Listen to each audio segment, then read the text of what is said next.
Hello, good morning.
Keep a secret, guys. So the other homies are surprised.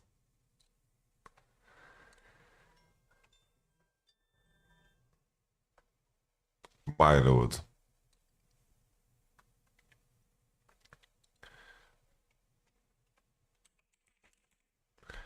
My lord, guys.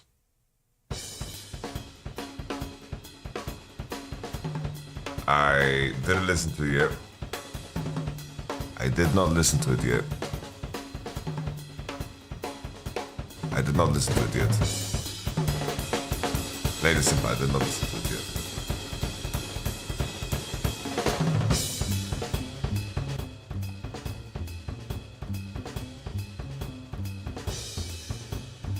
yet. It released.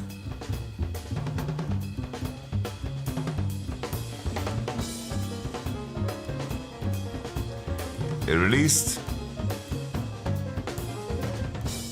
just before I was going to bed, and I couldn't sleep. I legit couldn't sleep, man. I couldn't sleep. I was like, I need to save the stream, you know?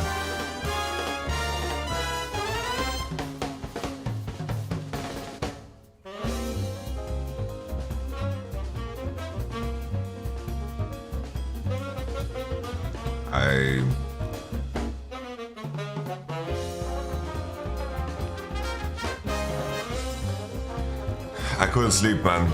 I couldn't sleep last night. He released it just as I'm going to bed, you know? I go to sleep at 2 a.m., wake up at 9, 7 hours. I'm happy there, you know? Bro, I was in the middle of a TFT game. I was in the middle of a TFT game. And that TFT game, I just didn't play for like 6 rounds straight. As I was contemplating life.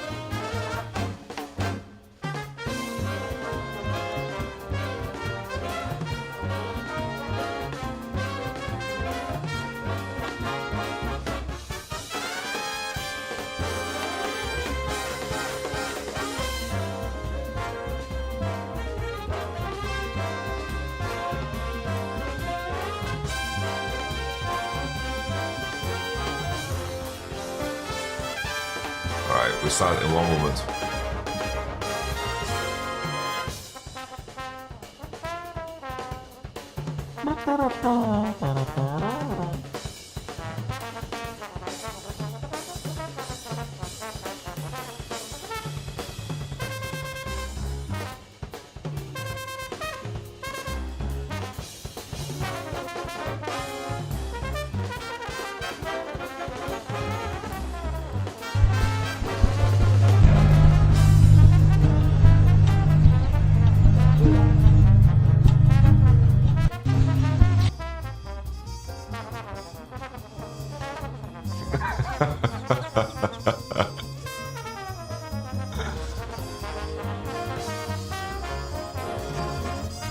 What the fuck?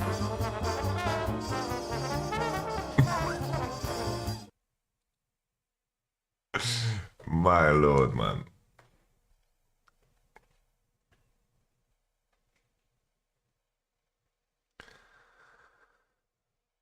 My lord.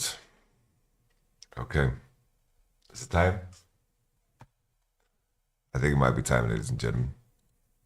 I didn't even get a chance to recover, you know? Didn't get a chance to recover at all. Like, Kendrick has gone through so many different flavors of what a diss track can be. I think Drake has done something that is true to his own music and released bangers in his own way. Euphoria was really, really strong, I thought. 616 was such a great warning. But warnings are only cool if they are executed on. The follow-up to Family Matters, I think the follow-up to Family Matters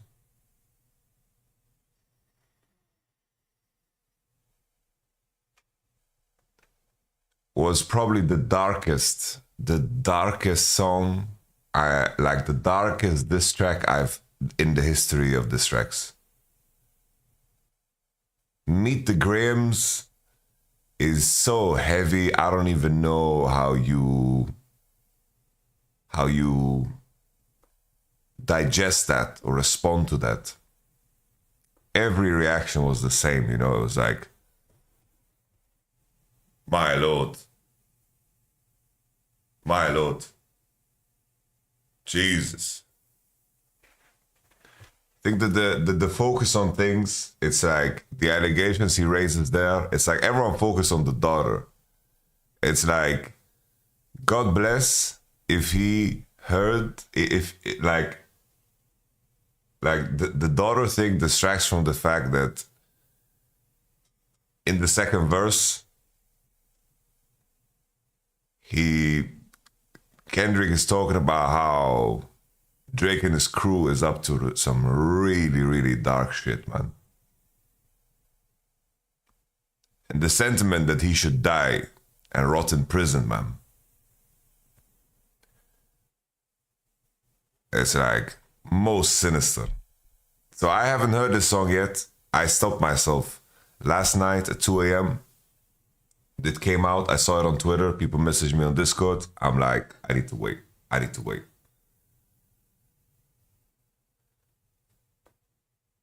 I got some small spoilers here and there on Twitter, but I couldn't sleep, bro. I go to sleep at 2 a.m., wake up at 9 for MSI, and then rock and roll. Get some coffee, feed my cats, get some fresh air, drink some water.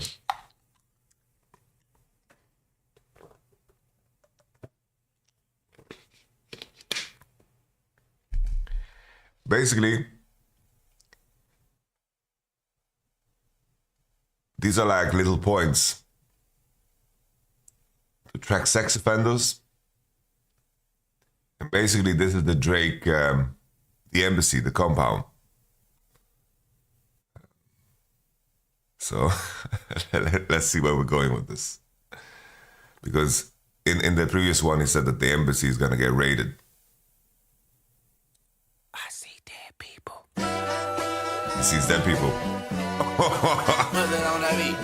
Hey, monster on the beat, ho. Debo, big rap nigga, he a freak throw. Man down, call her Amber Lambs, tell him breathe, bro. Nail a nigga to the cross, he walk around like Tizo. What's up with these jabroni ass niggas trying to see Compton? The industry can hate me, fuck them all and they mama. How many options you really got? I mean, it's too many options. I'm finna pass on this body, I'm John Stockton. Beat your ass and hide the Bible if God watching. Sometimes you gotta pop out and show niggas. Certified boogeyman, I'm the one that up to score with him. Walk him down whole time, I know he got some hoe in him. Pole on him, extort shit, bully the flow on him. Say Drake, I hear you like I'm young. You better not ever go to cell block 1. To any bitch that talk to him and they in love, just make sure you hide your little sister from him. They tell me Chubb's the only one that get your hand-me-downs. And party at the party playing with his nose now. And Baca got a weird case, why is he around? Certified lover boys, certified pedophiles. Wop, wop, wop, wop, wop. Doc, fuck him up. Wop, wop, wop, wop, wop. I'ma do my stuff. Why you trolling like a bitch, ain't you tired? Tryna strike a chord. Wait. Sometimes you gotta pop out and show niggas. Certified boogeyman, I'm the one that up to score with him. Walk him down whole time, I know he got some hoe in him. Pole on him, extort shit, bully the flow on him. Say Drake, I hear you like I'm young. You better not ever go to cell block 1. To any bitch that talk to him and they in love, just make sure you hide your little sister from him. They tell me Chubb's the only one that get your hand-me-downs. And party at the party playing with his nose now. And Baca got a weird case, why is he around? Certified lover boys, certified pedophiles. Wop, wop, wop, wop, wop. That fuck 'em up. Wop, wop, wop, wop, wop. I'ma do my stuff. Why you trolling like a bitch? Ain't you tired? Tryna strike a chord, and it's probably A minor.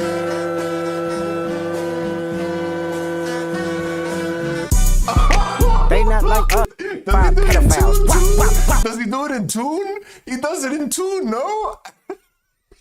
He does it in tune. No way.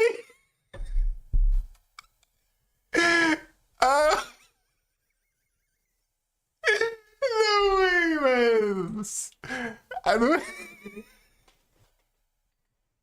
The only one that get your hand-me-downs. And party at the party playing with his nose now. And Baca got a weird case, why is he around? Certified lover boys, certified pedophiles. Wop, wop, wop, wop, wop. That fuck 'em up. Wop, wop, wop, wop, wop. I'ma do my stuff. Why you trolling like a bitch? Ain't you tired? Tryna strike a chord, and it's probably A minor.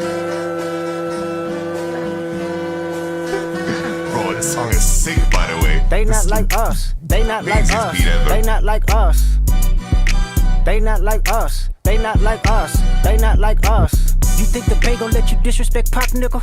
I think that Oakland show gon' be your last stop, nigga. They cold foul, I don't know why you still pretending. What is the owl? Bird niggas and bird bitches, go.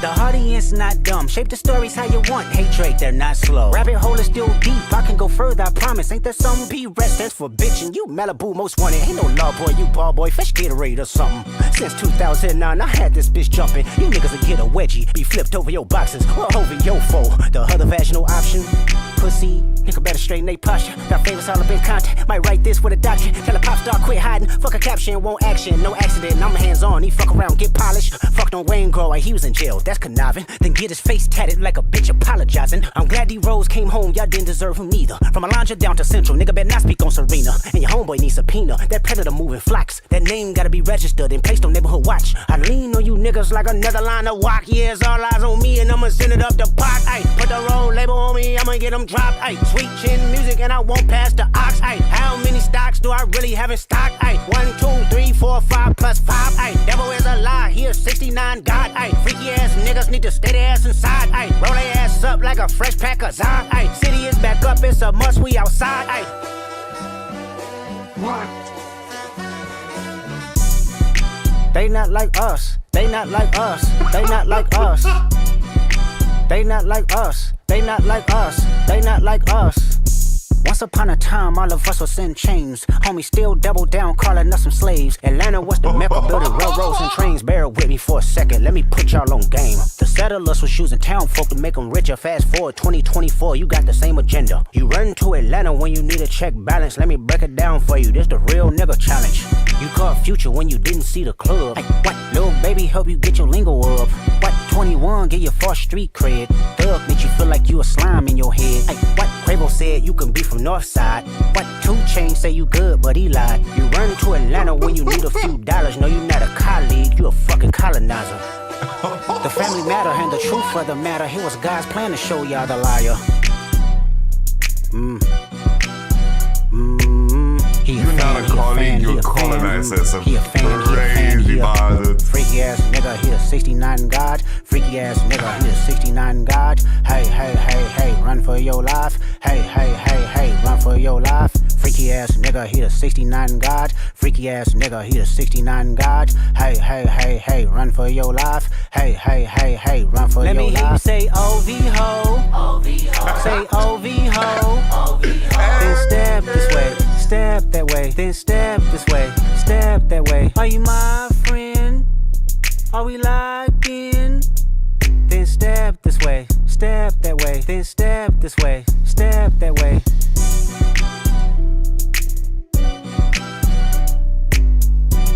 That is crazy, man. Oh my lord. What? Bro. Holy shit, man. What a good song, dude. This is crazy. What a good song. It's mental. We need to put a Rap Genius right away, man. Rap Genius, the equivalent of our Google, not like us. No, man. Bro, I haven't even fucking digested anything. Wait. Duplicate.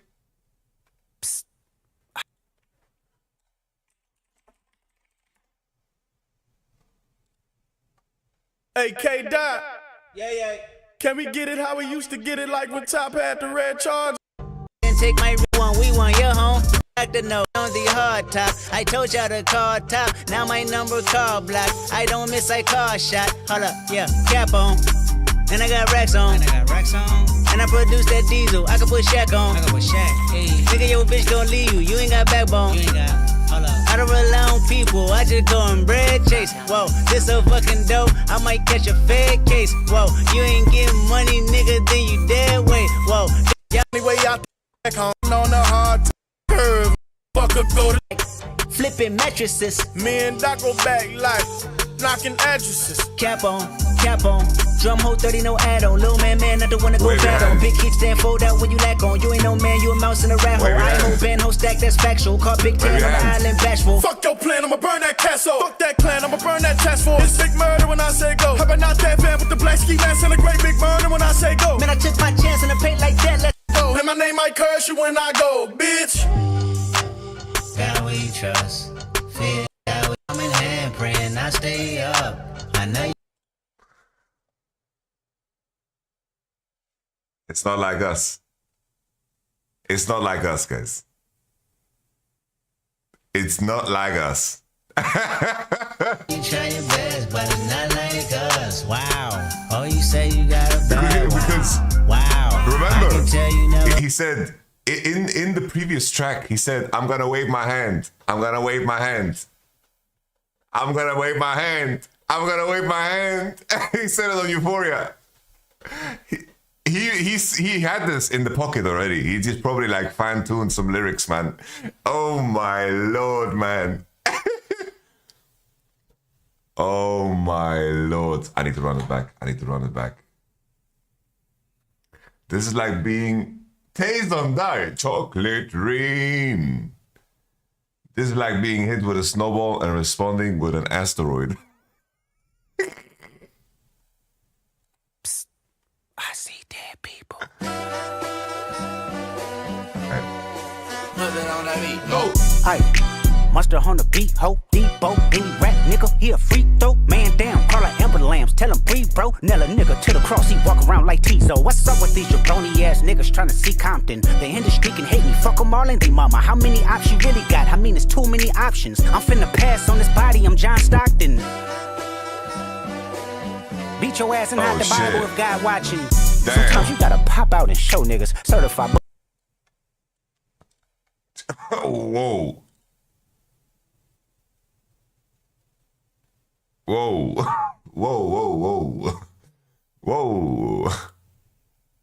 Boogie man, I'm the one that up to score with him. Walking down whole time, I know he got some hoe in him. Pole on him, extort shit, bully the flow on him. Say Drake, I hear you like I'm young. You better not ever go to cell block 1. To any bitch that What's talk the cell block on? The prison can be menacing place for child molesters, sexual offenders, doubling down on the sexual misconduct allegations. Kendrick has insinuated that Drake should be in prison as a result. Additionally, this could be Kendrick alluding to Drake's controversial friendship with Millie Bobby Brown, who at the time was around 14-year-old child.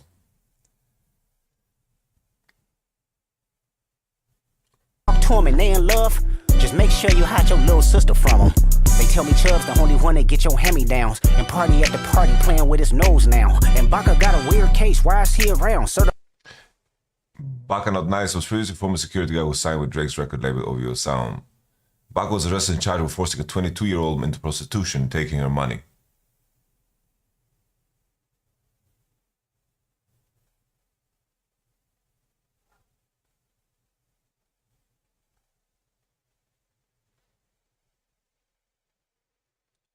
certified lover boys, certified pedophiles. Wop, wop, wop, wop, wop. That fuck 'em up. Wop, wop, wop, wop, wop. I'ma do my stuff. Why you trolling like a bitch? Ain't you tired? Trying to strike a chord, and it's probably A minor. Oh, man. Lastly, both A minor chord and scale don't have any black keys, only white ones.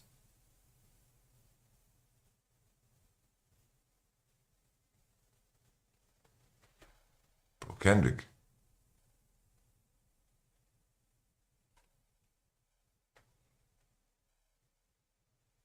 Bro. Kendrick.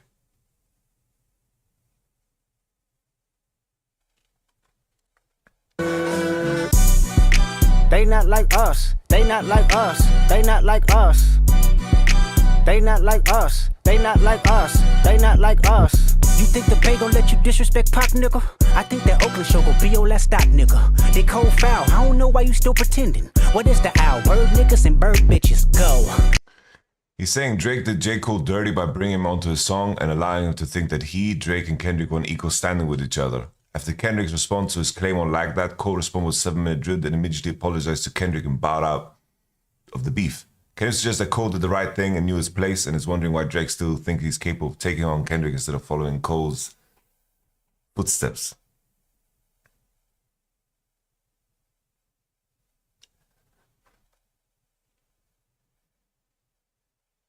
All right.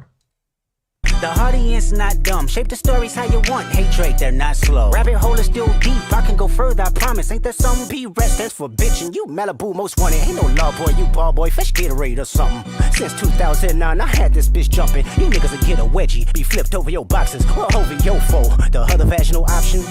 Pussy. Nigga better straighten they posture. My famous all up in contact. Might write this with a doctor. Tell a pop star quit hiding. Fuck a caption, won't action. No accident. I'm hands on. He fuck around, get polished. Fucked on Wayne Grow. He was in jail. That's conniving. Then get Fucked on Wayne girl while he was in jail? Really?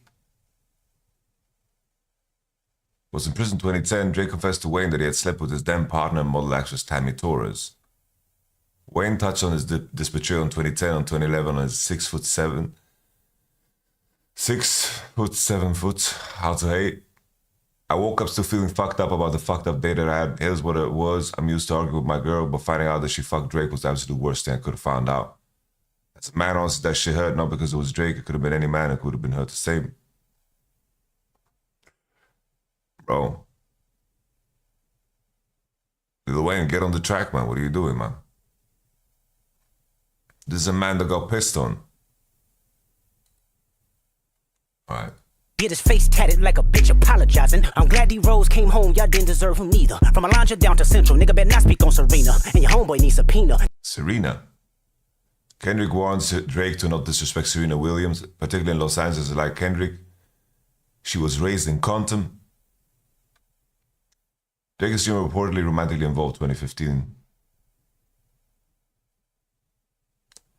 Drake name-dropped Serena on track Middle of the Ocean, where Drake disses Serena's husband, calling him a groupie. Sidebar, Serena, your husband a groupie. He claimed we don't got a problem. But no, boo, it's like you coming for sushi. We might pop on him at will like Suzuki. This is Ghost Rider. All right. That predator moving flocks. That name gotta be registered and placed on neighborhood watch. I lean on you niggas like another line of walk. Yeah, it's all eyes on me and I'ma send it up the pot. Ay, put the road label on me, I'ma get them dropped. Ay, sweet chin music and I won't pass the ox. Ay, how many stocks do I really have in stock? Ay, 1, 2, 3, 4, 5 plus 5. Ay, devil is a lie. Here's 69 God. Ay, freaky.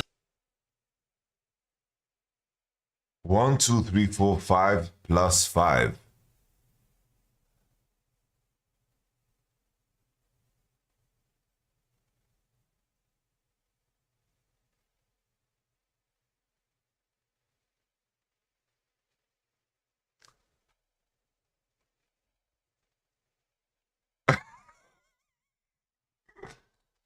Niggas need to stay their ass inside, ayy. Roll their ass up like a fresh pack of Zod, ayy. City is back up, it's a must, we outside, ayy.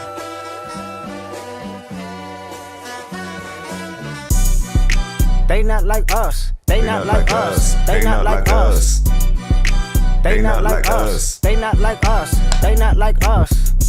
Once upon a time, all of us was in chains. Homie still double down, calling us some slaves. Atlanta was the mecca, building railroads and trains. Bear with me for a second, let me put y'all on game. The settlers was using town folk to make them richer. Fast forward 2024, you got the same agenda. You run to Atlanta when you need a check balance. Let me break it down for you, this the real nigga challenge. You caught Future when you didn't see the club. Hey, what? Little baby help you get your lingo up. What? 21, get your 4th street cred.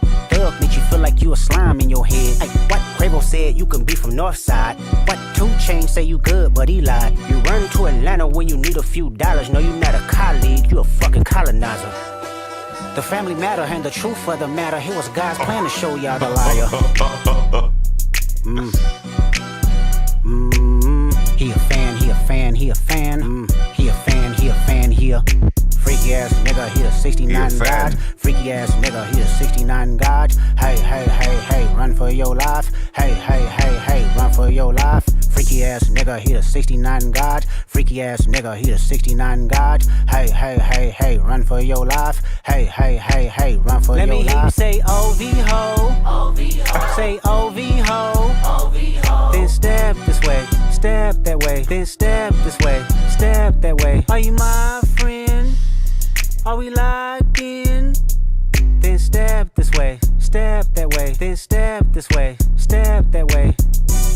No, it's done. It's finished, by the way. It's finished. It's done. It's done. But I'm telling you, bro, like there's this bar. The last bar I'll pull up before PSG FlyQuest starts. The last bar I'll pull up. Bro, there's the bar from, is it Euphoria?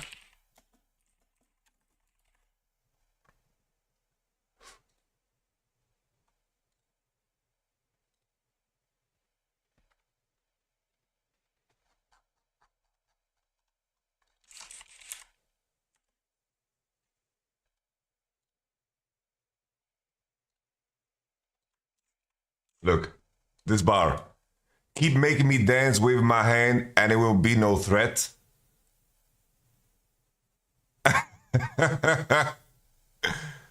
I honestly think this is a reference to this. Praying I stay up. I know you try your best, but it's not like us. Wow. All right. Let's watch MSI, bro. AK Dot. Yeah. AK Dot.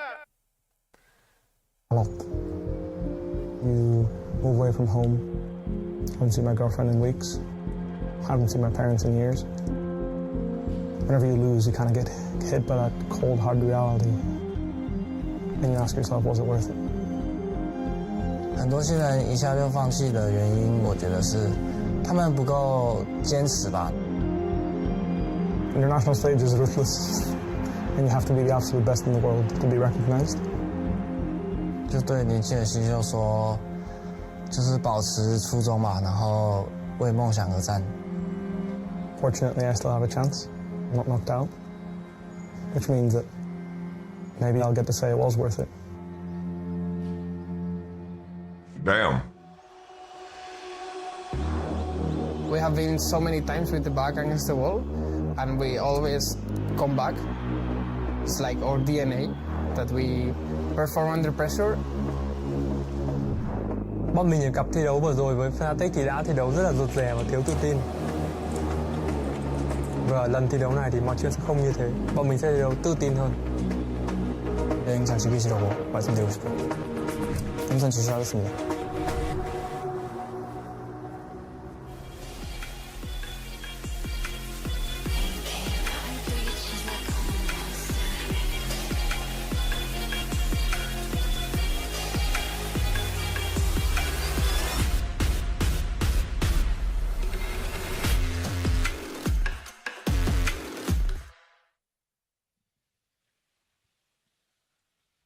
Ladies and gentlemen, welcome to the very last day of play-ins Right, as we guys. look for our We got final FlyQuest here. 2 seeds But to it could go be through to close. the main stage. My name's Asterix. I'll be joined by Kobe and Vedius to run you through our first best of with FlyQuest and PSG setting a rematch that we're able to take you through on day 1. Yeah, a couple of rematches we have here for the final qualification and the final elimination here in play-in stage. I'm very excited for this one. Vedius, welcome. Thank you, gentlemen. You made it! I finally made it. Yeah, Yay. excited to be You here get a for clap, MSI. And what bangers. A bit of NA, bit of EU, and we'll see how PSG and GAM. Good luck, sir. So, yeah, good luck. It was See a you on close the other one. side. It was a close one for PSG versus FlyQuest, but we when we look back at that series, it definitely felt FlyQuest favored pretty consistently throughout. Even in the first game, there were many opportunities that I felt like FlyQuest threw away. So coming into this series, my expectations are high for this FlyQuest team. Yeah, there were kind of two main things. One was the lane swap. At that time, PSG really didn't seem like they had a handle on it.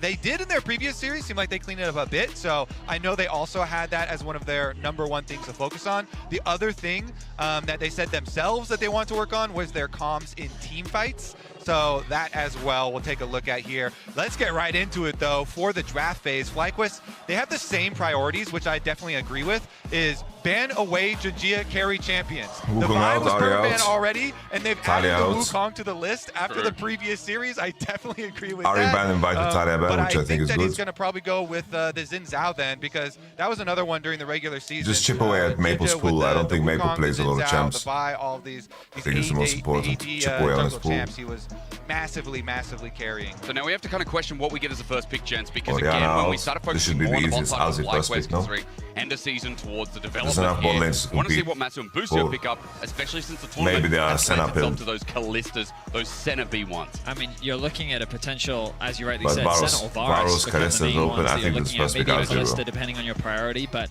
FlyQuest maybe they are consider going to aim Arion towards Soul. the Varus. Does make a So lot of sense. now I The hope question is, how that, does PSG choose to respond? I hope the Like Jensen has Ari prepared Xin the Zhao are Serena, pretty man. high priority. Maple was really good on like playmaking champions and roaming champs, and the Ari is the ban that they dropped. But it looks like they want to go for bottom lane again here. Betty was quite good on the Senna. That was the one game that they did win against FlyQuest. Yep. So Nautilus going to get paired with this is the thing. Depending on where you put the support, gives options for FlyQuest to also respond, because FlyQuest can also choose to go for the Varus Nautilus, or if they want to have something a little bit more aggressive, Varus Ashe is always an opportunity for them. Varus Renata as well. Like, you got a lot of flexibility with Varus down towards the bot side of the map, so it depends on what PSG's priority is here. Do they want to lock in their jungle, or do they want to guarantee themselves a pretty strong bot side? And it looks like that the Nautilus is going to be the priority for them. As a takeaway as well, we've seen Busio on it already a couple of times through the tournament. As that gets locked in, let's just question, on the other side, you already said Renata. Anything else that needs to be added in here? I also want to say that, you know, Jensen with Orianna taken away and Talia. We know that Maple's going to probably try and play Azir, as he's played throughout the regular season, through he's played the tournament as well. That's also something on my mind.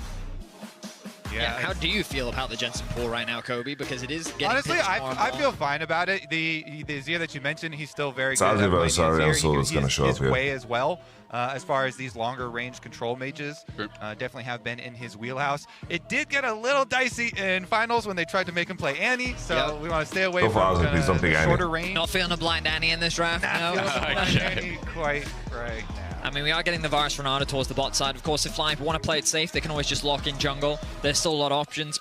Kobe, you were talking earlier about the potential of the Xin Zhao.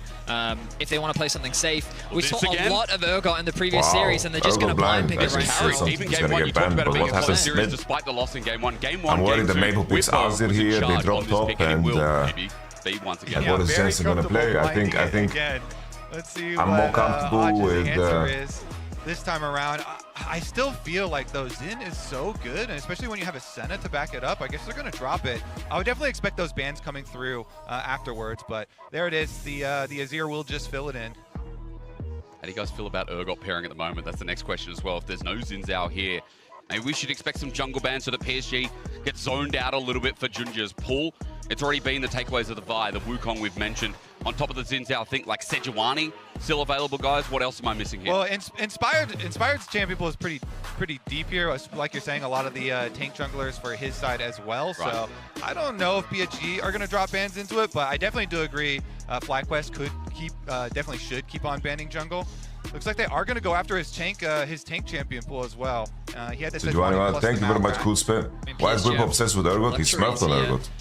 It seems to be a very strong blind for Whip, so I like that he's picking it, but I don't know what happens to mid here. Remember that they have first pick. If they ban Sejuani, I think it's troll ban. I think they should ban already on Soul here. Taking off Sejuani, Wukong, Vi. You're also narrowing that pool, and even though Inspired does have a lot of options, you kind of get more and more limited in terms of what makes sense in the context of the comp. And we look at FlyQuest composition right now. they don't have the most reliable forms of engage. We've seen, unless you're Jun's Renata, they don't have the easiest way to actually start off the fight. So they could, I was going to say, remove either Maokai or Xinjiao. Yeah, it's a Kobe's already champion been to talking pick. consistently I throughout think this that draft about this in, and it's gonna be PSG taken done away by goofed here. PSG. I love the approach that PSG have. So far, they've got a very solid foundation, and they have a lot of freedom to round out their draft now, depending on what they want to go. Tank top, tank jungle. They can go for the Maokai if they want a little bit more engage, or they can stick to something relatively safe like the Viego if they still want Junja to have something carry in that role. And this is a nice takeaway as well. Let's remember, I mean, inspired historically, Vetti, I'm calling back to the Rogue days where this guy was a bomb on this champ as well. So for Junja, where we know that flexibility exists as well, feels like this could be the takeaway. It's locked in, means counter pick for top side when Arja loses the Udyr and has an option maybe to play another range top. Now we're going to find out what Fly want to do because they've given safety to Bwipo, but Jensen's champion pool needs to come onto the table. I mean, even this hover. There's one jungler that I'm forgetting. A little bit of a throwback there. Both Bjergsen and There's a jungler that I'm forgetting. I don't remember which one. I don't think I'll get locked in, but the last of those junglers that we had on our list that we're talking about, the Maokai, is I guess I'll put the junglers into Viego out. Classic pairing with the AP damage from Maokai, grabbing the Tristana mid Mao here into for Tristana. Jensen. Okay, Jensen Tristana, is that real? Composition coming out from FlyQuest. I would still argue that their engage isn't the strongest when going up against a Senna Azir. Because of the amount of disengage tools PSG have, I do like this a little bit more in terms of the options I that it forgot would about give them. Quay. Quay is a good shout. Quay is a good shout. I don't mind Quay here. It's a good Quay game, honestly. It's usually a little bit more tank Quay than is AP, good so I and quite think buff having coming that into extra AP threat in the 14-8 form of the team. way makes a little bit more sense. So also I think it's a very solid matchup into the Azir. Yeah, the range is so nice here with Quay. You have really What is good into Urgot? Honestly, Urgot is just a good all-around blind, man. Until the Senna, of course, starts stacking up too many souls. Matchup-wise, this looks like this should be able to contest. I don't know too much about Urgot matchups, I can To admit. what we saw the last time. You got to remember that Senna relatively low at sieging onto these towers. So if you swap away, you put the Rumble in a very awkward spot. And if you guys remember, Arja did not have a fun time on the Rumble the last time around. Very far behind in terms of levels, and Bwipo should feel very comfortable in these lane swap scenarios on the Urgot. And as we saw, I mean, Bwipo, the hot mention from Vedius there, when we saw it, he still became relevant. Bwipo still pulled out a massive fire. I think the biggest thing is Fly have gotten a bit of comfort here. Bwipo again, and coming into the tournament, we talked about this team playing towards topside. This is their strength, inspired, and Bwipo, once again on a champion that can take over the mid game. I think this is very FlyQuest styled, if I may say so, Kobe. Yeah, one of the biggest things when we have been looking at those lane swaps has definitely been the experience for both the top laner and the jungle, seeing who can sneak into the tower and who can get the extra jungle quadrants there. And that's definitely something that Bwipo and FlyQuest came out, on top last time around. They had the matchup with Bwipo's Urgot sneaking under there. The longer you can delay that Rumble level 6, the better for you for sure. PSG fans are out in force because it's their last chance. If you're just tuning in, you're wondering, wait, this is the last day of play-ins. We've run through with this matchup already opening up our MSI for 2024. It was a PSG draft more, London, I'm not gonna lie. FlyQuest came back in convincing fashion. I like blue side draft. I think Maokai counters PSG. Absolutely blitzing through. I think FlyQuest won draft hard. We feel like a draft advantage with a massive Olaf for Bwipo as well. Don't forget, as Vetti said before, it felt like it could have been a 2-0. It felt very dominant from FlyQuest throughout. It's up to PSG to change expectations, to come back in and show us why they are the hot PCS seed. A bit of a fun fact for you as well, this team always makes it through in spring to MSI when it's available. This is the spring champions, and it would be devastating, one of their worst results ever, if they lost to NA here before they could get to the main stage. I think they're stinging from last year as well, where they lost to NA in the play-in stage and Golden Guardians eliminated them. They smashed them. Yeah, PSG probably looking for some revenge here. The pressure is definitely on. PSG, they had to have learnt some stuff based on the previous matchup. They're riding the momentum off of a win. Look at the mini-map positioning already. It's looking like a lane swap, gentlemen. It certainly I mean, we talked about this. Like, I don't love the Rumble blinds.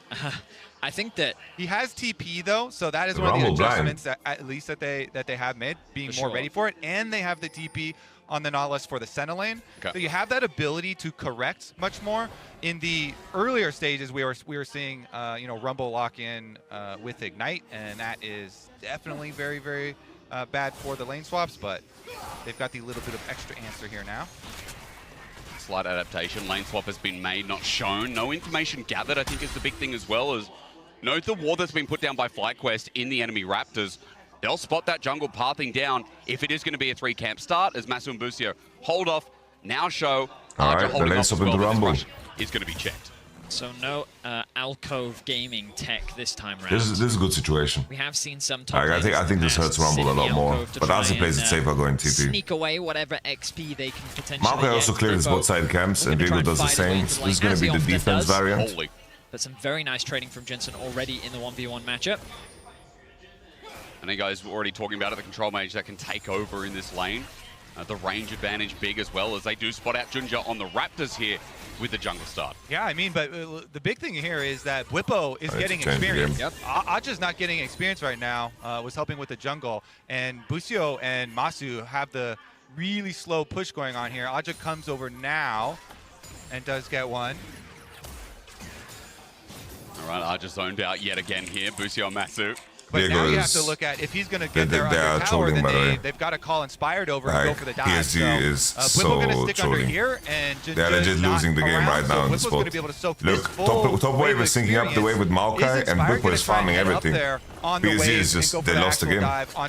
They legit lost the game. Beeline towards it. There you go. PSG is running it down so hard, guys. If they pull this off, then this is just going to be a massive the game is over. Gap here. I mean, Junja's also not in position a legit game is over. How useless can we make the Rumble? The wave is heavily stacked. They have Maple here. Nicely. TP, though, is the counterplay that they're going to use. That's the Nautilus coming up. But now Woody not good. in a 1v2, or rather 2v2, as he Aragorn is farming so much, getting solo XP. Like, how is Rumble ever going to look him in the eye? You basically got Aja and Woody in a 2 versus 2 against the final Nautilus, lane, which is just not a great lane to find yourself in, especially when originally the Nautilus was supposed to be this farming lane. So you've got these 2 champions that ideally want to farm, with the Senna now being isolated with the support item stuck in the bot lane. Yeah, so even this though is exactly what they did the last time as well. Band-Aid card we were talking about with Woody's teleport. It's different because they had the top laner in the dive. Because there is and then they TP'd with Palmcamps into the top, catch the wave. And at least they could lane bot with their solo laner. This is a different scenario because this is defensive swap. Betty now moving as well away from that lane. They realize it's they have 2 people that want to farm on the top wave. It's another Band-Aid, isn't it? Onto Jensen, he's going to get caught out, but at least dodges away from the CC. The Rumble is walking out on the lane against the Urgot. To help get the push, and Urgot is level 5. He's level 2, almost 3, and he's level 5. Look at these domino effects from the lane swaps. Because there was that little bit of lag in the decision making for PSG, now even though you correct the lane, at least the Nautilus is really fed. You have the chance for FlyQuest to keep on upsetting them. They come out of base and they're going to go match right back up to top side though, as Bwipo has this big advantage over Aja, and so they actually have to have Betty here catching with him.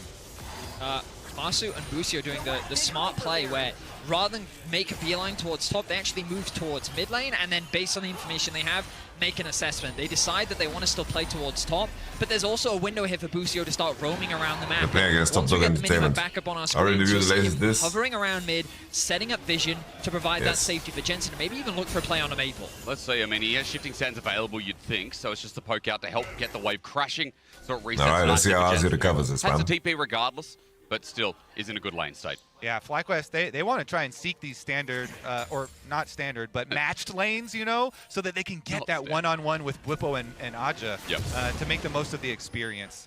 Because then if you get the top laners isolated again, fighting one-on-one there, can actually use that advantage. Teleport's going to come out, and they actually could have Busio snare. Yeah, but he has a level advantage, so he's able to tank it up. I mean, this is a good poke from Betty as well. The heal's going to be burnt, but remember, as Masu gets involved, the Varus has a serrated Dirk advantage. Betty has to be careful as he soon gets poked out. You see Betty. Very nice trade from Masu. Betty, what you doing there, son? Secured by Junja. Meanwhile, Inspired knows that the grubs are going to be spawning, well, right now. I think they need to make sure that when Nautilus base bot, that they bounce the wave. A trade across the map for both sides. But it seems like Nautilus crashed. You see Bwipo hit his level 6 here, and you're thinking, oh man, he could just annihilate this Rumble. You do have to remember that the jungle just took Dragon, and so they know that Junja is around this side of the map, and so that's why he's not Bwipo, it's time to squeeze, man. Don't be scared from the game 1 against T1, bro. Once they do get information on enemy Oh, jungle, Junjia only farms, by the way. Junjia only farms. He says, fuck them haters. And then he only farms. You see this sort of trade He across goes the map. You look at the minimap and then gets ready for Dragon. Moving into the enemy bot side jungle. Junjia is a farming merchant. Away, but because of Inspired's pathing, there's absolutely nothing for him to garner. All right, Whip. So overall, a very even Whip, match you need to state for leverage both your sides. advantage. I think they're both pretty comfortable with how things have It's panned time out to so far. commence the The biggest squeeze. thing, coming back to what Kobe was talking about earlier, that experience. How can Rumble crash his waves? Is going to prove Make pivotal Viego show, for bro. Gupo, because Make if the they Viego can no find farm, a Whip. successful gank onto Arja, that top lane matchup is going to blow even bigger than it already is. And especially if they could do that before he gets level 6. But Aja's actually doing a pretty good job. He's like halfway now to level 6. Yep. Once Rumble gets access to his ultimate, then you feel so much safer. Oh, yeah. You can annihilate a minion wave from very safe range. So I think he might be through the most dangerous part, because Whippo's lane here is definitely pushing back towards him, and then Aja can just catch that at his tower, get his level 6 and his little safety net. Let's keep our eyes on the bot lane of FlyQuest now, because they've just pulled off a reset. Nah, I've been converted to Super Galaxy Rumble. Map, you'll notice that they're moving towards the bot Sadly, side. science has overtaken all the things that we used to They love. could be considering a dive onto the Rumble with Inspired on the bot side of the map as well. But remember, look at the vision line. You know, when you that's had in to the knock right now. on the Control door wards of galore. your When the invade homie's you guys house talk about with the cross map, to check if he's should home, just been able to see this coming. ask him Things if he already wants to coming hang down the out. red side as well. And it looks like Maple is willing to move. That big wave shown on our screen, so at least Whippo Everyone has a is going phone to get now. turret plating as Masu and Busio move into position, but Inspired as well, also spotted on the ward. So in an ideal world, this wave hits just as the bot lane arrives and they can threaten that dive. Unfortunately, things didn't pan out quite the way that FlyQuest wanted to. They still find themselves in a good position didn't get because they can punished siege on enough, man. towards these towers. Ozzy Betting didn't in a get punished position enough. means that he can still soak up some experience. There's a deep ward. There's a deep ward. He can get teleported on, though. Did Whippo lose Woody his has balls? teleport as well. It's going to go to... Oh, they Did can't do Whippo it to lose the his ward yet. balls, It's man? not 14 minutes. Yeah. But living in the past, I saw them ping the ward in lane. I was like, oh, the danger. How could Ozzy crash the wave, bro? You were 6 to 5. It's 10 now, yeah, it is 10. What year is it? I got so excited because I want some action. You know, the I lane get swap it. is... You and I doing top esports fanatic the other day, and now you're just like, oh, I'm But into again, it. we come back to a situation where Arja finds himself in a 2 versus 2. No, I think Mitch, they defend Good both. dodge. Trying to get the Run out of flash mana. out. I think that they shouldn't give does up clear the the wave farm in the on both meantime top as well, but because Maple is going to Nautilus get pushes passive all the proc, way. and Junja's here just in And case. if they but don't know Senna Jensen Viego walks it out, position, no they will Emperor's defend Divide. on the stack and then Maybe around they the lose next the game. objective timers. Very much an implication of fake pressure there. They would need to Maple be ready to basically saying, dive my for jungler's victory. here, you need to flash. If you don't, you're I going to think die. it's But 7-2 Jensen out. holds his nerve, walks away to safety, not going to lose any summoner spells today. Again, though, we come back to this situation in top lane.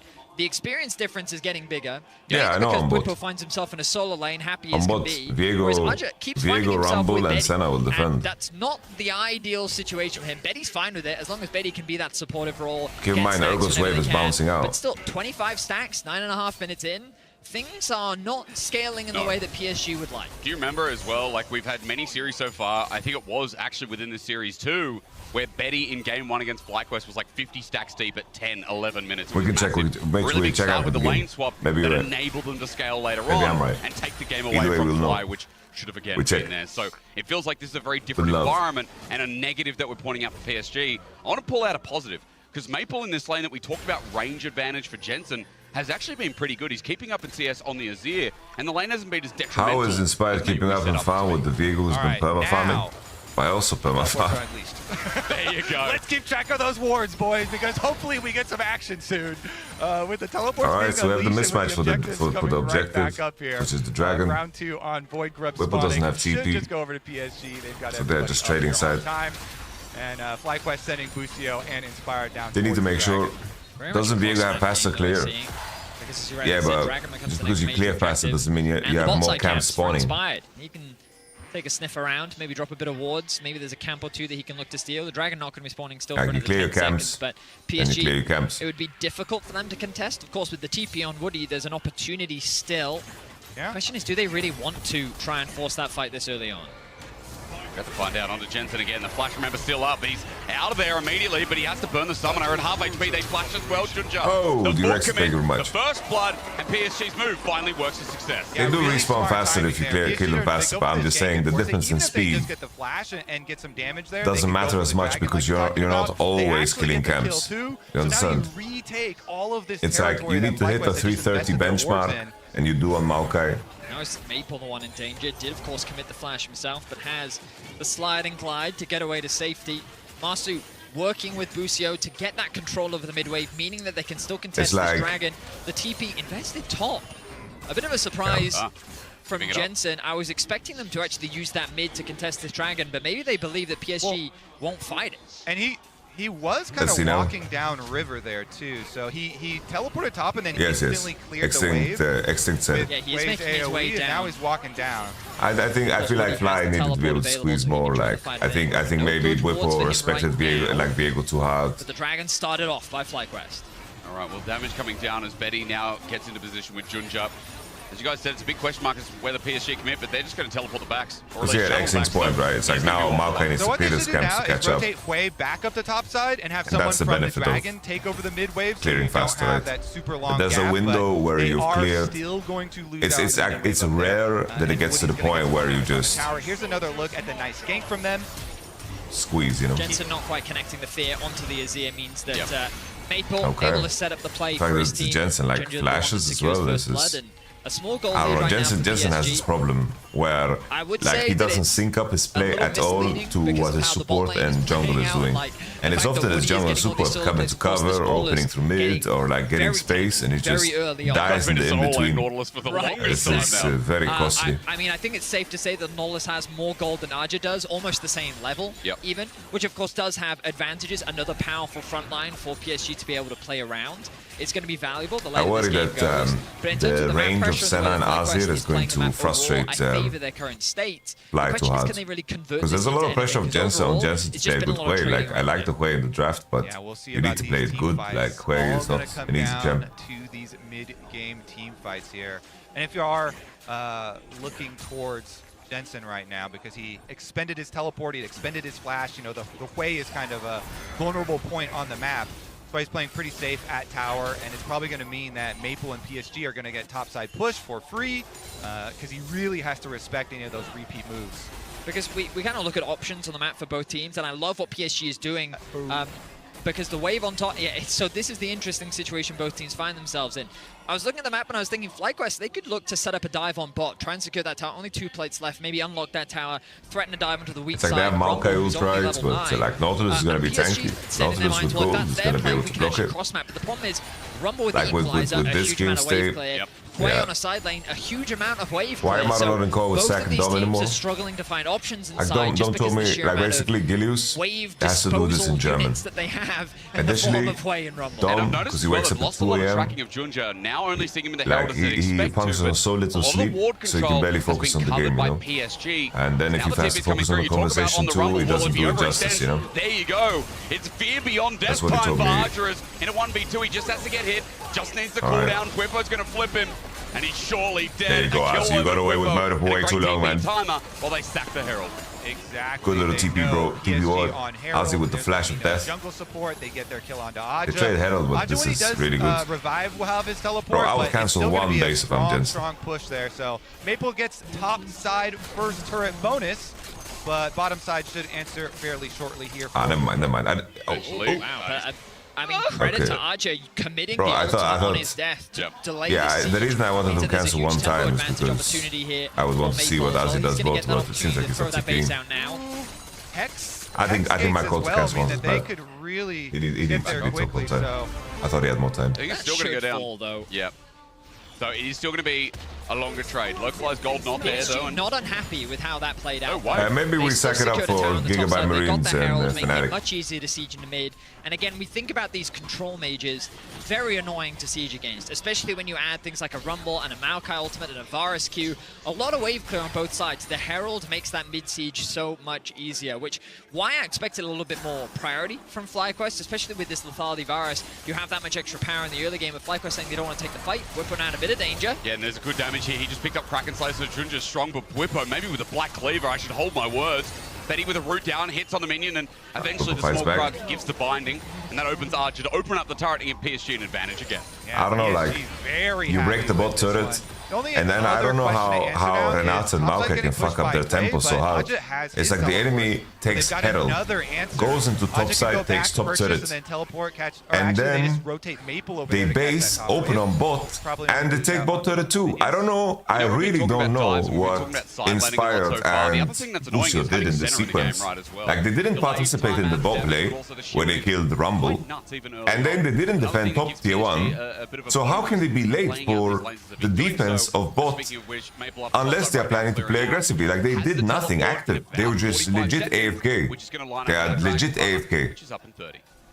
Both of these teams are just clueless. No, PSG is playing well. Second time now we're seeing PSG is actually like playing well. PSG is outplaying Fly right now.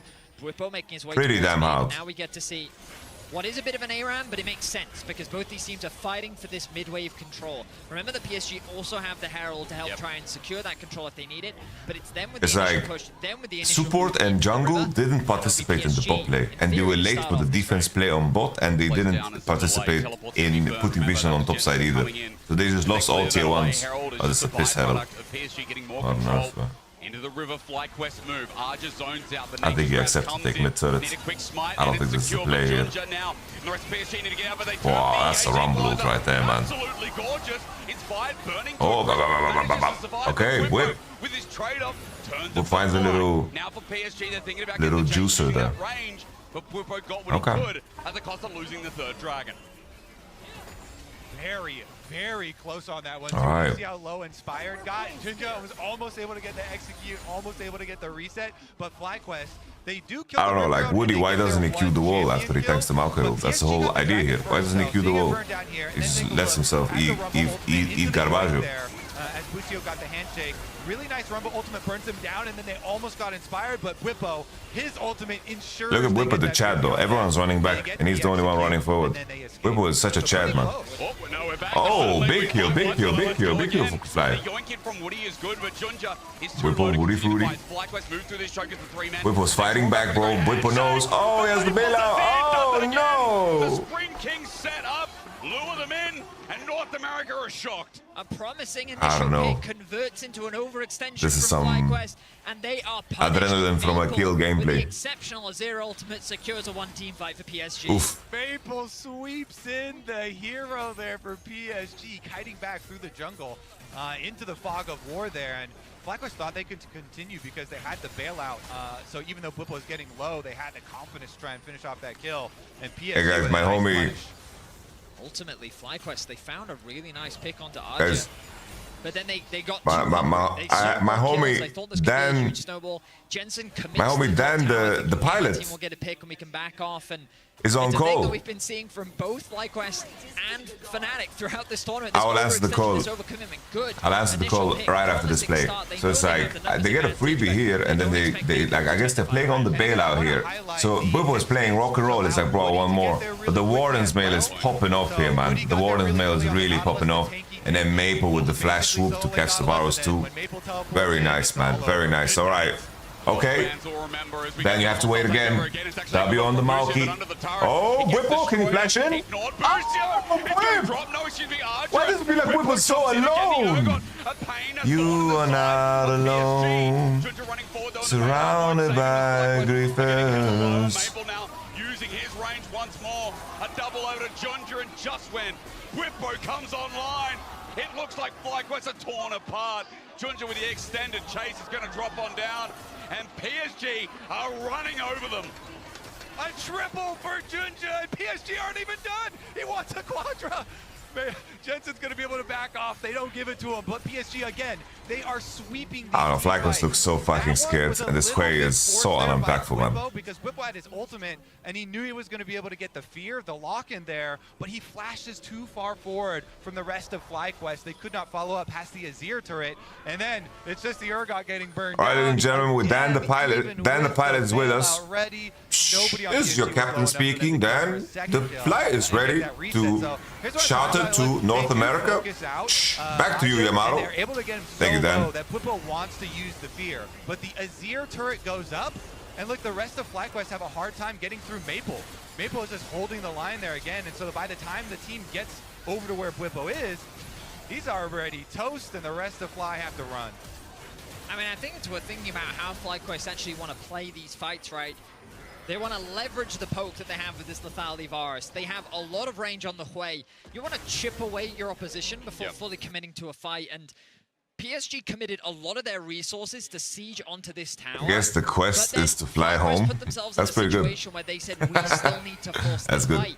Rather than leveraging the strengths of their composition, they could have just conceded the tower and then looked to make a play elsewhere on the map, but instead, Bwipo, you just need to shout on your teammates a little bit, man. Themselves at a 4.5k gold deficit. And these fights, these team fights in the mid game are where PSG are at their best, and after back-to-back ones right there, you saw it on the gold graph. Now they've got full priority over the vision, leading up to Baron, and FlyQuest have to check. They're trying to bait them in. I mean, PSG aren't all together here, but FlyQuest are grouping up and trying to use Bwipo again.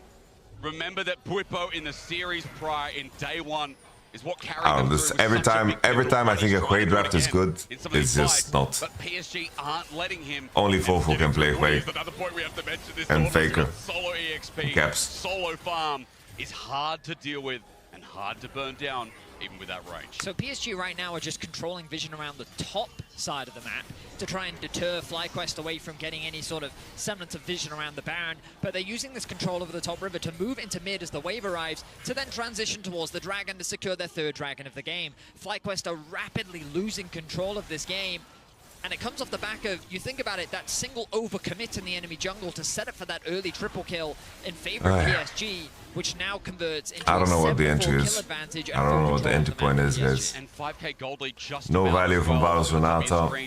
Ergot not swinging his advantage the majority of that gold is into jungle, some by the way. Junja has been set up through mid. poor team fighting, man. Success continues rolling through. 3k is just on him with the advantage. Now with the second item as well, he's damaged throughout. At least Jensen's doing some in the bottom lane, but still something to fear. The thing about these Senate Azir compositions is that they're just so simple. Why didn't Jensen pick Azir? I don't understand. Solid laning. They should pick Azir 1, 2, 3. The right thing in the early game with But Jensen has no champion pool, by the way. Like Oriana's out, Talia's out. They haven't been able to leverage that advantage in any way. It's been a very neutral cross-map game with which both teams have just kind of traded objectives. 3 grubs to 3. It was 1 dragons to 1. The tower's relatively even. But PSG found small advantages after small advantage, and a single fight is all it's taken. So FlyQuest are now going to need to find a pick. They're going to have to leverage their poke to try and chip away at PSG, starting an objective that they have no right starting. It's going to require some impressive play from FlyQuest to turn this game around, considering PSG is only going to continue to scale. Yeah, and PSG are so comfortable in this state too. Yeah. They are not going to give you an opening for free. So FlyQuest, they have Jensen push out on the bottom side.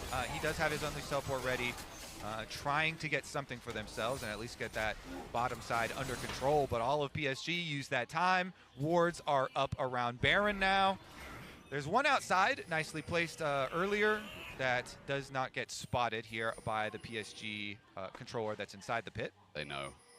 FlyQuest know. Inspired's going to walk up. Sapling comes through. PSG spotted out, rotate away, trying to bait that Baron that we talked about again, especially with Arja having TP available as well. FlyQuest moving into the choke, and Jensen just has to deal with the wave while PSG hold control in this river and still act like a nuisance. I mean, this team playing with great time, as we already talked about. Their range getting so annoying. Just such a great start of the series. Better than day one. This is development from PSG, from the PCS first seed. Now they can just wait for Aja to come over too, because Aja pushed the bottom lane all the way back there from their secondary turret. He meets up with them through the red jungle.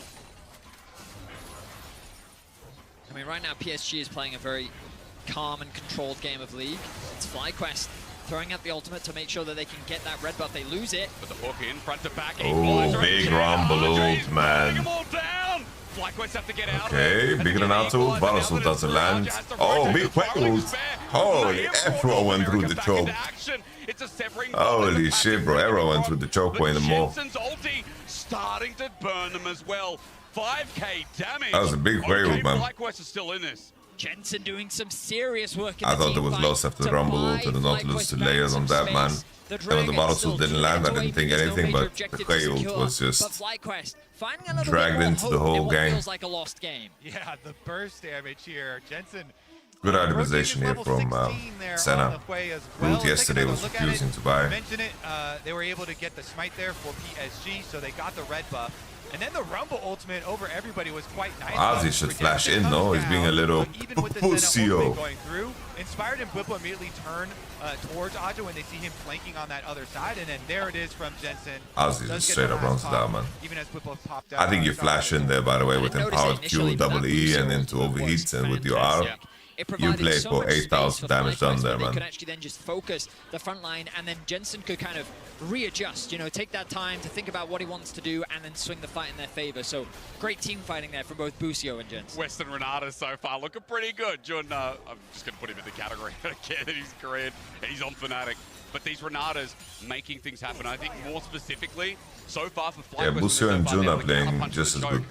Looks so nice. We just have to see, though, what happens from here, because Gents, Dragon's up in a minute, and that's going to lead to Soul for PSG. Yeah, that's going to be the big point of contention. It goes both ways, right? The choke point. Been able to secure a few more items. You can go back to the bottom of your screen, look at Jensen. He continues to get stronger. Gonna have the game decider coming up now. Just important with regards Jensen has some items on him, man. Play these fights. They don't want to play too quickly. Diego's kind of a monster. Range, chip away whatever HP it's like the favorite games of Bungia, bro. He just farms it out, cleans up the fight because he plays mechanically well, and then he's fed as fuck, boy. Has popped up as well. Crypt Bloom, Nash's.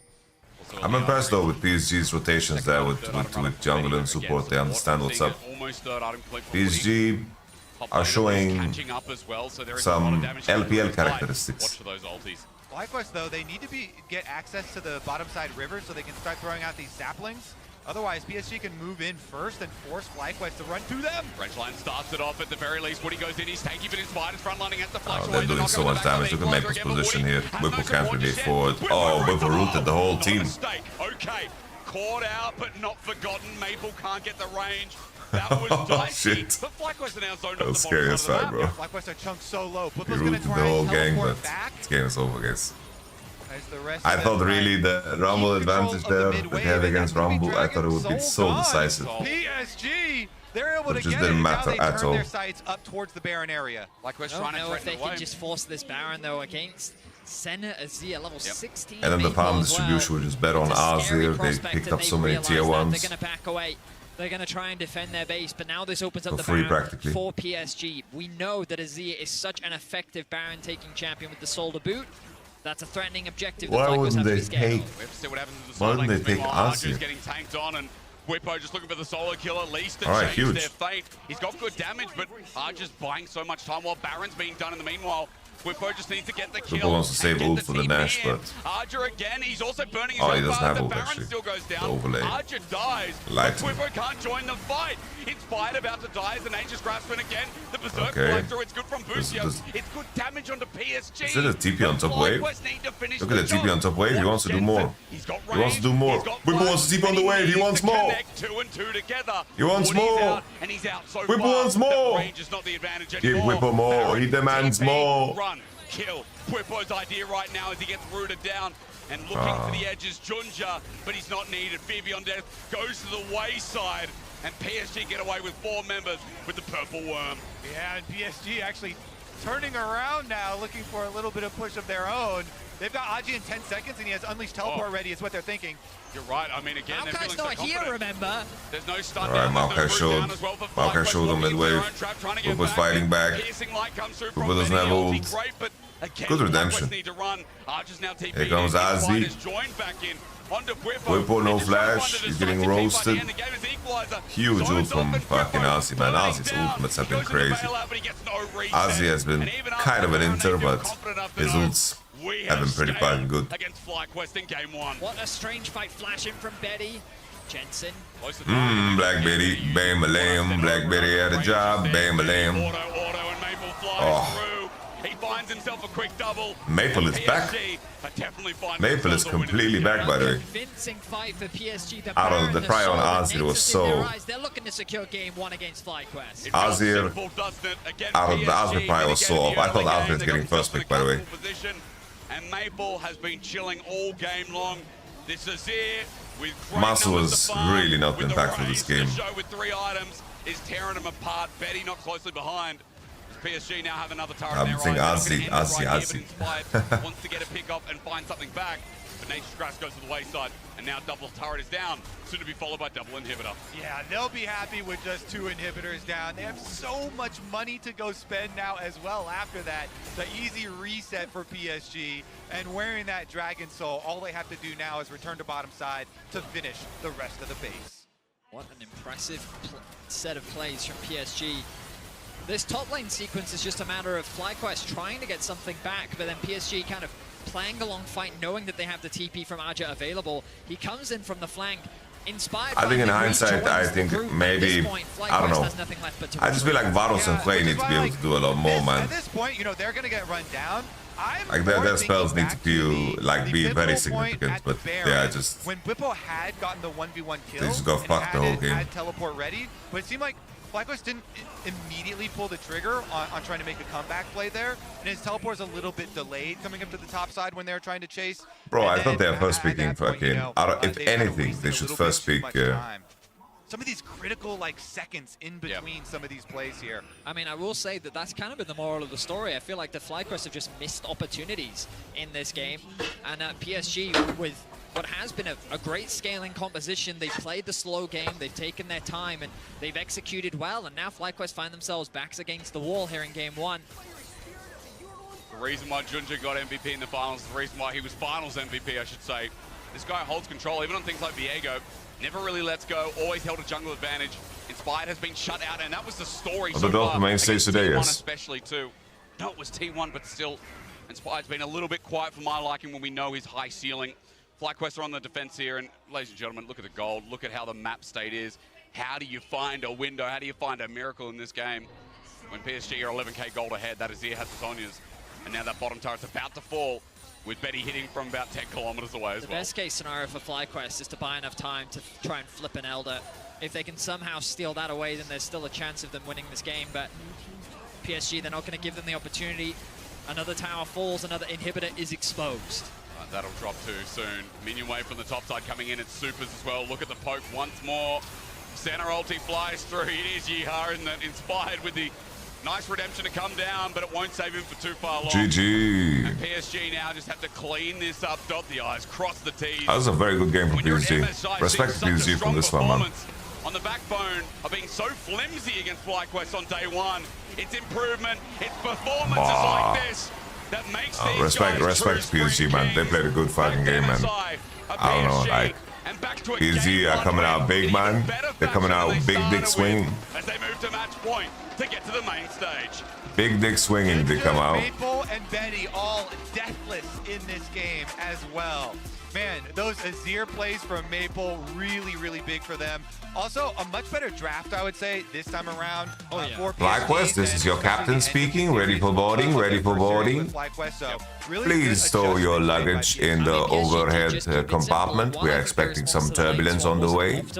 They ended up making it work, and they didn't get punished for it. Last time, Aja was like 4 levels down against Bwipo. This time, he stayed relatively even. Yeah. And he was able to have pretty significant impact. So overall, impressive stuff. FlyQuest needs to go back to the drawing board, and they need a big change in terms of what they're going to do for Game 2. I mean, again, you want to see that proactivity come out, gentlemen. We've seen it before so far in this tournament, but FlyQuest, when their backs are against the wall, it's not always doom and gloom. We'll have to wait and find out, though. But ladies and gentlemen, for you at home, don't forget you can log into lolesports.com.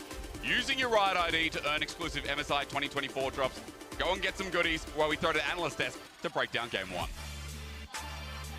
Thank you very much, guys. Back to us here at the desk as PSG Talon takes Game 1, sadly.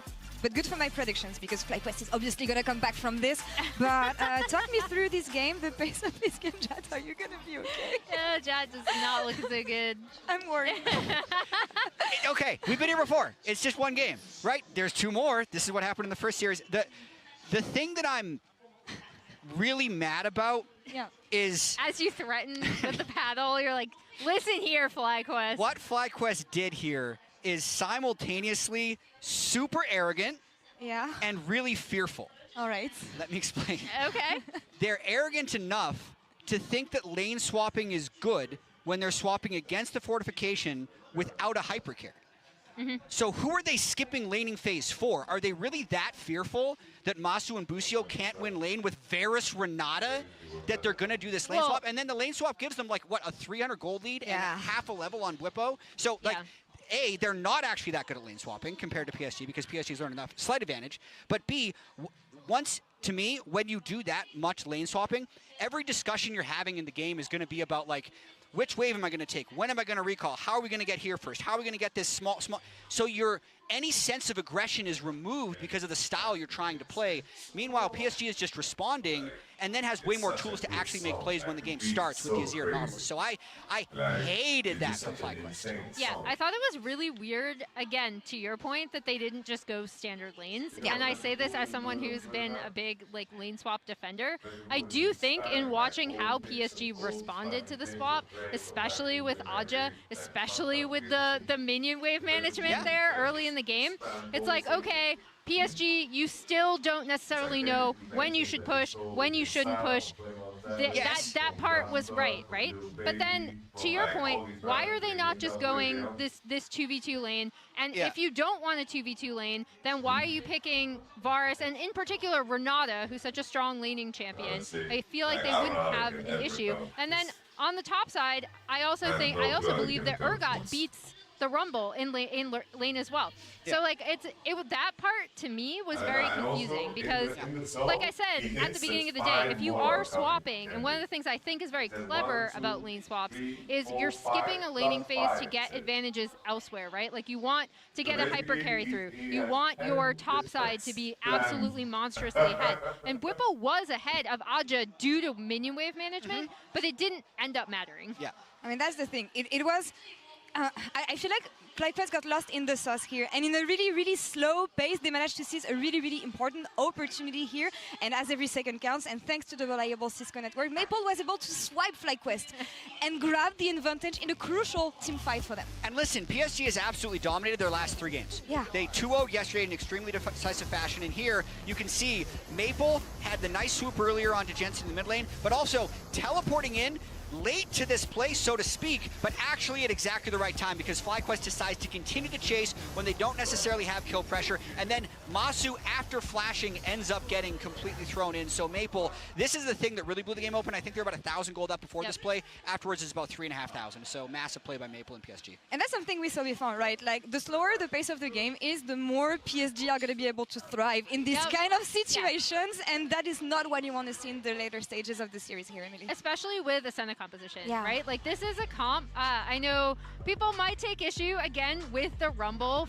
for reasons. However, I do think this is a composition that PSG is massively comfortable with, right? Like, we've talked about Maple, the playmakers he likes to run in the mid lane, in particular Azir, Talia. Those are things where he is going to be able to contribute both, like, especially like going to side lanes early if he can, but especially in team fights and skirmishes. His understanding of Azir and Talia really, really good.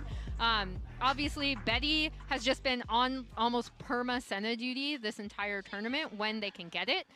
So again, this is just something they're really, really comfortable with. If they are able to slow down the game, even with the wave management mistakes that I think they made early when on the news, they were still in a very comfortable position. And that's the thing. To quote I don't know, man. Why didn't they pick our Arvin, game. man? I want to play my game, and I don't feel like FlyQuest played their Why game didn't they pick Arvin? here. Someone explain. Being on blue side on the next game. Yeah. Quickly, Jad, what do we want to see? Running it back. So here's my concern. All right. And I know we don't have that much time. My concern is their game is actually lane swapping. That was their big bet coming into MSI, is that they're going to be the best lane swapping team, and that's how they're going to win. They played 6 games at MSI. I'm pretty sure they've lane swapped 6 times. Yeah. So it's not looking good. If you're going to lane swap, you need to have FlyQuest has played 6 games. scaling, because they actually are marginally better than PSG at lane swapping. And that can marginally get you to the mid game, so you better have better late game champions. I have a different answer. Okay. Okay. You know what was up? What's up? They have lane swapped all, but No, okay, in this that's a past different question. yeah. you know what's up, Jen? It's league. Yeah. Don't be afraid Was to it again go they into didn't your lane bot swap? 2v2, which I kind of, like, I guess I don't remember this anymore. is a Masu Busio thing. I'm not really sure. But when I think of them being successful in The lane swap LCS, makes sense against Masu Rumble. I is a think it's holistic fine, player, yeah. Right? Like, get them on something. And they're also they had an comfortable with, advantage. Get to team fights because that is They had an strength, that is advantage his coming out of strength, it. as we saw from the first series against PSG. And return to what made you successful in the LCS. Jat is anti-lane swap officially. Yeah, no swaps. Yeah. League of Lane Swap. It's done. Anyway, here Stop. at MSI, that's all for us here. We're going to take a short break while we're going to take care of Jat.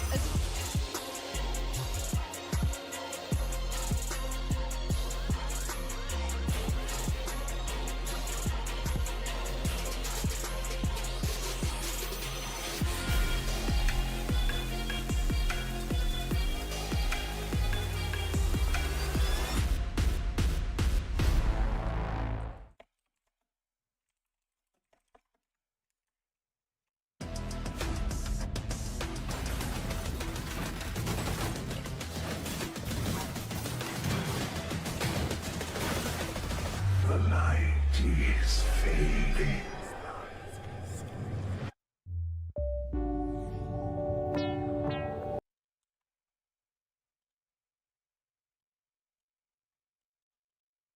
Hey, Doc. Yeah. Can we get it how we used to get it, like when Top had the red Charger? Can we get it how we used to get it, like when Top had the red? Something I wanted to check. Can we get it how we used to get Let's it? check the Mitch point. Cap on, and I got racks on. Spent 4 nights in the country I like, then take my rich ass back home. Glow so bright I can make moonlight see. This ain't like your pheromones. New one, big gun, baritone. Who won? We won. Your home. We old school like Chopper though. My old school made Doctor know. My old school made hard not. Black on black, my coupe and strap ain't balling on the hard top. Let's check out I the told crap y'all point. to call top. Now my number call block. I don't miss, I call shot. Hold up, yeah, cap on. And I got racks on. And I produce that diesel. I can put Shaq on. Hey. Nigga, your bitch gon' leave you. You ain't got backbone. I don't rely on people. I just go and bread chase. Whoa, this so fucking dope. I might catch a fed case. Whoa, you ain't getting money, nigga, then you dead weight. Yeah, they Whoa, can got the defend. Yeah, drop it's too on easy to them. There you defend. go, Second way it was. checkmate. Whoa, we go drop on them. Y'all better play it safe. Whoa, I think going top. And I got racks on. Don't be bitter, yo dope, they reconsider that shit be stepped on. Eastside Johnny way out that project, but then I get my rep on. This is so true. Fuck Why your they feeling, no going both? resting, bitch, I kill it, I bring that check home. We old school like Why they going domino. both here? My old school make lawyers know. My old school a match They're box. just sacking Black that on whole black, way. bad bitch in the back, we ballin' on the hard It's better top. to go I TP. told y'all the car top, now my number car block. We don't miss, we car shots, swerving. I pay him no mind because I curve him. She said I look way better in person. I told her I do better when I'm working. You scared motherfucker, go to churches. right back in this bitch, take a flick. Ho is happening, yeah. We on politic, money clip, like it's fashion, yeah. Me and Rocco back like flipping mattresses. Me and Doc go back Yeah, they're not on like time. knocking addresses. Cap on, cap on. Drum hole 30, no add on. Little man, not the one to go bad on. Big kick stand, fold out when you lack on. You ain't no man, you a mouse in a rat hole. I hold band, hold stack, that's factual. Call Big 10 on the island, bashful. Fuck your plan, I'ma burn that castle. Fuck that clan, I'ma burn that task force. It's big murder when I say go. How about not that fan with the black ski mask and a great big murder when I say go? Man, I took my chance in the paint like that. Let's see how further it might go. And it just might hurt you when I go. And my name might curse you when I go, bitch. That's the sound. I don't know what that means. Sir_hindsight donated $5. Hello Yamato. Quick question. There are still old guards on some of the teams on MSI. How could it be the case that despite that fact, there are still teams struggling with lane swaps when they have the players who can direct them through it? Oh, I think it's like every single player's decision has a big impact. Thank you much for the $5. It's like every single individual player has a big impact, and it's not a question of like micromanaging people, because that's not what it comes down to. It's like I think people sometimes misunderstand what it means to be a shot caller in League of Legends, because the majority of the work that you put in is the work you do outside of the game to make sure that people understand what you're saying and do the correct things when you call for them. Like I, to a certain degree, would be able to micromanage people to do lane swaps actively in-game. But in the end, right, I think it just, it doesn't come down only to the experienced players, you know, because you can make a misstep and then it can be a misstep for some of the players that are less experienced, and that could be costly already, you know. Dom is molding at the moment. Let me see, I'm curious.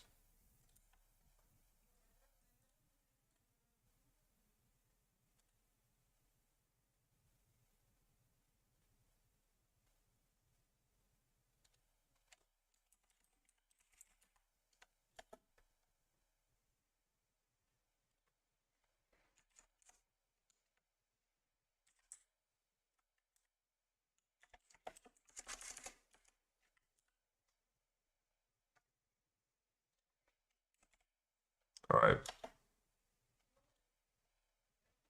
I listen to not like us, yeah. Scaling is just such an annoying timer to have on you. They ban Senna this time. Priority is still the Varus If here. Oriana's banned, for the love of God, just play Ozzy, please. Play against Aurelion Sol. You imagine that for PSG, they're going to round their ban out with the Oriana, and there it is once again, targeting towards Jensen. Let Master play a more dynamic game, like. Oriana.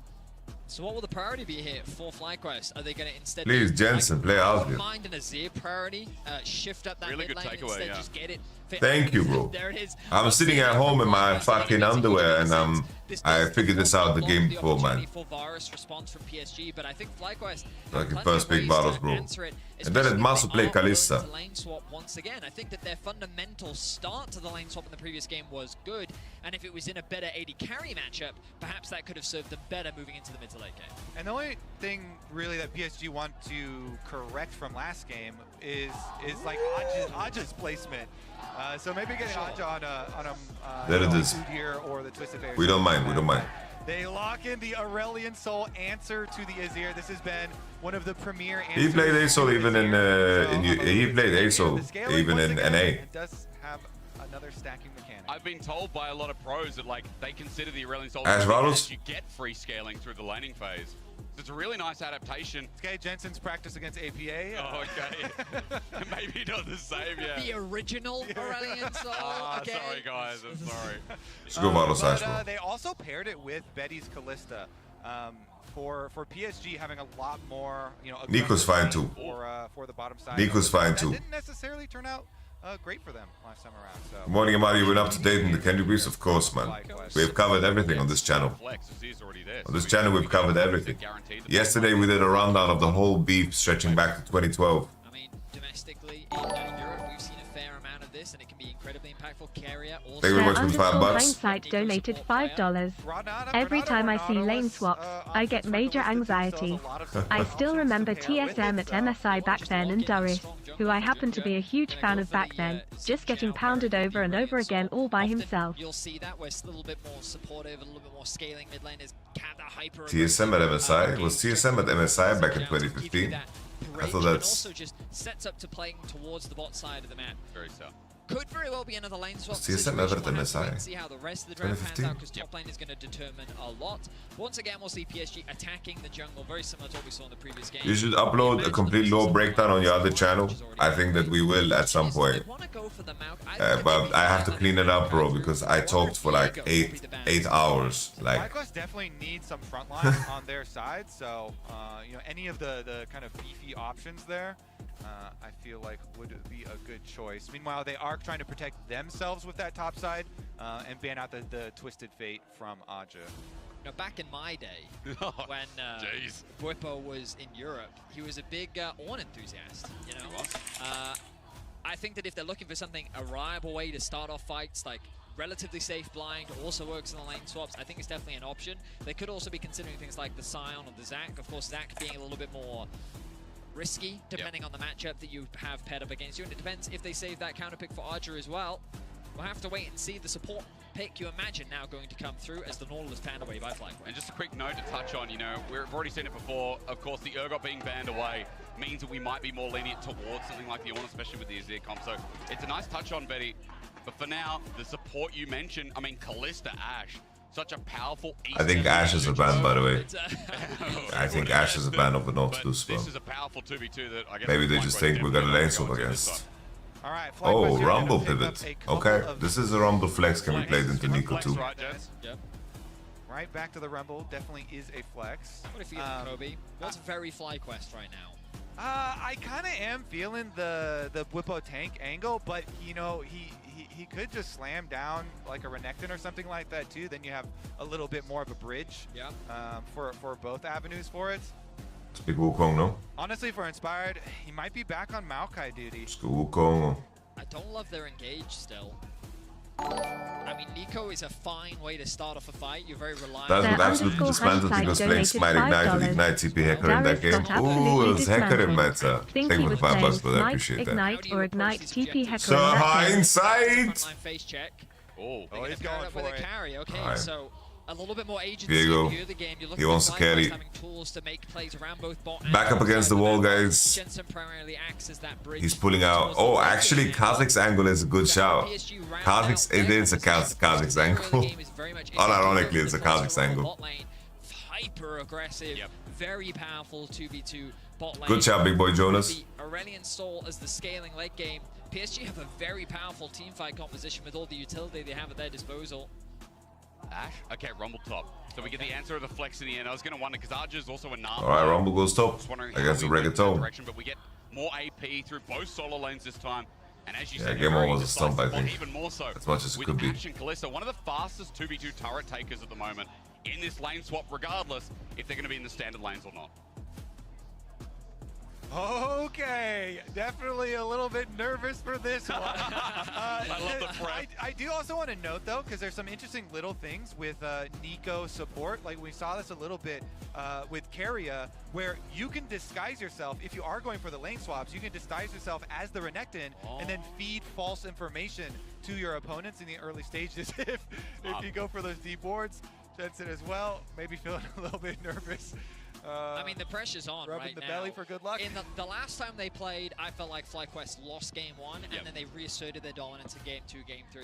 This time around, it felt like PSG... Park3 thank you very much for the Prime Gaming. I just opened Metro Boomin's Twitter. And FlyQuest were lost of sorts. They didn't really have the tools to find It's crazy. opportunities. Now, though, inspired... What do you prefer here? Let me marinate a little bit. Give me a moment. Some eyes are on him to get the ball rolling for FlyQuest in the early game. If it is standard lane Holy, 2, this man looked like Elk, no? He looked like Elk, the guy who was holding up the PSG sign. He had the glasses and the haircut. Christensen, thank you very much for the tier 1. I appreciate you. You're far too kind. Acnea, your name doesn't look the same without the sub icon next to it. I don't know why. To reiterate what Vedia said, Don't feel pressure to first sub. series, the first one that opened up MSI looked so good for Joke, FlyQuest. It looked quality. But right now, PSG playing I'm their kidding, game. I'm kidding. They've got the Don't worry, Aurelion don't worry. Soul to back that up as well. Our Spring Kings of the PCS are one Yeah, you step get- closer to getting into the main stage. You get a different one here. For last year, where Golden There Guardian you go. said last There you year get your own badge. That's an easy Welcome to the 3 mod years. team, Cacnea. To remember that last year was the first time we introduced second seeds into MSI, right? Primarily, it was an exclusive tournament to the winners of Welcome each to of the gang, bro. Guys, I forgot to send ads. Bro, I'm way too distracted because of Kendrick, man. Blame Kendrick. I'm sending ads now.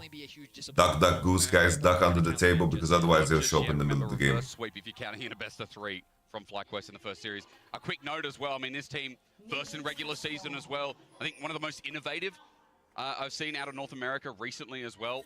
Oh, that's a nice Aurelion Soul skin. Jensen on a team together with Whippo having such Yo, Doombavin, thank you very much for the gift to was sub. good as we're going to pay Idolist do not like us. with the invade coming from PSG down bot.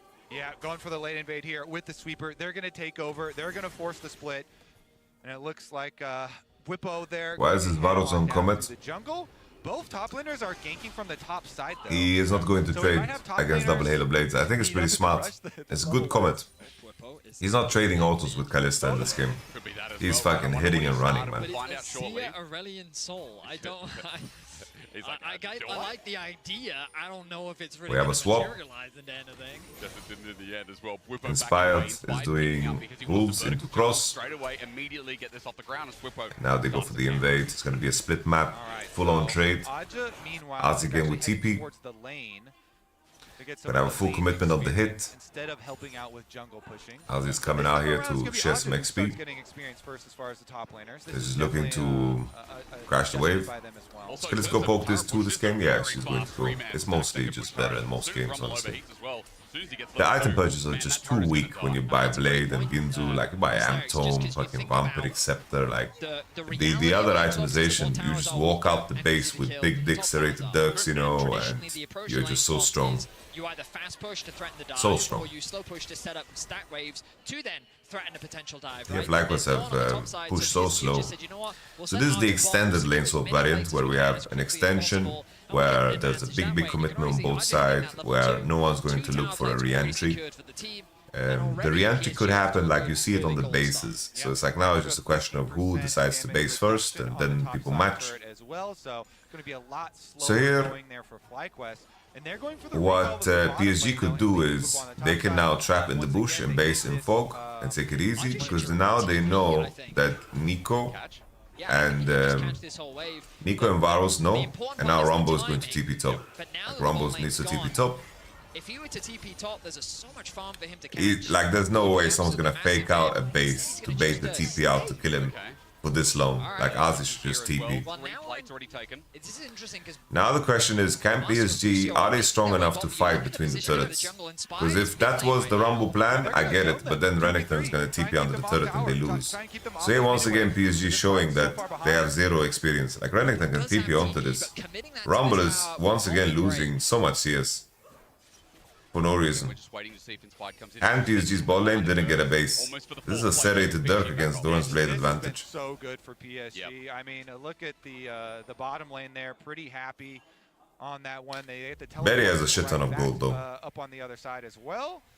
Honestly, see about, so Whipple bounced. the next couple of minutes here, because this wave pushing out away. Whipple bounced.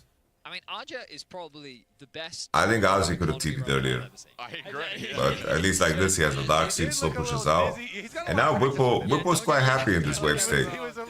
Whipple's quite happy in this wave state. And now Varos and Nico is going to be able to crash a wave. I think Varos and Nico got past the hardest part of their lane. I think Fly is very happy with the condition of the lane swap. Meanwhile, in mid lane, Maple doing what Yeah, Renekton has TP advantage, laning against Rumble. Bro, he's having a good time. Like, XP wise, XP department, he's solid. Alright, I'll call him Rumble instead of Ozzy. That Aja should be behind in experience, but you look at the bars underneath the icons, and while Whippo should be a little bit ahead, Aja's right behind it. What happens if Fly lose here? The thing is that their pilot. Hello, ladies and gentlemen, I am the pilot. I am waiting for FlyQuest's arrival to fly them back into North America. I'm ready to depart this evening. Feels like a must for FlyQuest in this early game to start evening out. Yeah, that's the big advantage, and kind of the thing that's like baked into the game now. As far No, it makes sense. Like, Ozzy sounds exactly how I would say Ozzy. So, it's so crazy that you're that way. Completely off that wave. Originally, they had about like a 9 CS lead, which has now disappeared. And they're able to get a plate off the back of it. So, would you move to NA? No. The question of like, maybe they just wanted to avoid those early levels from the Ashe Callisto, where it can be very terrifying. Now that they've secured, I think that part of my life closed. Unless like a crazy team is going to happen. I was intrigued. I was interested in joining C9 for summer. He's already used the clone. His flash not going to be burnt though, as Jojo now spotted out. When becomes Lightning, Betty and Woody zone. Not even if Kendrick is your neighbor. Take the damage with only the heal and response from Massive. That would be pretty sick. Inspired immediately, seeing him down there for that gank, jumps right on the objective. Don't tell a lie on But me. it should just be a dragon trade as well in the end. But I won't tell the truth by you. Jets are going to come down and check what he's doing. Peekaboo, Junja there waiting. Emperor's Divide, he slides. I don't even get why Jensen's walking here. But in front of Dragon, mid should be an easy Oh, he's voting Dragon. Okay. It's one of the both, I think, pros and cons of Inspired. He's a jungler that often likes to play for himself, and I genuinely think that with the way that they had stacked up bot, they could have threatened a dive. Whether or not it would have paid off is still debatable, but Inspired in a position, the moment that the bot lane survives the gank, immediately unlocks an objective for him. And smartly from Junja being able to find that cross map, but Inspired now immediately uses this pressure to move into the top side and steal away these camps, and this is what he as a player is very good at. Playing against I just don't think it's Jensen's job to like risk his lane to ward the Drake. If Inspired was just going to go farm topside jungle and split map anyway, and they were going to give that dragon, Especially in a case where they can't even dive Rumble, you know, because they can't. put the ward into dragon and then use the Rumble is making sure that the wave doesn't crash, and the information that the enemy is doing. Okay, the dive is coming now. Ozzy has flash. Double flash for Arja. Desperation unknown. First blood, FlyQuest over Chase, and just like that, their chances are getting slimmer. Bro, I'm just saying, I would just, like, they interrupt me. I say, they can't dive top, so the warding Drake is pointless. And then they try. They want Aja too much. They tunneled way too much on the kill, and they should have just been happy with the summoners. The moment that Whippo They have loose from the ground. Stun, That should have been the signal. We have news from the ground. Apparently, FlyQuest are being forced to swim home. The pilot has left the building. Back to you, Yamato. All right, thank you very much, Dan, the journalist. What was my excitement coming into the tournament for the top side of this team? We'll watch again because I love that you guys said the overchase was Appreciate there. that, man. It took so long to even catch Bro, up. why did they wait for Ozzy to get 6? So we look back at this dive. They wait for him to get 6, and they go because the cannon crashed. Slow from the ultimate means that Whippo can't actually close the gap. And at this point, the flashes are traded. It's fine. You Nimbus, baby. Then they overcommit, and I mean, this is just easy. Nimbus. Right? The whole combo comes through. Yeah. And what are the comms like right now? Aurelion Sol is a champion, you know, being able to move so quickly there. Oh, yeah. And leaving mid-wave. Oh, man. That is so good for PSG, though. Yeah. I mean, for Maple to get a double kill on a Fair play, man. PSG, I feel like they ramped up, man. This is some of the best games I saw from PSG. Based off of like the 20 PSG games that I saw, maybe 15. In game number 2, we talked about Maple getting a free chance to scale against Jensen here. It's been such a big early game, and PSG trying to make it greater with Junja moving to the bot side. Masu is isolated by himself. The arrow connects. He's got no cleanse. He's knocked up, and for a second time, he's taken down. Black Betty, bam, lame. Black Betty had a job, bam, lame. PSG are just smashing them now. Masu dying down here under turret means they have free reign of the entire bomb side of the map. It's so low, they'll be able to finish off that tower and then reset and rotate over to mid again. Nah, PSG is playing well, man. PSG is playing well, man. Fair play to PSG. From Junja denies Jensen from getting in range. Meanwhile, the bottom side picks PSG is doing good. And bot is a wide open. Bam, lame. Now as the chase ends there, but Black Betty had a job, bam, lame. Number 2, They really get me high, bam, lame. Black Betty, bam, lame. I mean, again, we have to go back to how this whole lane swap started, and I don't think that FlyQuest were ready for PSG's response. Committing the rumble to securing that tower bot was so smart, and it set playing the Genshin bot Impact. up perfectly for success. Whoa. A nice arrow connects onto Masu. He has no support from his team. There's nothing that he can do. He's literally chain CC'd, and it is an easy kill. Only pain. And now they swap their bot lane up towards top. There was the opportunity. EU spies are strong against NA. Maple there for the time being. So instead, they'll transition their point of strength to where more tower plates are available for the taking, and it also sets them up nicely to contest the Grubs. Easy as that, isn't it? I mean, PSG getting deep vision alongside it too. You see that Masu kind of rotates towards mid. He's going to be able to push that one out, but as you already said, Betty, the tower plates that go with it make it huge. It's a 2k gold lead here in this early game.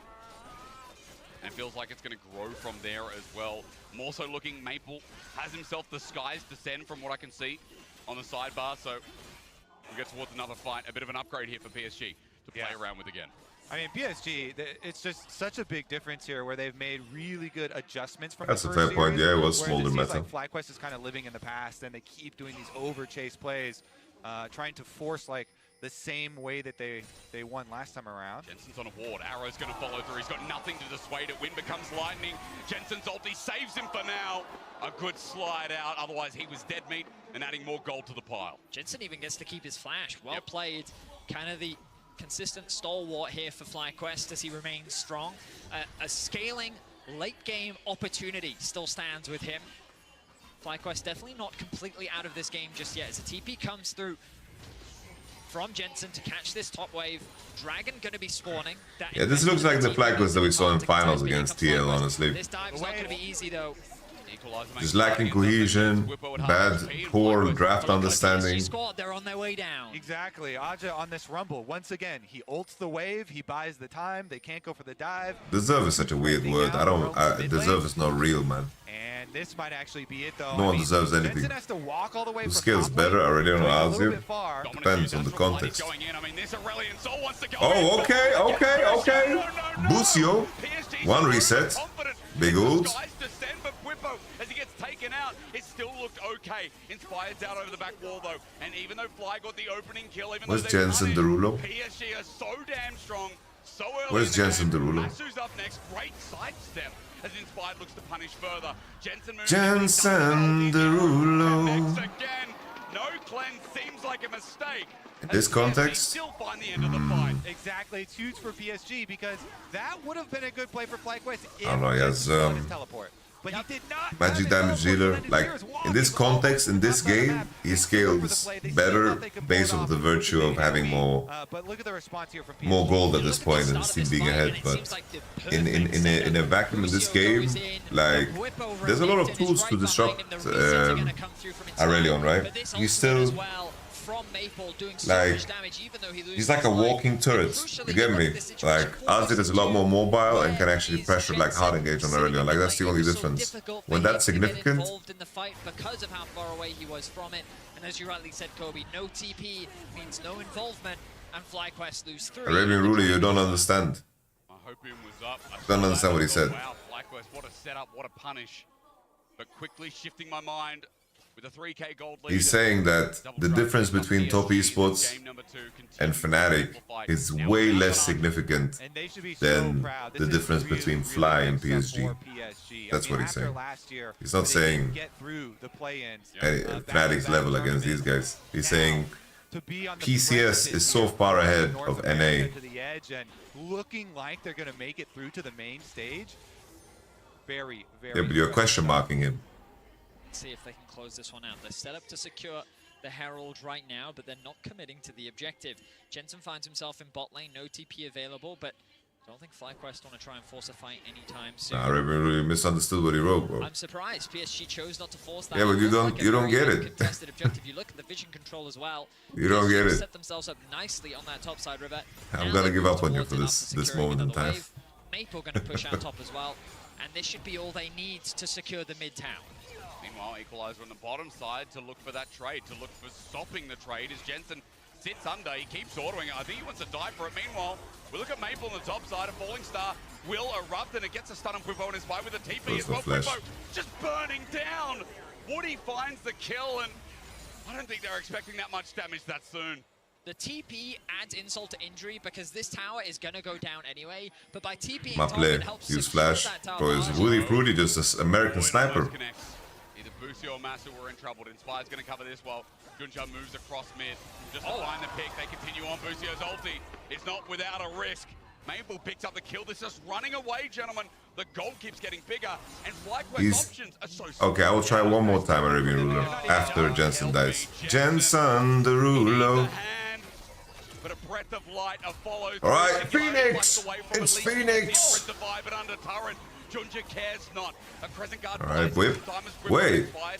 Zinza ult works on fucking anti-turret. No escape. Still PSG look for it as the fate's call onto Masu. Is up next. They're trying to exemplify their experience in the 2v2 as Maple just flies away. Bwipo's there. Inspired ultis, but he's sitting in the singularity. The poke that comes out of PSG's bottom lane is insane. As Busio came over the wall, FlyQuest are crumbling.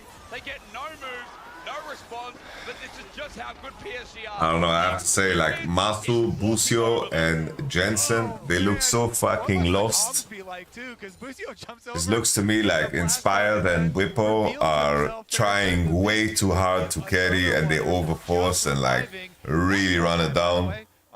And then I feel like the other three are just like not playing the game. It's like you have two people that are overplaying the game, and then you have three people not playing the game.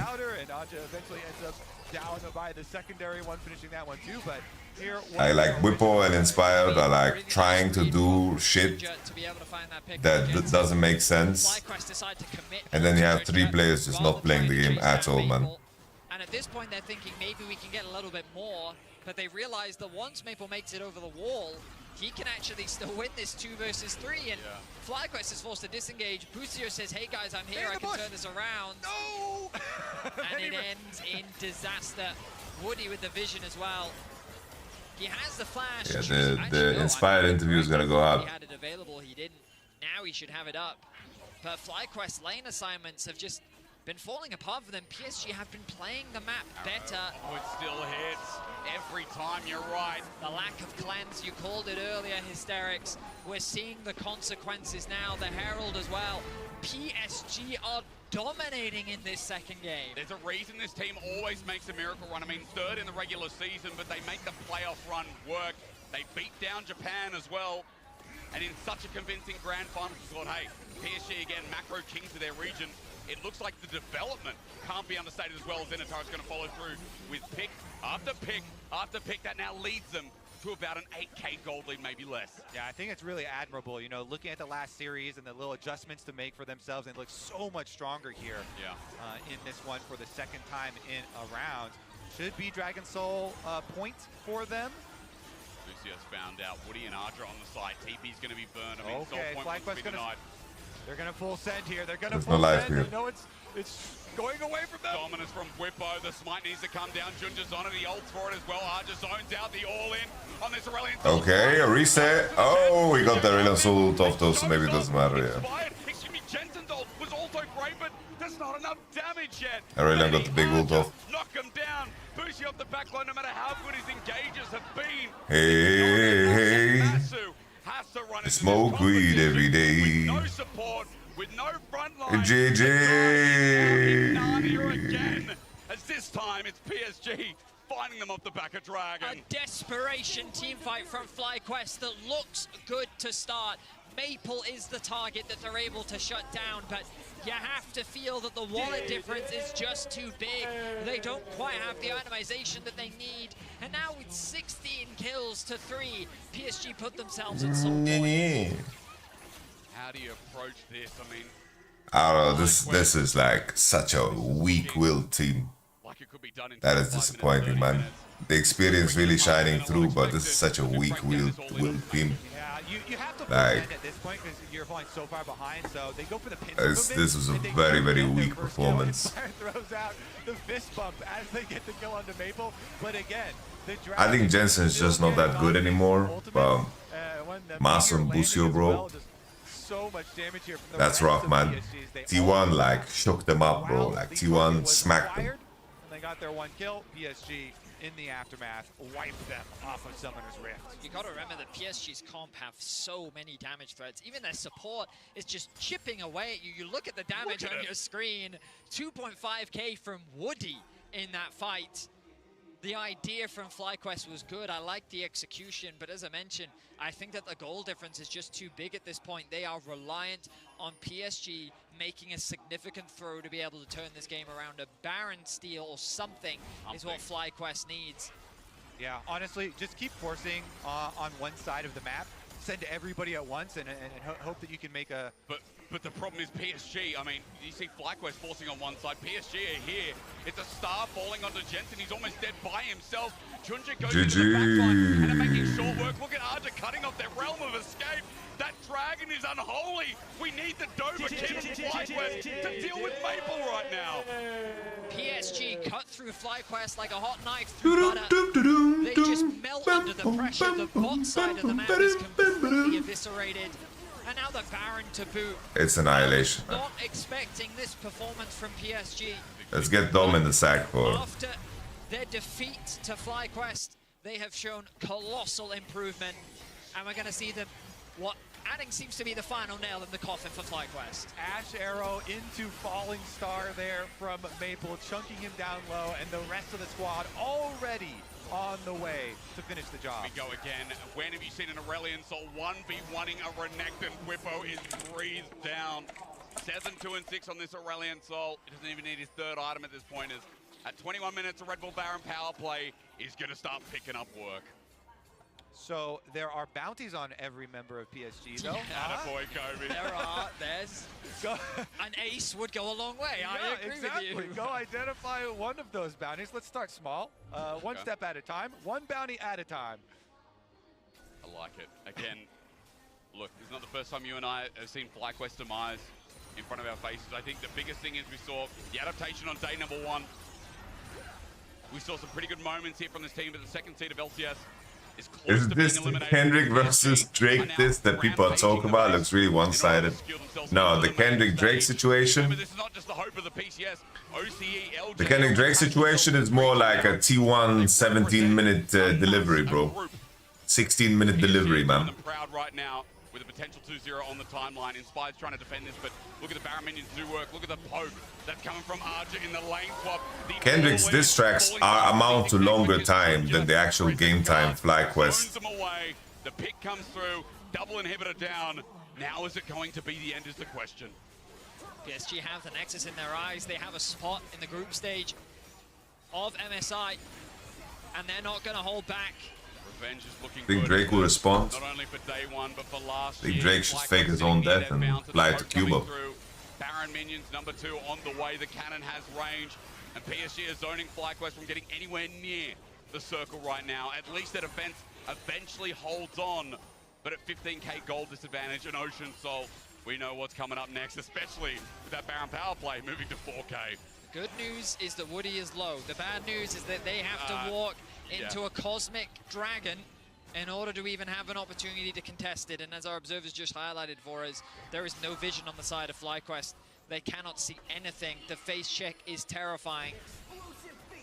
But here comes the TP. FlyQuest are not going to go down without a fight. Hail Mary, root down onto RG. Hail Mary, come with me. Fly Whippo, come quick see. They can do anything about it, but there's How also would you have it now? knocking away. Would you rather ride or die? PSG look for the away. The arrowheads too, and Busio Come with me. okay, but it doesn't find a target in the end. Hail Woody Mary. flashes forward, gets Fate's call to be saved away. Come quick see. Injury. It's equalizer to Masu. It's FlyQuest on their last legs at MSI for this year. PSG don't even need the dragon. They're going to run down FlyQuest. Inspired, trying to get to the Inspired! There's a shutdown there, but Betty, remember this. Kalista does one-shot work. Mabel still finds a burn on Masu eventually, and Betty with a render. Oh! Inspired, but there's a trade. It's Big shutdowns. Big shutdowns for the Diego. Samfeld, thank you very much for the Prime Gaming. A couple of heroic kills at the end, but it's still going to be PSG moving back to the Dragon Soul, picking up that extra big Ocean Dragon Soul buff. Let's see, Busio and Whippo kind of messing around. Two Renekton's in the jungle. Vedius not going to have any chance of stealing that one. Let's take another look at it. Whippo just gets belted, trying to act as the front line, but you see how quickly he gets torn apart by Junja of all people. The Ash Arrow connects in this choke point. FlyQuest just get run down by Maple and Junja, and they're just forced to retreat. I respect the ideas here from FlyQuest. They know when they have to fight. And from Inspired, finding this pick, converting it into a kill onto Betty as well. Great position to be in. Oh no! I thought the burn was just that hard. I thought it would be the burn, but the super minion helping PSG out. The goal difference is 12.5k. FlyQuest really need a miracle to turn this game around. And those two players on your screen there, Betty and Maple. They have made deep runs at MSI before when they were on Flash Wolves. These two consummate veterans of the scene, poised to get to the main stage. Is that 285 Stardust stacks? I have to tell you guys, the cringiest thing that has come out of this is like the Drake fans, bro. There are Drake fans that still think that he's winning. All the power of And they're claiming that he's lying. The Kendrick is just liar. Like an improved team. Junja's come in. This guy has been around experience for a lot of his competitive career. Now getting a chance to shoulder as TP comes through. If Fly loses, they're out, yeah. FlyQuest lose this game, but they are 13k ahead. They are completely out. The Fly is ready, man. The Fly is ready. Looks for an angle while PSG hold on to that Skies Descend that could end the world. FlyQuest haven't given up just yet. They've sent Whippo to catch bot wave. Jensen level 16 on the Azir. Third item still a ways away. Inspired goes for a 1v1, but he stands. Arja stands and just churns damage at him. Inspired thought he could take him, thought it was something. But at this point, I'm not sure what the At least it goes down fighting, you know. Now again, the base defense comes through. Junja quickly, swiftly takes them out. 3 members left standing, but the Spring Kings, the PCS that never misses out on MSI thanks to PSG. As the Skies Descend, will knock away FlyQuest. We'll move to the main stage, get revenge for last year's Golden Guardians, and make do their rights here at MSI 2024. An impressive bounce back from PSG. Massive adaptations from the previous series against FlyQuest. And nothing but a clean series from them. They adapted to the lane swaps well. They drafted well. I have another. Dan the pilot is back. Dan the pilot is back, guys. A huge disappointment for FlyQuest. Their expectations were higher, but they will fall short here against PSG today. Thank you, Yamato Cannon. We would just like to inform FlyQuest that we are about to take flight. They need to hurry on over here. I assume that they already packed their luggage because all of this was to be expected. Back to you, Yamato. Despite them repeatedly Thank you very much. to chase him down. He ends with a death cap as well on a fully stacked Dark Seal. So How about Dan the journalist? Dan the journalist, what do you have for us, brother? Dan the journalist. Hello, Yamato. Well, I'm currently at the venue. All of the FlyQuest fans are deeply disappointed. Sorry, my voice. All the fans are deeply disappointed. We have seen some brilliant moments. We going to have a social gathering outside to mourn the loss today. We have highlighted moments from Masu and Busio. I think Masu especially And that's it. dealing with the pressure Back to you. well. When this guy is as fresh Thank you, Dan. I know that for sure the FlyQuest bottom lane will especially take Check on Dom. playing against T1. All right, let's check on Dom. Accomplishments. Great because experience, yeah. that bottom lane are their heroes. Don't allow me. The FlyQuest bottom lane will especially take playing against You can tell he feels T1 bad about it. I mean, he knows that he's the reason they lost, for sure. I don't think Boba has any problems with accountability. I don't think that he's going to be the type of guy that thinks that he lost because of his teammates. I mean, to be honest, like the bot lane played fine. Finding ways to improve, set themselves up for success at the World Championship, and I think the bot lane was not playing the game, but domestically, their chances are pretty high. See if they can return back to that regular season and playoffs form into the summer split of the LCS. But I'm sure nothing but frustration being felt from the side of the players. I know especially I think incredibly high expectations. the thing is, it's like, are you gonna get rich or die trying, or are you gonna like piss off? You know, it's like you had 3 players that pissed off, and then 2 players that tried to get rich and died trying. You know, It's really sad because we saw their form in regular split and even up to 5. I mean, you even saw like how they can play in the last series, literally the last series. But by the way, bro, I'm going back to what I said in the first series. The fact that FlyQuest beat PSG in the first series did not matter, by the way. It literally did not matter. It's the same way that if Fly lost that series, it wouldn't have mattered. Like, neither team was losing to Astral and neither team was beating T1. True. So this was the only thing that mattered in this whole group. True. True. That's how it goes. True. Gilius Tielis was right. Okay, let's relax. He put PSG over Fly too, but it turns out PSG is just goated. Sad to see they just had a bad day. I mean, they had a bad. Stick around because the Verizon post-game interview where Dracos and Wendy will be interviewing PSG's Archer is coming up next.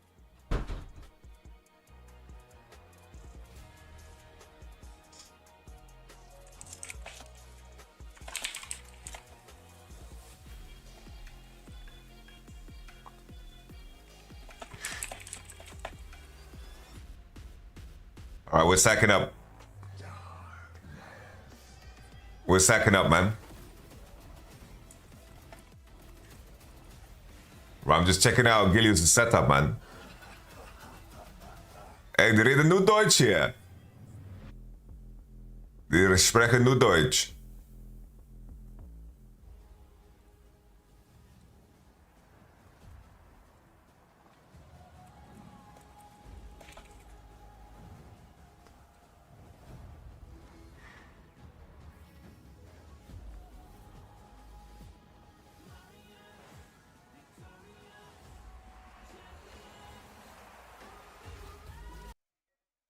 For this, I was saying like NRG, for example, the reason why I was happy with NRG's performance at Worlds is because they actually played at their level. They played at close to their highest level when it mattered.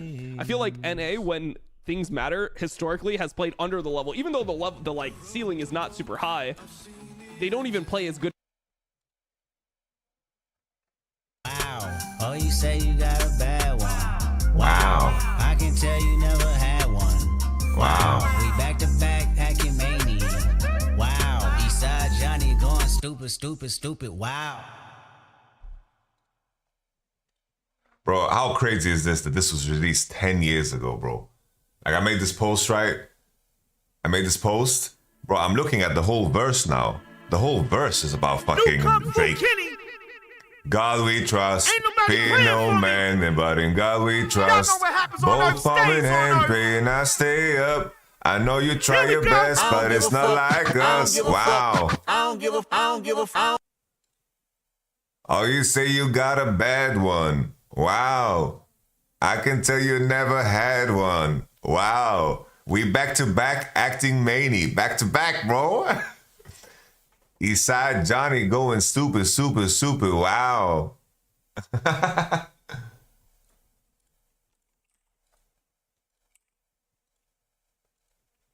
You saw Metro Boomin give away beat just to create more diss on Drake? Really? What's the back-to-back reference? Well, basically, it's like there's a diss track.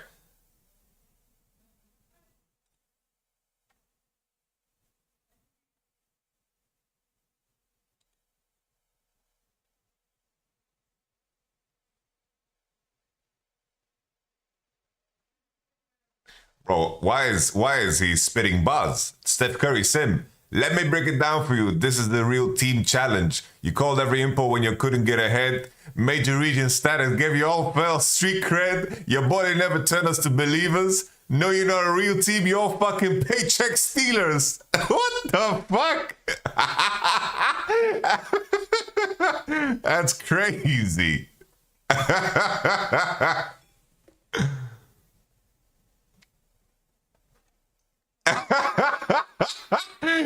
Damn, what yo.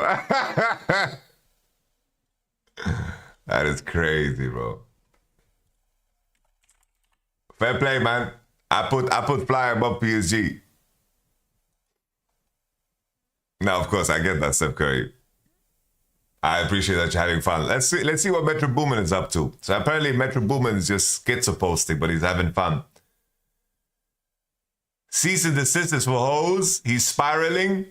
I'm lame, but first week after like that, you tried to block it at radio. So basically, Metro Boomin confirms that this is not a fucking... Bro, I thought this is a photoshopped image.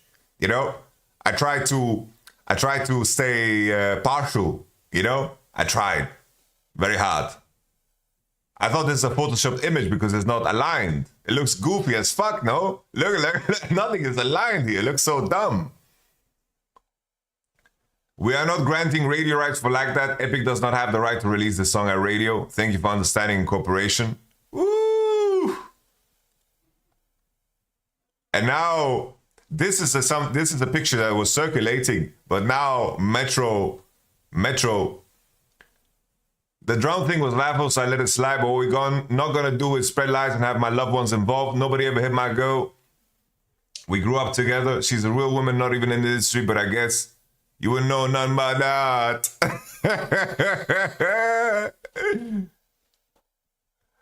I believe you see two bad bitches. Damn, he's going in. So basically, he made the claim, right? He made the claim, Drake made the claim that Young Thug fucked Metro Boomin's girlfriend. That's the claim he made, you know? But, Jesus.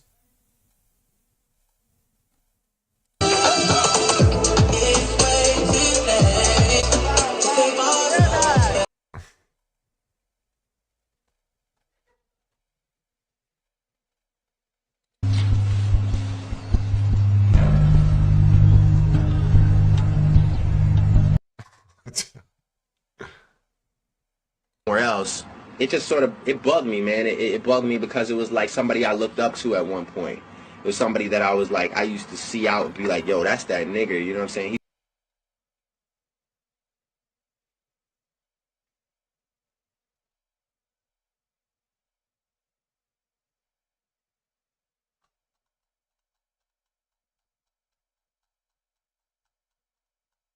All right, this is the beat. So basically, BBL Drizzy BPM 150. Best verse over this gets a free beat. Just upload your song and hashtag.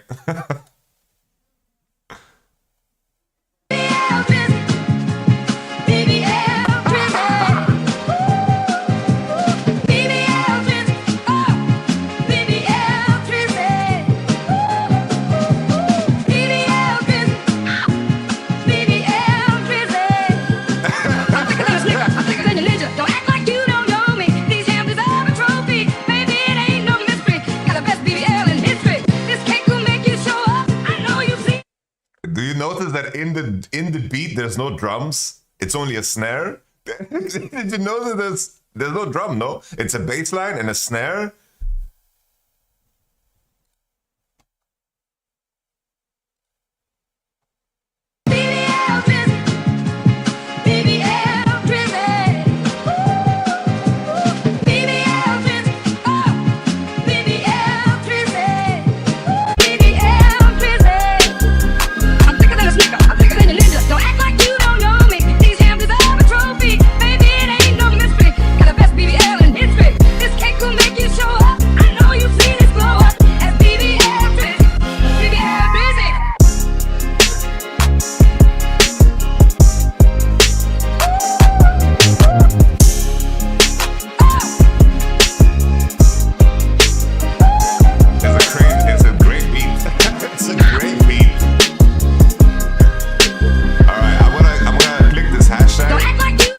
Click this hashtag, but I'm gonna do it on my second.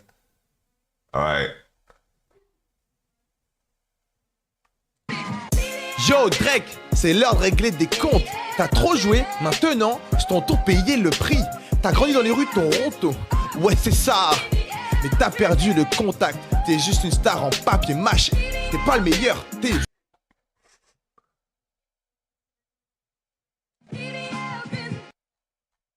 Bitch. Oh. You know,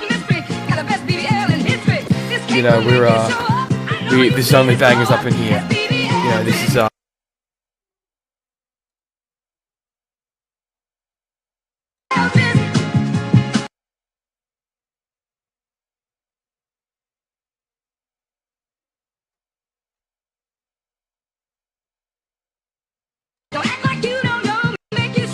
Turn me up, yeah, I think we already won. No way Metro really shut his whole ass up and made some drums. Yeah, I'm blowing through the fun, sliding on this beat for real. Swear my pockets be as thick as Aubrey with his BBL. Drizzy getting freaky, always trying to get the kids on. Think I finally realized why they calling him the six guy. Yeah, then I like you don't know it's something to adjust to. Stranger danger, all them kids be saying we don't trust you. Still locked in with my Twizzy, still on that feeling dizzy. I'm really blowing up, shout out BBL Drizzy. Say there's not another kid out here in denial. Notice how he ain't deny when they call him a pedophile. Notice how he going quiet, crying when he hear the diss. Tell him strike another pose and take another mirror pic. All he got is short jokes for all of his accusers. Ain't no dogs, next he'll drop for all the sexual abusers. Damn. Don't act like you don't know me. Hey, he kinda cooked. He kinda cooked. He kinda cooked. Yeah, fair play, bro. This is like a random account with 200 followers that released this. It's an account with 200 followers that released that. The bars are actually not bad. And now you know I'm a selfish nigga. The crown is heavy. I pray they my real friends. If not, I'm YNW Melon. I don't like you popping shit at Pharrell. For him, I inherit the beef. Yeah, fuck all that pushing P. Let me see you push a T. You better off spinning again on him. You think about pushing me. He's Terrence Thornton. I'm Terrence Crawford. Yeah, I'm whooping feet. Your code. Damn. So just putting Kendrick on the beat. That's crazy, bro.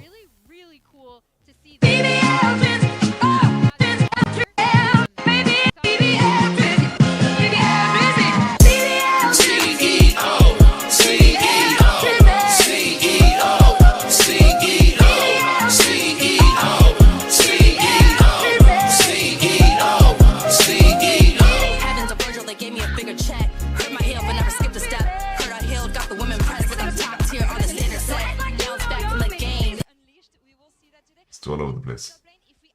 I don't need no BBL. Bitches love to kiss and tell. Niggas this, I wish them well. We don't trust you, go to hell. Baddest out in North Philly. Light skin, but I ain't Drizzy. Gotta be at least 3 years older. If she fucking with me, tell a nigga spin back. If you really live that, stay up in North Philly. And my fist don't do no mismatch. Yeah.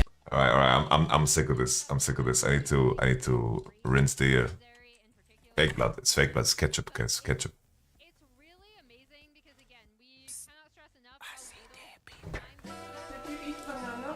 No. What? Hey, from yesterday. lambs. Tell him breathe, bro. Nail a nigga to the cross. He walk around like Tizo. What's up with these jabroni ass niggas trying to see Compton? The industry can hate me. Fuck them all and they mama. How many options you really got? I mean, it's too many options. I'm finna pass on this body. I'm John Stockton. Beat your ass and hide the Bible if God watching. Sometimes you gotta pop out and show niggas. Certified boogeyman, I'm the one that up to score with him. Walking down whole time, I know he got some hoe in him. Pole on him, extort shit, bully the flow on him. Say Drake, I hear you like I'm young. You better not ever go to cell block 1. To any bitch that talk to him and they in love, just make sure you hide your little sister from him. They tell me Chubb's the only one that get your hand-me-downs. And party at the party playing with his nose now. And Baka got a weird case, why is he around? Certified lover boys, certified pedophiles. Wop, wop, wop, wop, wop. That fuck him up. Wop, wop, wop, wop, wop. I'ma do my stuff. Why you trolling like a bitch, ain't you tired? Trying to strike a chord and it's probably A minor.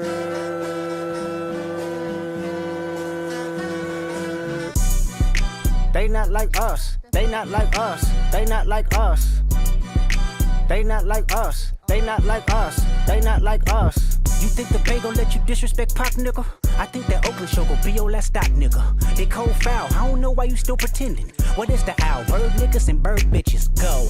The audience not dumb, shape the stories how you want. Hey Drake, they're not slow. Rabbit hole is still deep, I can go further, I promise. Ain't there some P-rest that's for bitching? You Malibu most wanted, ain't no law boy, you ball boy, fresh Gatorade or something.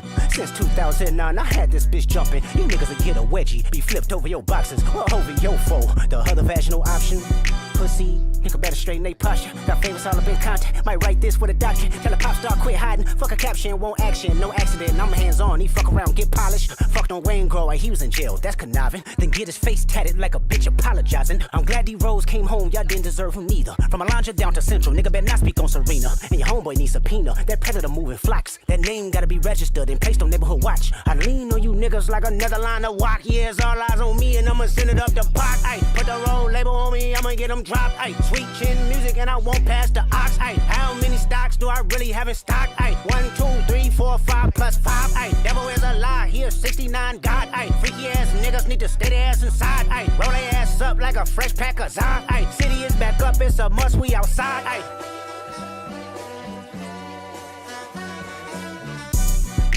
They not like us. They not like us. They not like us. Jesus. They not like us. They not like us. They not like us. Fuck it, we'll let it play. Once upon a time, all of us was in chains. Calista first pick for Noah. Lucha now. It's gonna be a battle straight. Oriana's open. For a second, let me put y'all on game. The settlers was using town folk to make them rich. 2024, you got the same agenda. You run to Atlanta when you need a check balance. Let me break it down for you. This the real nigga. I want to see Humanoid on Ari here, honestly. You didn't see the club. Like, what? Little baby help you get your lingo up. What? 21 get your first street cred. Thug make you feel like you a slime in your head. Like, what? Quavo said you can be from North Side. What? 2 Chainz say you good, but he lied. You run to Atlanta when you need a few dollars. No, you not a colleague, you a fucking colonizer. The family matter and the truth of the matter. Here was God's plan to show y'all the liar. God's plan, baby. He a fan, he a fan, he a fan. He a fan, he a fan, he a Oriana, keeping it simple. He a 69 God. Do we see June Renata here or a little Nico? Hey, hey, hey, hey, run for your life. Hey, hey, hey, hey, run Or for a little your life. and drop support because they have Rumble, Nico, Renata. Hey, hey, hey, hey, run for your life. Hey, hey, hey, hey, run for your life. Let me hear you say OV-ho. Say OV-ho. A little Zinzao looking could be fine too. A little Zinzao. Ash. Step that way. Are you my friend? Are we live? Yo, Attico, thank you very much for the prime. Then step this way. Rumble is banned, true. And then Nico looking.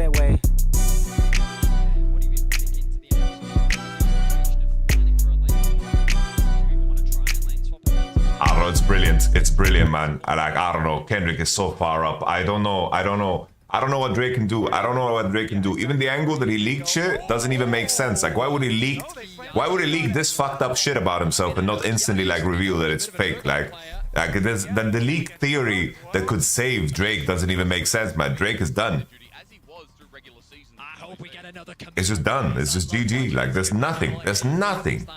There's nothing that can be done. Expectations coming into this tournament were extremely. Kendrick is literally performing much better than I anticipated.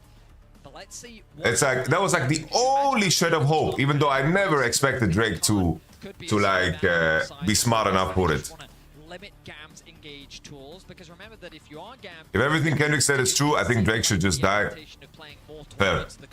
because the problem with this Urgot is while it can be I think the focus is like the focus is on what it is, but I think the focus is on like the wrong thing, you know?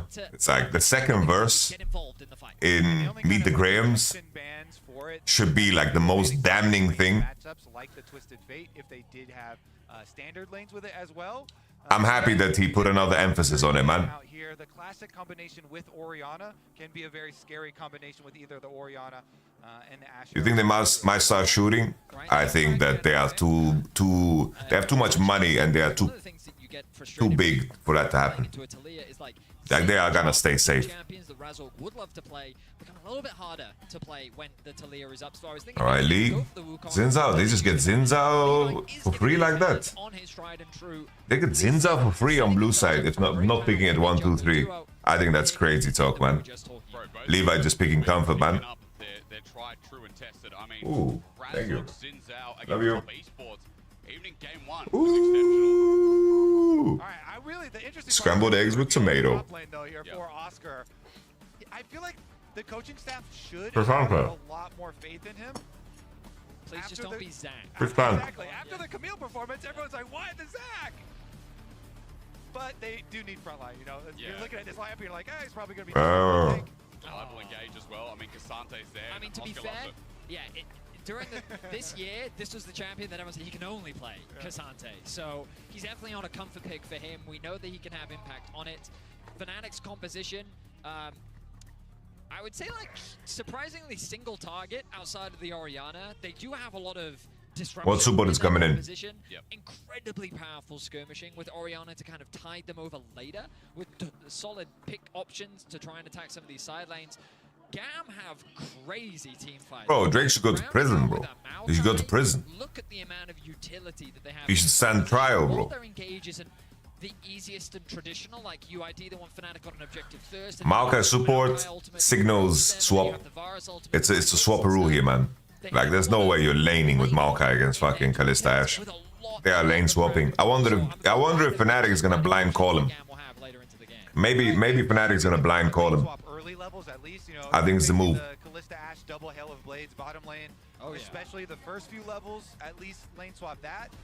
And the thing is, Drake has such a shit reputation, so I don't even think anyone gives a fuck about what he said, man. Like I think it's way more important for him to prove what's up, because I think I would 100% take Kendrick's word over Drake any day. Maybe that's biased, but I think that's just like reputation and the fact that everyone around Drake hates him. Oh damn! The dog. The dog sneaks a kiss in, man. But all them dogs getting buried. You think K-Dot will stop now? I think they're making it to 10, and then they're gonna call. He's gonna name it an album.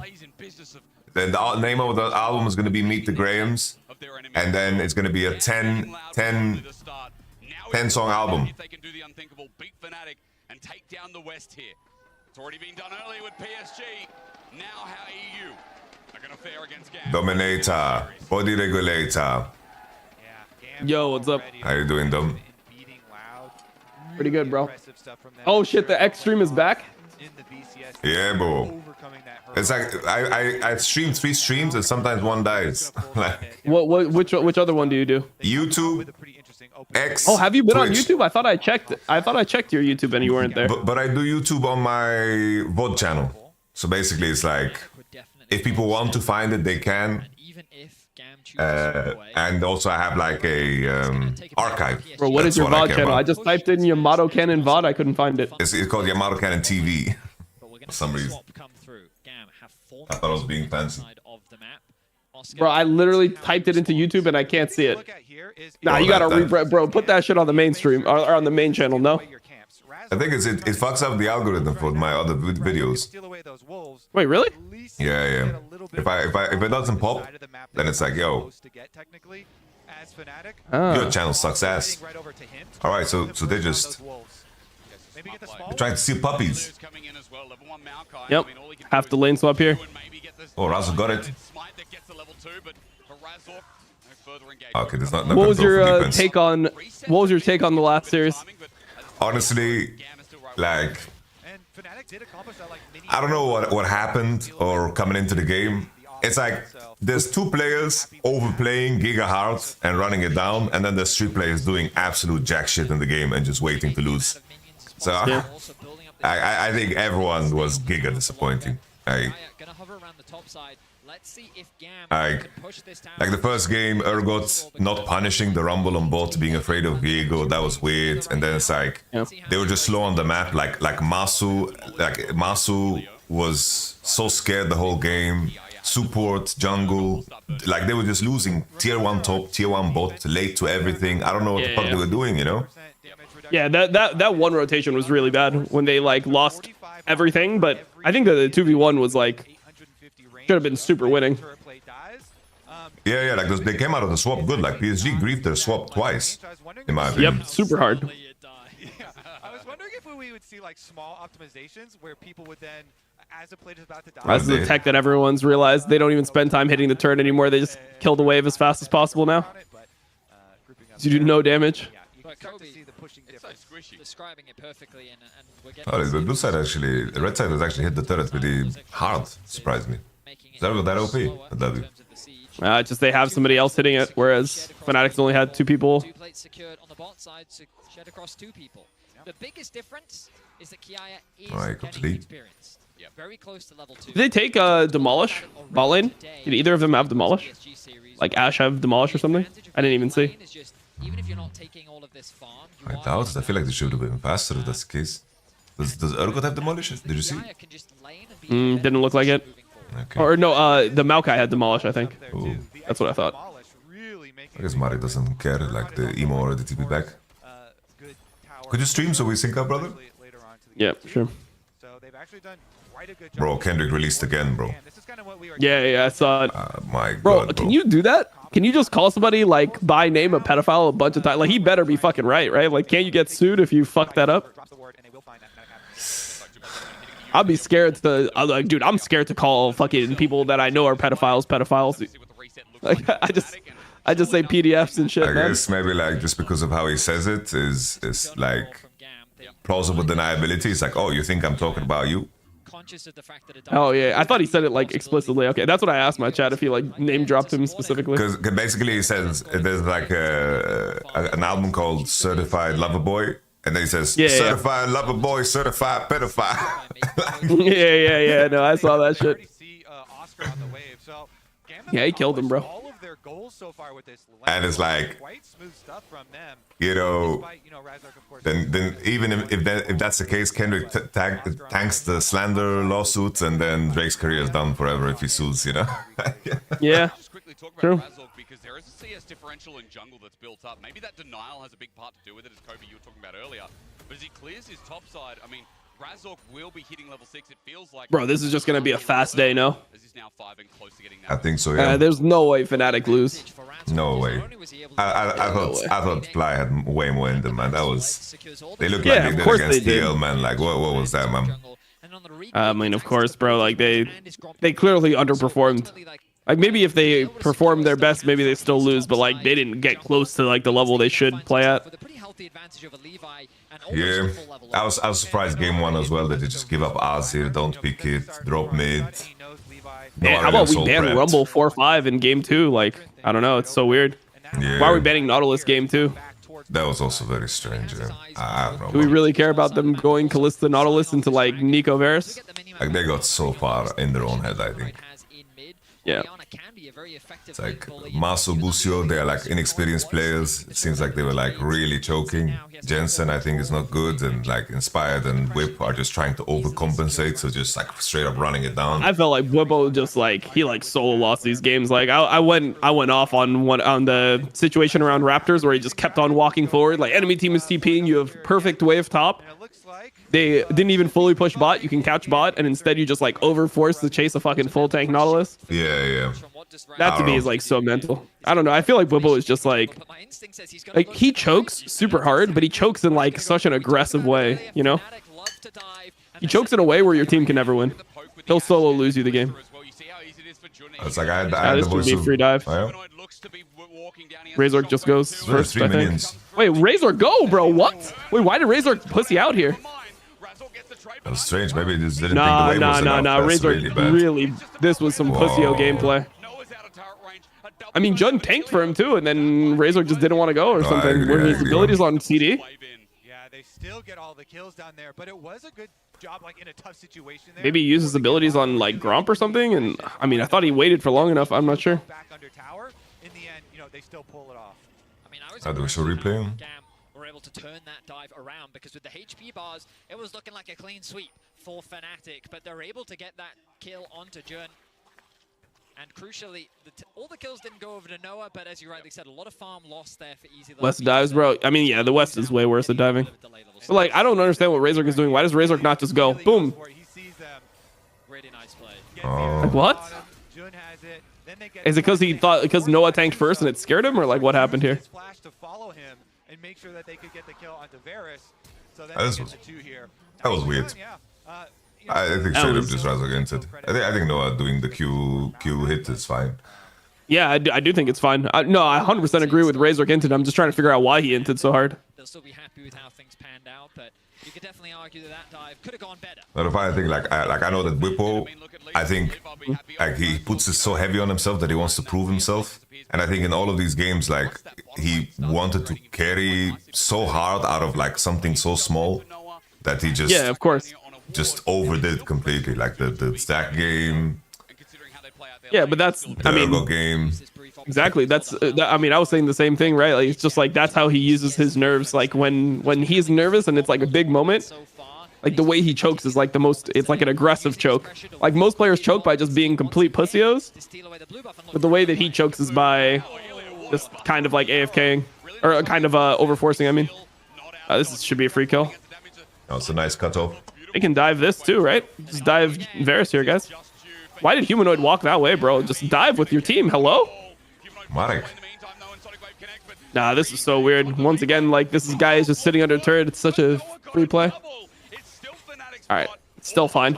Yeah, I've like doing well stacking waves. Like GAM is lost on the map, man. I mean, I just think that the bot lane, even when you lane at this point, I don't think this is a lane matchup where you get back into the lane and suddenly you can play. Yeah. I think this is a matchup where you lose pretty much the entire time. Like Maokai support got fucking gutted, man. Maybe you can play it at 6, I would assume. So you're picking it on 5 against Kesante Kalista showing like it's so bad. Like there's no payoff. Yeah. Watch Humanoid here. Like after this situation, just walk at Varus. Walk at Varus. Where is he going? Why did he not just walk at the Varus with the rest of the team? This is very weird. There's a solo Varus 4v1 under turret, completely sectioned off. Free kill. Wow. Nice. Jun is just that guy. Yeah, Jun is really good. But today, he's showing up nice and early. Yeah, it's like the whole team lifting him up here this time around. Lethality, Kalista to boot. I think he was blocked. No, he got blocked afterwards. He wasn't blocked from just walking straight at bot lane. He got blocked on the wall when he walked into the bush and like started pathing back and forth. Ooh, okay. Noah, Noah, you're getting TP'd on. He has cleanse? He's cleansed, he's cleansed. Okay, he's chilling, he's chilling.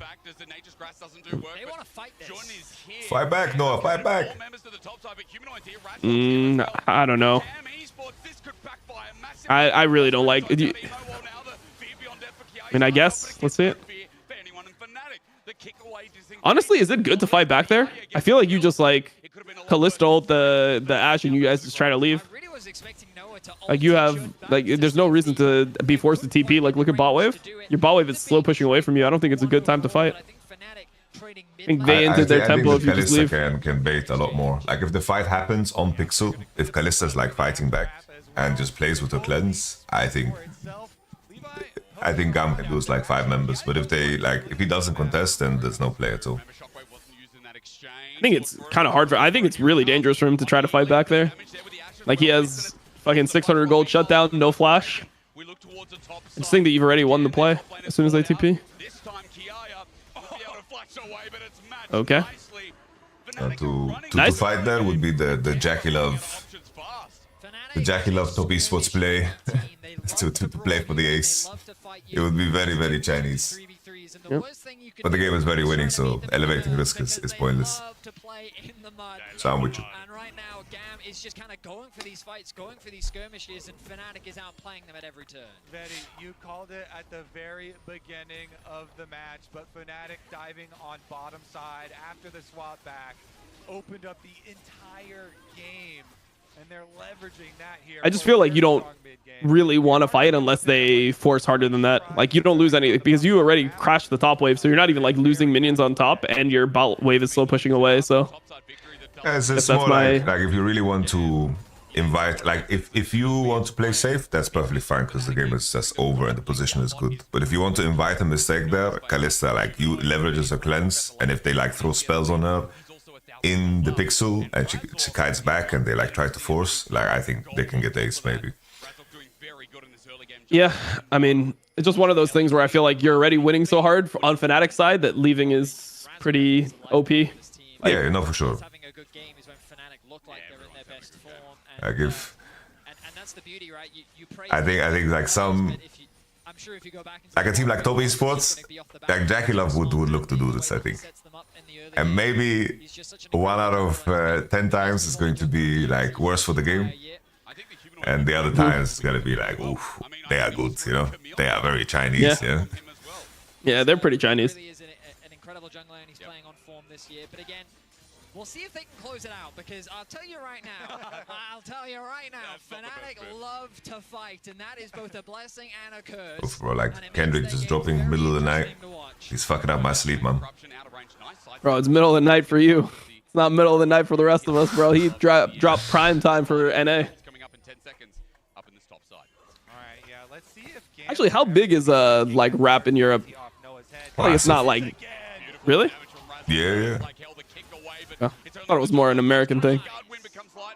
Massive. It's like UK hip hop, French hip hop is crazy big. I don't know too much about German, but it's like. Yeah, I'll actually listen to some German hip hop at some point. Someone said we have domestic rap like ERLs. Yeah, we have ERLs here. Yeah. It is kind of like ERLs. Yeah. The alarm went off, and we're like, wait a second, you're not allowed to be there. Ash Arrow comes out, barely escapes though. No, I was asking because a lot of times when I play rap on stream, in my chat, because my chat is mainly European, and a lot of times they like freak out, like, what is this? Oh, really? Turn this shit off! Like, yeah, they get really mad when I start playing rap. But it's like you listen mostly to old school, no? I think that's the angle, right? No, I listen to everything. Okay. Humanoid is bored. Just have to wait a little bit. Oscarina TP too. They're fighting it. Holy. Nice, clean. Oh, what he didn't get over it. Oh no. Oh, okay, Noah. Bro, Noah's bringing Twitter energy. Noah the boa constrictor. Noah the boa constrictor. What is happening here? Razork too active, relax. Wait, what did he? What happened here? Special agents. Trying to figure out what happened. Did they try to kill? Wait, were they diving and then Oscar ulted Urgot away? Maybe and then he ended up under the turret solo? He drove the Herald. The Herald like died before it reached the turret, and then maybe he was under the turret. I thought it was just that they were like trying to dive the Urgot, but then Castante ulted him away, and then he ended up solo under the turret. Maybe. The response from Fnatic. I want to see it. On the collapse in the 2 versus 3 are able to make the outplay happen. Oh yeah. See what happens, Tom. Dom's right. So here's the first part of the dive where Okay. Dom was right. Have you seen that emote? I haven't seen that emote. That's a classic.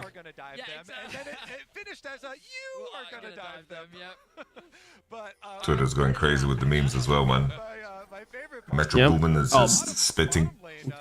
Twitter loves when... The thing is, like, I don't think that a lot of people... Like, what happens is, like, people in the community meme, and then, like, Twitter just doesn't realize it's memeing half the time. That's what I see. Drake fans are huffing heavy, Cope. Mhm. Noah's kind of surfing around the map like Superman here. And there you can see I saw one take from a Drake fan. He said, Kendrick is just recycling bars. You just say he's not dropping anything new here. It's like, bro, he just called him a PDF. Like, He called him a... Yeah, see, bro, aren't you scared of... Okay, I'm happy that I'm not the only one that's scared. yeah, no, like, I'm not risking myself, man. And especially, like, when I'm with you, I'm not risking you either. Like, I'm taking it easy, man. I'm adding an allegedly to every comment I make. I'll risk both of us. Don't worry, bro. Bro, I told my chat, I woke up today and it was like insane thunder and lightning storm, like insane. So I woke up 2 minutes before my alarm. At 2:15, I woke up to just, or like 2:13, 2 minutes before my alarm, to just insane lightning. And as soon as I got online, I said, I think FlyQuest is losing today. Oh shit. Like, it just feels too doomed, bro. Like, I just woke up in a horror, bro. Like, you know when you get the lightning that just scares you awake? Like, you don't even know what the fuck is going on. You feel like you're under attack. Yeah. That shit happened. I was like, guys, it doesn't feel good. It doesn't feel good, man. Shit. Holy fuck. I had like the opposite feeling today, bro. Like, I slept so little because I couldn't fall asleep because the track dropped as I was going to bed. And I just didn't want to listen to it. I couldn't fall asleep. But then when I woke up, I was like, yes, I can listen to the track. It felt like fucking Christmas, you know? I just woke up. I slept on the sofa because I had to, like, when I can't sleep, I like fall asleep to watching like some show or some shit. Mhm. The moment it dropped, I just like 5 Discord messages. Bro, it dropped. I'm like, no way, you guys are fucking lying. No way. Yep. Bro, he's dropping 5 more apparently. He's dropping 5 more. Wait, really? Yeah. Wait, it says who? Like he said this, He or like said where did this come? on the track. Oh, damn, bro. I even thought this was like shit. Maybe that's the move, bro. Maybe you gotta just fucking keep on going at him. I thought that like I've always, when I get into beefs, I'm like, okay, if I go too hard, it's gonna look like I'm like obsessed. You know, I'm not trying to fucking go like Thorin mode on Twitter. But maybe I just should just go into beefs and just fucking like never stop, bro, until they're just completely dead. I think the beauty of Kendrick's execution is that he warned them, right? Like 616 and the Euphoria was like a warning. It's like, you don't want to go there, man. You don't want to go there, bro. If you do something, if you move bad, your life will be over. God damn. And then he mentioned like he made up shit about him beating on his wife or like fiance and shit. Yeah. And Well, that was like a thing. Like I remember that like way back, that was a thing that people were accusing him of. It was something that was like in an interview, like mentioned, I think like in 2014 or something. Like Kendrick was asked about but it was like from like who accused him? Was it like an actual person that accused him? By the way, that pink word is so fucking unlucky. Look at that pink word. That's a tragedy right there. No, I think it was a rumor. It was just like straight up just a rumor. Yeah. Because like, I never know how rumors start, bro. Like rumors can just be so fucking bullshit. They can push out that side one. Humanoid on bottom side, pretty safe with being able to get his bottom one pushed. I don't have the facts on that one. Now one more purchase for Noah. Okay, what's the angle for GAM? I don't know, they need to get like some turbo ergot resets, but it's so hard. I don't think they can break the Oriana. The Maoka is just so pointless here. I don't know how a team can get Zinza on blue side 4-5 as well, man. I'd love to actually see Fnatic. Not Yeah. necessarily now, but perhaps after the next Dragon. Zinja was pretty good. I thought that there was another angle they might go, which is like I thought Fnatic might go the Ornn Viego angle here. To force them into you, and then you can actually find the fights that you're looking for. I mean, I think either one is fine. Some people are afraid of Castante into Urgot, even though it is okay. The peak potential from Jun is what we're focusing on here. And I like those Oh shit! greenies, Is but Fnatic just- going to bring out their strategy, the Triple Knights Vow? That's the Fnatic classic. I just wanted to mention it was a base buy. You went for a different angle. Yeah. I like it. I mean, I think Knight's Vow is an OP item. Just think that generally probably can only go 2 since there's only 5 members on a team, but who knows? Of keeping some vision around Baron, make sure Fnatic aren't able to sneak that one. So they're trying to keep this point of defense up and hope for a nice opportunity to burst down one of the squishier members. Because you look at the current. You know what I've been thinking about though? Like, I also thought that that Pusha T like had like I mean story of Adidon or whatever. Like I thought that was a fucking banger. People are being like, nah, that was dog shit now because Kendrick dropped something that was like really good as well. Pusha T did like top 3 diss track, but Yeah, Pusha T went fucking off, man. That was crazy. it's like it's up there with like fucking Ether and No Vaseline and Hit 'Em Up. Like that was just so simple and elegant.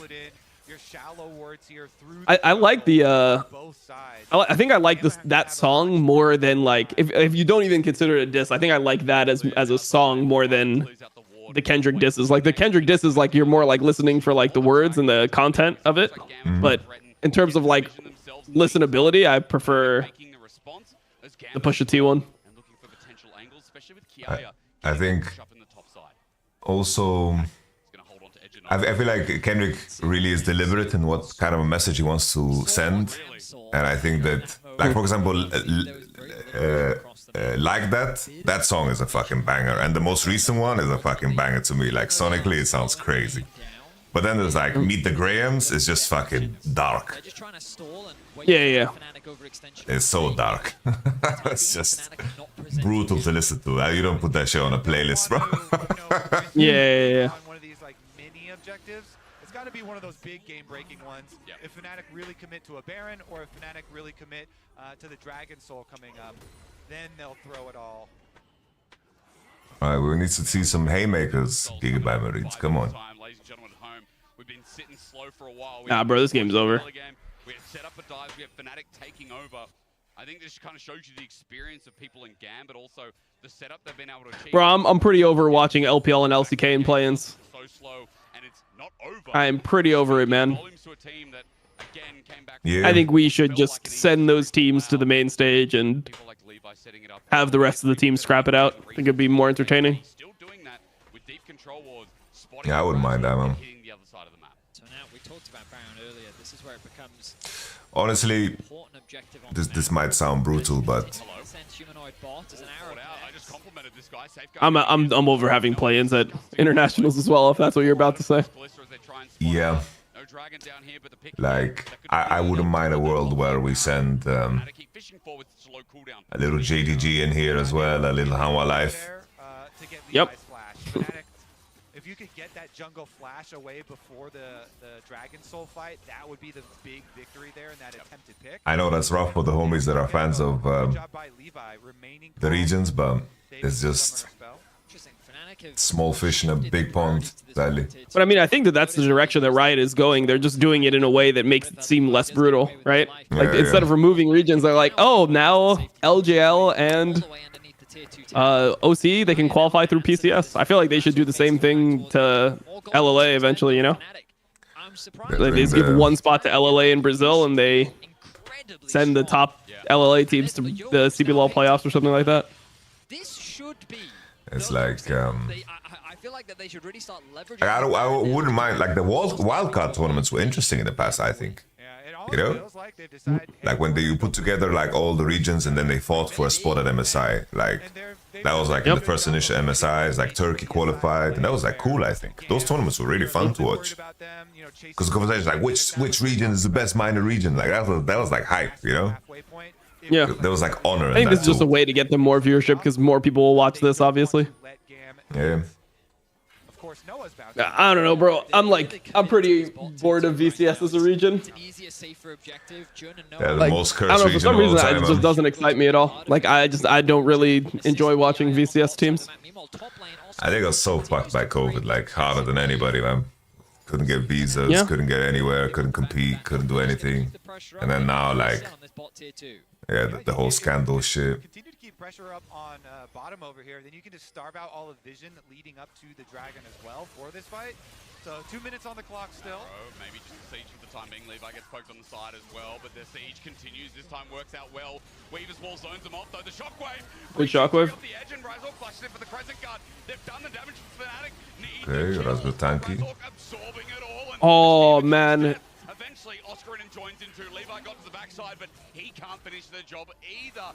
A couple of whiffs, a couple of movements, but Fnatic still remain on top as Easy Love is next up. And all right, Soul in 130. Showing their moves again. A great shockwave from Humanoid means that GAM can't really commit to the rest of the fight. Levi finds a nice angle onto the backline, but GAM become disjointed.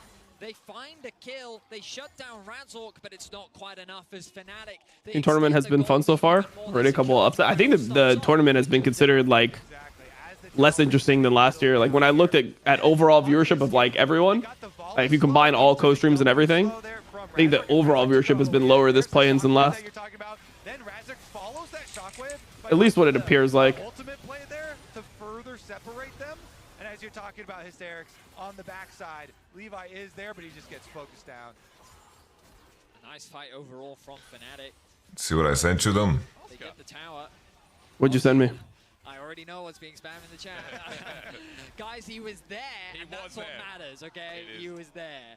Well, gents, I think we need to set up. It's been Holy fuck, that's crazy. Souls coming up. Arrow's going to come through and damn. Speed things up again.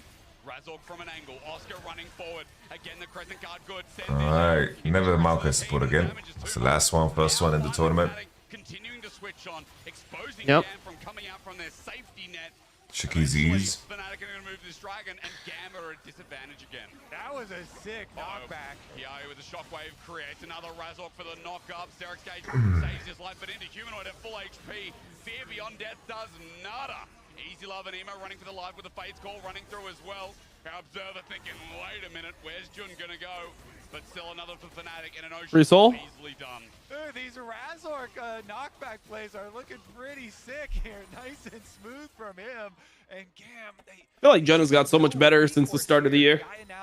At the start of the year, I thought he was like kind of flippy, but now it feels like he's playing good almost every game. Dragon Soul's already picked up there by Fnatic. They're feeling fully confident in this game. Now that you have an Ocean Dragon Soul, Vedius, your Baron starts are so easy. You can just keep on healing and try and pull GAM over to you, try and force more and more advantages. Yeah, I mean, I will say that often the tool of Baron and why you'd want to use it as a way to Imana, send me a link to your VOD channel. I've been trying to find it for like 10 minutes. Alright. Let me find it myself. What are we really concerned about in the scaling front? I don't think the GAM's composition is really going to outscale us, so let's I wrote him out to Cannon TV and it shows that, bro. Really? There it is. Doesn't show up at all for me. Are in there, bro. I thought I got banned yesterday because like my stream was taken down the moment I streamed Rick Ross's music video. Oh, holy shit. He's the policeman. Yeah, I don't know. It wasn't coming up. I typed this in. Yamato Cannon TV. It's not even linked to your other ones, I don't think. Yeah, maybe not, man. I went to your clips channel and everything. I'm shit when it comes to shit like this, man. Yeah. I'm just shadow banned everywhere, man. Shadow banned everywhere. Baron going to be started. Levi still alive means that there's a potential for a steal, and Jun and Humanoid, their responsibility is keeping him out of the pit. Yaya needs a fear beyond death, beyond God. Sonic Wave, Humanoid goes gold. Alright. Levi trying to Desperation. Alright. Nice. Just do the Baron. Clean. And as this Fnatic's performance opening up this series. Mission accomplished. Levi denied access to the pit. I know, but it. No, I was just trying to find the actual channel. I wasn't even trying to like look for necessarily the live. I just wanted to see what your VOD channel was.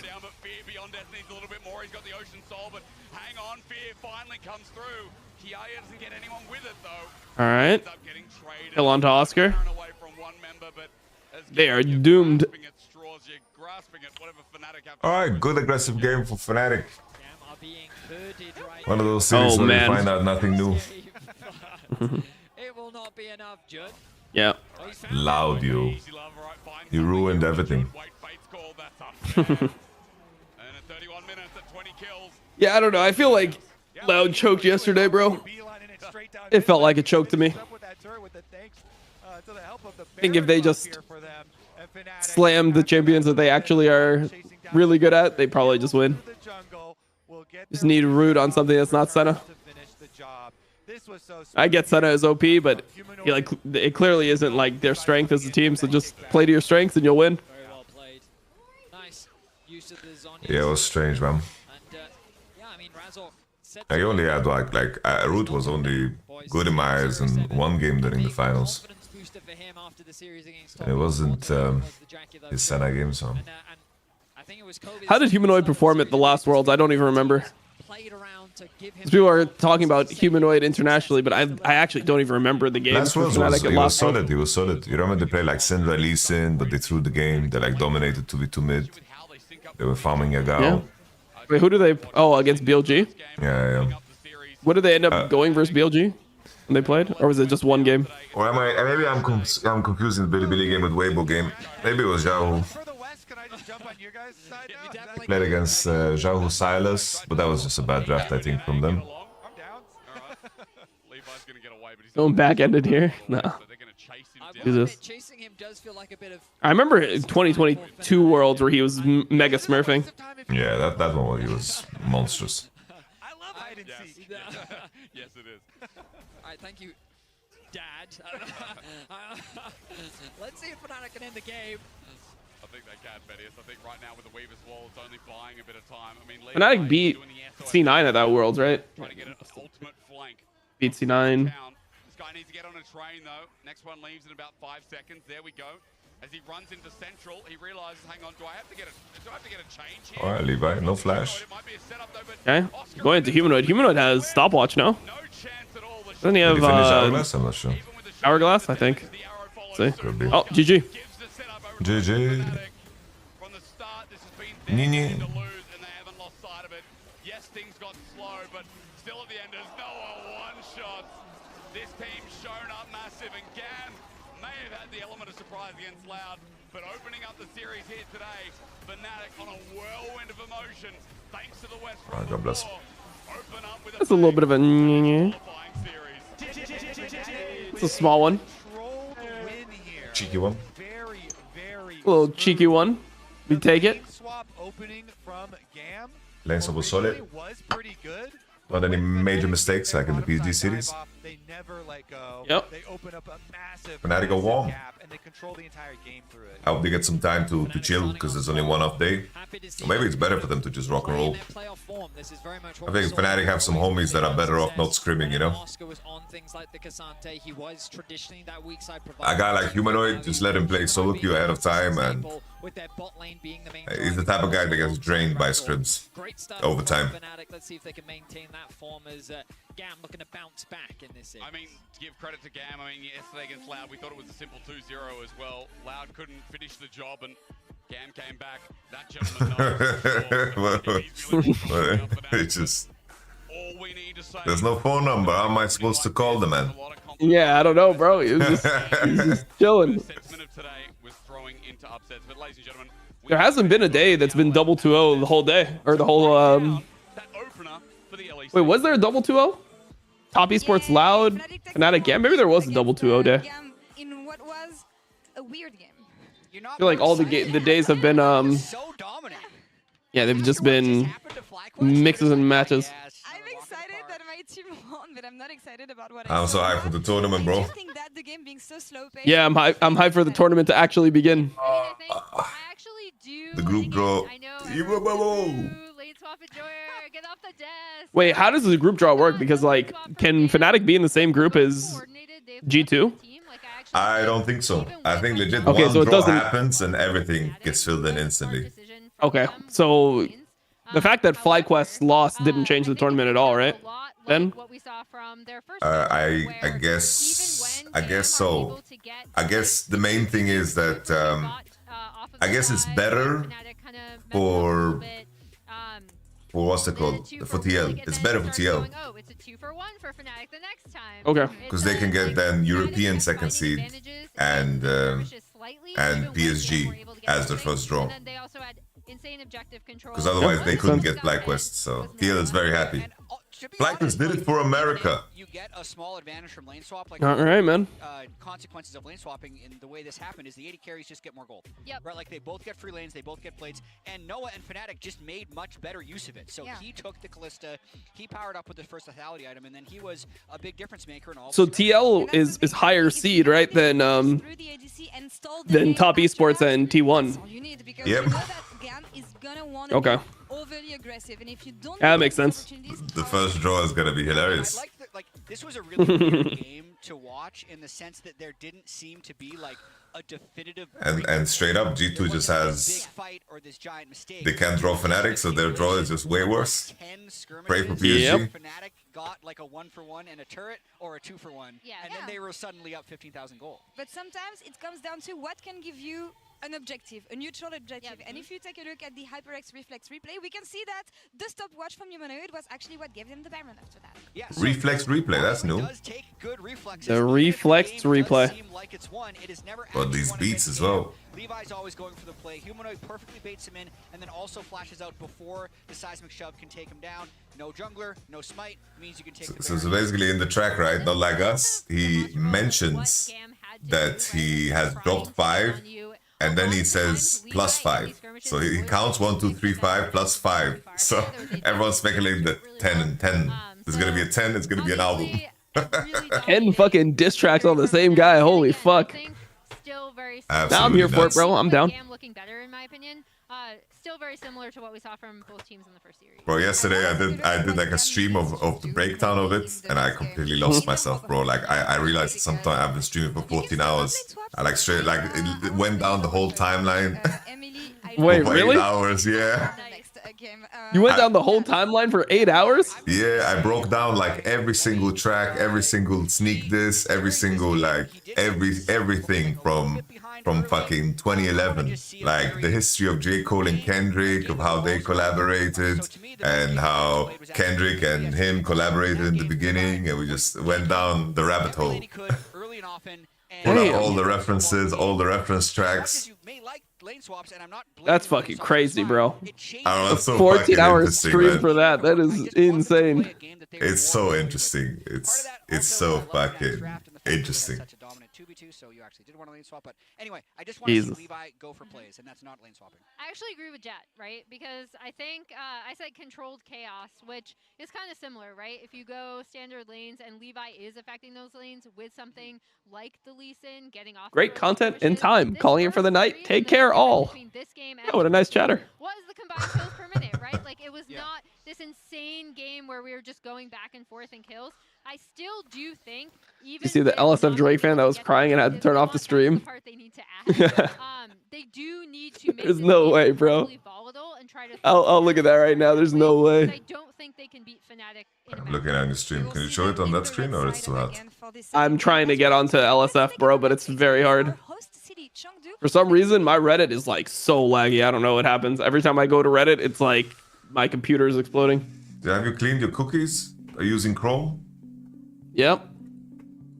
Bro, I tried to use Firefox and some other, like I tried to move into other places, but I can't, bro. I am too institutionalized. Hold on, let me put it in the tab so you can see it. I'm watching.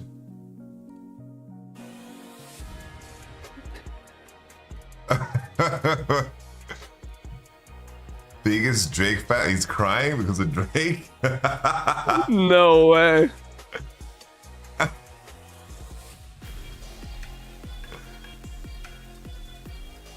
Any rap nigga, he a free throw, man down, call like Amber Lambs, tell him free bro, nail a nigga to the cross, he walk around like Tizo. What's up with these jabroni ass niggas trying to see Compton? The industry can hate me, fuck them all and they mama. How many No shot, it's real. On this body, I'm John Stockton. Beat your ass and hide the Bible if God watching. Sometimes you gotta pop out and show niggas. Certified boogeyman, I'm the one that up to score with him. Walking down whole time, I know he got some horn him. Crying. Extort shit. It's 100% fake though, but it's pretty funny. You better not ever go to cell block 1. Is that Subway paper, bro?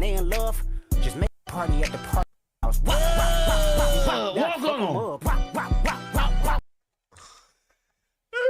The track is insane, right? That's a crazy track. Wah, wah, wah.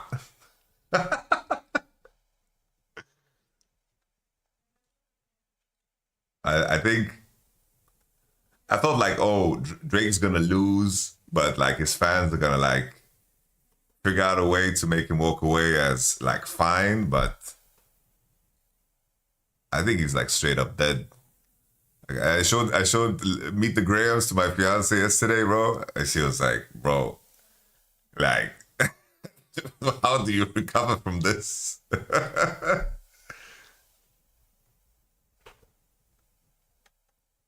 Oh shit, I was muted when I coughed. Wait, do you think that his career is actually over? You think he's not going to be popular anymore? I don't know, maybe he's too big, but bro, like, I think it will haunt him. Like, these are things that are gonna follow him on every song, every fucking, like, he's not gonna get the features. Like, it's like he'll be able to make music and it's gonna pop, but I think like every comment section, everything will just be this, you know? Yeah. I guess we'll see. I feel like just not that many people care that listen to Drake music. Yeah, probably not. But maybe I have a bad interpretation of who's Drake's audience is. Like, I think that Drake's audience like doesn't really care if he's like a bitch or not.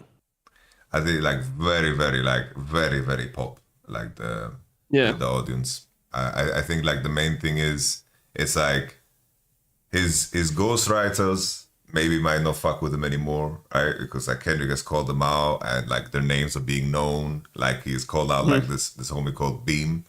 And then there's also like I think Drake, like his biggest skill, in my opinion, was like finding out what the trend is and then like latching himself onto the artist that is going to pop. Like Drake did this with Future. Like he helped Future come up. He helped Kendrick come up. He helped I mean, it's just easy music to listen to. I think that's like Drake's biggest strength. Is that he just like anyone can listen to his music and like it's very like tolerable music for most people. No, for sure. And I think the biggest pain will be that I don't think anyone will want to like feature with him unless they like want to further their own career, and there's plenty of those people. Yeah, I mean, there's so many people that are doing that. Yeah. But it's like everyone in his circle just hates him. It's like he used to, like The Weeknd wrote most of his music for his best regarded album, which is Take Care. Rick Ross used to like do a lot of music with him, like Money in the Grave and like a bunch of songs that they did together. I think like Lil Wayne doesn't care for him as well. Like you saw Lil Wayne when he was in prison, fucking Drake fucked his girlfriend. Yeah. And then it's also one of those things where like Drake just like, it seems like Drake is definitely somebody who used people as stepping stones for his own career. You know, he seems like one of those people that prioritizes himself over everyone else, would use people like other rappers as just stepping stones, and then as soon as he outgrows them, you know, the dynamic changes. For sure, yeah. I think even in it's literally just fucking streaming, no? It's the same exact bullshit as streaming. It's actually just streaming. What the fuck? They are just musical streamers. What the hell? I'm going to play the ad now, guys, so we don't get it during game. Hello? Hello, Yo, Jack. what's up? Hit the road, Jack. And don't you come back no more, no more, no more, no more. What a beautiful day, Ayamano, to be European. Everything is as it should be. Bro, Jack, you cannot come in here with this fucking bullshit. You lost in like fucking... Did you even make... Wait, when did you lose? I didn't watch. I didn't watch EU Masters. I can't even blame you because I don't even watch the tournament. Today, I'm not a pro player. I am a European. That's my identity. I wish. Okay, I'm gonna educate myself so I can flame you. Hold on. What was it called? EMEA Masters 2024. They I'm here before you as a proud Norwegian. and then they got kicked out. Playing. Okay, you made main event. Awesome. We lost Is the this tiebreak. big rap battle that only occurs once a century? Or do you think we'll win the rap battle between Kendrick Lamar and Drake? One is a legendary lyrical gnome, and the other is a light-skinned with a black-sitting lady. If that's a rap joke, I have no idea what you just said. I did not get the punchline, because I listen to decent music. It's the music, bro. That's fucked up. No, it was just like what ended up happening, but we are in draft. Okay. All right, we're in draft. Senna, Draven, Varus, all banned Why by are they Fnatic. banning so much ADCs against Easy Love? I'm like This is just scared. broken roll. It's just too OP, bro. It is what Like, it is. I feel like if you have to ban this against Easy Love, how do you play against Guma UC, Jackie Love, Elk, you know? Well, I mean, I just think that like they. Well, we saw what's what weird happened to me against is Jackie. what's weird to me is I feel like Easy Love's the champion that he looked decent on was Zeri. Like, Yeah. wasn't that his champion? So it's like it I feels agree. like they're banning the Varus, but like his Varus didn't look good. His Varus look terrible. Like Easy Love Varus versus Jackie Love Varus? Holy shit. All right, this is when GAM run back the Lulu Aphelios and show them how it's done. Zeri Lulu's fine too. Yeah, Zeri. Maybe they just keep it simple and go I Nautilus. feel like this is really what Wow. GAM won. I really don't understand this. Yeah, exactly. I feel the same way. It's like isn't Zeri their best champ? All right, so what do you draft here? Do you go Nami Zinzao. plus? Wait, they go Nautilus, they don't go Lulu? They go Nami Oh, plus. sync up with us, Jack. Just yeah, he's Zinza fine. or Kisante, no? But yeah, I know. I mean, with the champion like the Zinzao, right? It was looked at for a second there by Razor. I think Zinza is just OP. Steal away, but regardless, I think Zin? should be happy with his performance and how we set up that game one. Do you match here with Wu? I kind of like a Wukong lock in here. It's all angles bot for Fnatic. Just I don't give- really like Wukong into Lucian, to be honest. But I don't think Wukong is like that good. I think people are overplaying it. I like it into Zin. I feel like and people like Viego so much this tournament. I think into Zin you can always fight him, and I think you can fight against Lucian because you have 2 dashes. The Rumble, okay. Not what I was expecting. I'll be honest. Kiaya, though, wanting to get his hands on a strong This is just top bad. side. Rumble is, This is a good test game for... No, I feel like he should stomp this bot. Because like, Theory not should be really hard to play into. But I mean, I don't think that these games matter at all for Noah. Like, who They don't cares if matter, you but stomp I Gam? want him to Like, get some confidence, you know? Like, I feel like probably his confidence is a little bit low. I feel like he knows that if he played better against top esports, they would have won. I mean, I don't know about that. Really? You don't think so? I feel like I mean, if Arati topside was playing better, at least in the first 2 games.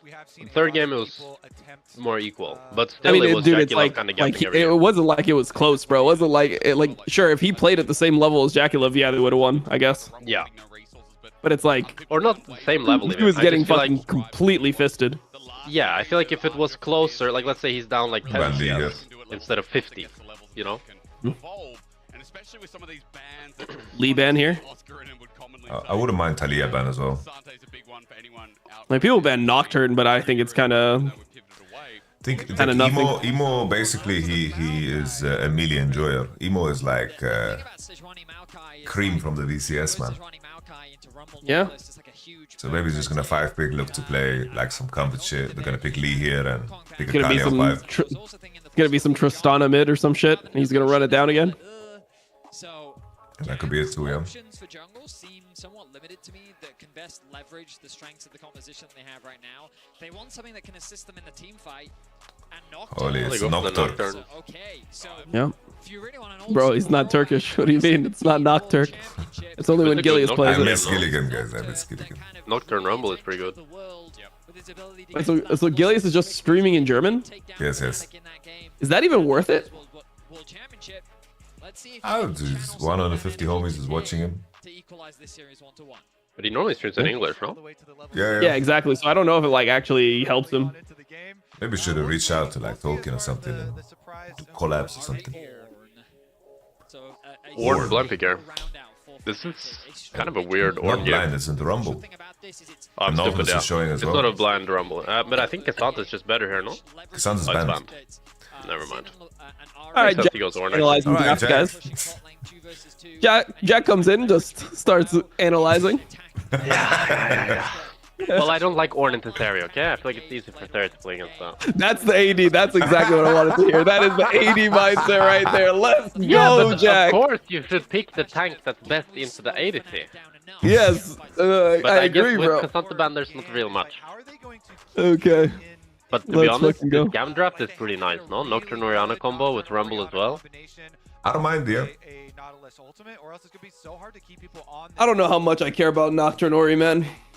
I feel like that shit, like every time I've watched it, they do the combo, and then the guy like lives on a quarter life, and then the whole team just loses. The whole team just dies instantly. I think a big issue is that they only have one target, really, and it's like Lucian or Nami, but... It's like Zinzao, Ari, Ornn is so solid against Nocturne. That's true. Let's see how good the Lucian is. Imagine Gale Force existed at some point. That always blows my mind. Yeah, no, Gale Force is so OP, man. Yeah, of course you miss it, man. That shit was so, the like, only chance unhealthy I for the missed it game. on, to be honest, was Aphelios. I feel like Aphelios was so, like, reliant on it in certain games. But on Lucian, it was so stupid. I think on Lucian, it was just ridiculous. I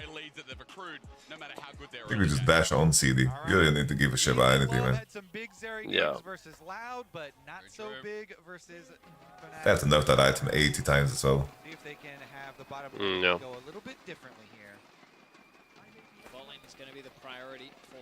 When they made the damage scale with crit, like when they reworked it. They tried so many things. I remember when I saw the video of that shit releasing, I see a Jinx dashing. No way, are we swapping? I mean, remember it on release when it was 60 second? Holy yeah. fuck. 60 second cooldown Gale Force. It became literally just a Graves meta in the jungle just because of Gale Force. Because Gale Force as often as Kendrick releases this is, man. Yeah. A cheeky jump in from Rogue at one point. I like What do you guys think of the lane swap meta? Do you I think a lot of or do you teams. like it? I think it's fine. I mean, I think a lot of teams don't really understand it. Like even PSG doesn't seem like they understand lane swaps that well. Yeah. They're just better than Fly, or they were better than Fly today. T1 lane swaps looked insane. I feel like they got such a big lead on every role. Really? I thought their lane swaps versus Astral were kind of bad. Really, but they completely skipped the laning phase, which is against the Draven, and the Draven fell behind. Oh, wait, what? Yeah, they kind of like, I mean, the second game they kind of went down early because of it. But Theus got crazy XP lead, no? He was like 2 levels up. I'd have to rewatch it, but my memory of it was that they kind of botched it when they like chain into bot. Good for Jun to walk up and tank the hook. I feel like not enough supports do this. Yeah. Because like you want them to trade, obviously, so they push the wave. You walk up as support and tank the hook. Wait, is this real? This is nothing. This is nothing. Is this I don't think this is a real no thing. way this is real. Whoa, This is a whoa. kill. This is a kill. This is for sure a kill. Holy moly. 1 for 1. I guess it's fine. Whoa, but how fast is Nocturne? Nocturne cleared How so is fast. he here? He did Oh, all they the did three it. Started camps bot bot side. side, Yeah. but he seems so quick. Oh, Now. that was Did he actually finish at so real. 220? What the fuck? I mean, Lucian has Was no it- cleanse, so he just gets CC chain kinda. Was it not possible for like Noah to play that any different? I guess you just have to die. I don't know if Nautilus flash autos him. I think he can't. Yeah. Especially because he doesn't have dash, right? They don't get level 2 because it's just two waves crashing. I'm just so surprised that Nocturne is there level 3 because usually these dives happen with a jungle level 2. I miss the fact that he's fucking taking those camps. And fuck, I wonder if there's like a way that you. I mean, you can't really go cleanse this game. Cleanse doesn't really do anything this game. I guess the argument is that you can maybe go heal barrier in this type of game. Seen that before as Barrier is Lucian pretty Mama. nice. Yeah. Yeah. I think Barrier's pretty Barrier's good versus nice against the Nocturne later. combo as well, yeah. Honestly, I'm in Champions League. I'm never expecting this dive to happen. No, I'm not even talking about the dive. I'm just saying in general. I think barrier is like pretty good summoner this game. Yeah, I think Ignite's not that good. Like it's Because you're playing versus okay like for Nolan, but it's Nocturne. not crazy.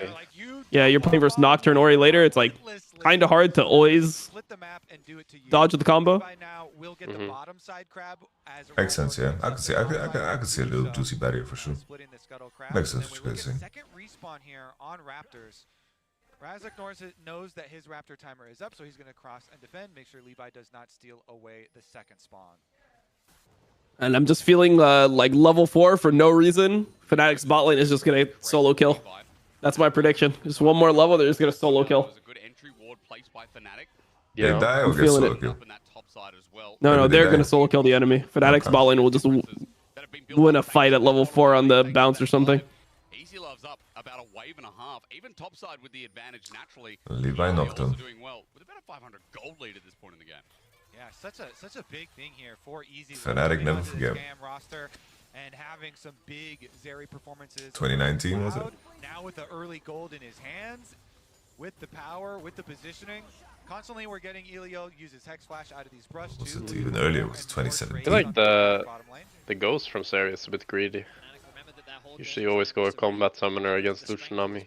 Either heal or barrier. They want to try and attack mids and convert that pressure into bot lane pressure. Yeah. Now Emo doesn't have flash, so step 1 of I feel like Ghost really warps how well you scale. Summoner is not okay, I think. Oh, there's a solo kill. What did I say, bro?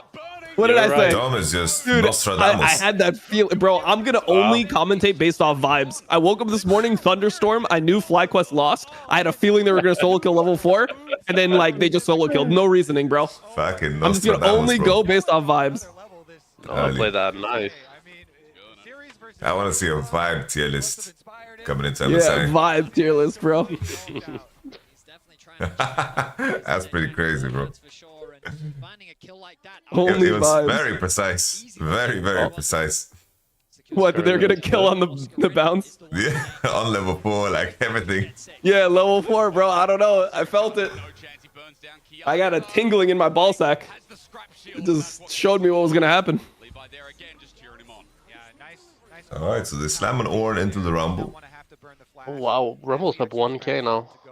That's massive, yo. And Ornn is no TP. Holy shit. The homie as well is like I understand why they pick Ornn, right? Like what else do you really pick? You need someone to eat the hook of Naughty Baba. They should have picked Asante. Legit.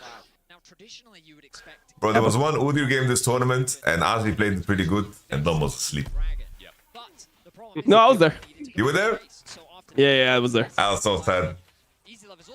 I can see on my based on my view card, I can see if Dom was sleeping or not, but No, I was there. I was there like 5 minutes later or something. oh shit, okay. Yeah. It was pretty solid Udyr, you know? I remember some That of the was a things fine you told Udyr. me, you know, like the powered Q, like holding on to R, and you know, punching away. That was good. I think Udyr should probably be coming back this tournament, but I mean, I guess if lane swaps are a thing, then Udyr loses prio, because like you definitely want to be in the lane for early levels, and I mean Udyr is not something that's super hard to dive until later levels, to like level like 3, 4. So it's not like Zac or Sion or Cassante, even Urgot. There was a team in the Masters that did crazy cheese against us when they were playing Udyr. They went 5-man into our top side, and then they like swapped on us, or we were swapping against them. And then the Udyr proxied, like he hid and proxied the first wave and killed himself like to get executed. And then we couldn't dive him because he got a full wave of XP. That's actually pretty fucking good. Yeah, I wanted to say that you can do shenanigans with fucking Udyr. Oh, Oh. okay. That. Okay, I went for back on the 6. first Okay, one. yes, Emo sir. is a bit deep here. Yeah, it's a little scary, bro. I have to just let it go. Yeah, I was thinking if Ari can connect, but I think they don't have damage to actually kill Ori. Nautilus got the kill, it's not too bad for Fnatic. Gamma's awake, bro. Yeah, they're a lot more alive this game. Oh, no? We're kind of saying that's the play that GAM are actually looking for with the level 6 knock. Now I wanted to say as well is like in the scenarios where people like if you can defend your own camps on the side that the enemy is swapping against, I think bot laners should freeze the bot wave. Like people don't freeze the wave enough. Because like if you're defending and your jungle is taking the camps on the opposite side, you know that you're not planning to dive, and the first crash game you will be able to catch. So you should just freeze. Like the Gumayushi one when Ash crossed to defend the camps. The Gumayushi freeze, that's the one I'm thinking of as well. Then he just fucked the enemy top laner so hard. Yeah. And I think another one is like if the enemy is invading and you know, if you pick something like Udyr or like let's say you play Olaf or something, you just stand in lane and you just fucking all in enemy AD level 1. Because the split web is like so crucial and enemy AD needs to start slow pushing. Yeah. But that's like an extension of what you mentioned, like with the Udyr trap. Yeah. Definitely some cheats you can do. It also just buys a little bit more time for Razok on the top. Bro, game state looks actually pretty good for GAM here. They wanted to fight this. They thought that they were stronger, but crucially, level differences in the bot lane. Level 6 secured for Easy Love, and crucially, level 6 secured for... I feel like their team fights later on are kind of easier to play as well. Just Nocturne finds, or Nautilus finds someone, and then they can have two really good point flicks with Nocturne and Nautilus. Well, I feel like it needs to be Humanoid or Noah finding good angles. Which is I mean, I think that this is a game where the Lucian can never give the like Nautilus free range. Yeah. Like he has to space the Nautilus well. That's kind of why I like the barrier though, because I feel like with barrier you can play more in their face. Yeah. I think barrier's way better. While there was a blip in terms of the fact that Noah was able to find effectively a solo kill in the bot lane 2 versus 2. I'm surprised Humanoid's actually up in CS and a plate in this matchup. I mean, I know it's player gap, but I know this matchup is supposed to be really hard 1v1 for Ahri. Yep. But overall, their early game has gone to plan. But Humanoid's having a good tournament so far. Yeah, he's been good. And they're in a comfortable position. Now Humanoid has the Malignance. This is when Ahri's ultimate... I don't know, just the Humanoid is so like inconsistent domestically that it's so hard to like ever rate him. Really weird. The team fighting power of GAM's comp is strong. Oh. Fnatic need to be a little Okay. Not really anything. Yeah, I don't think it's anything. How I describe Humanoid, he's like suffering from his own talent. Suffering from success. I wanted to take a spin at it. Okay, alright.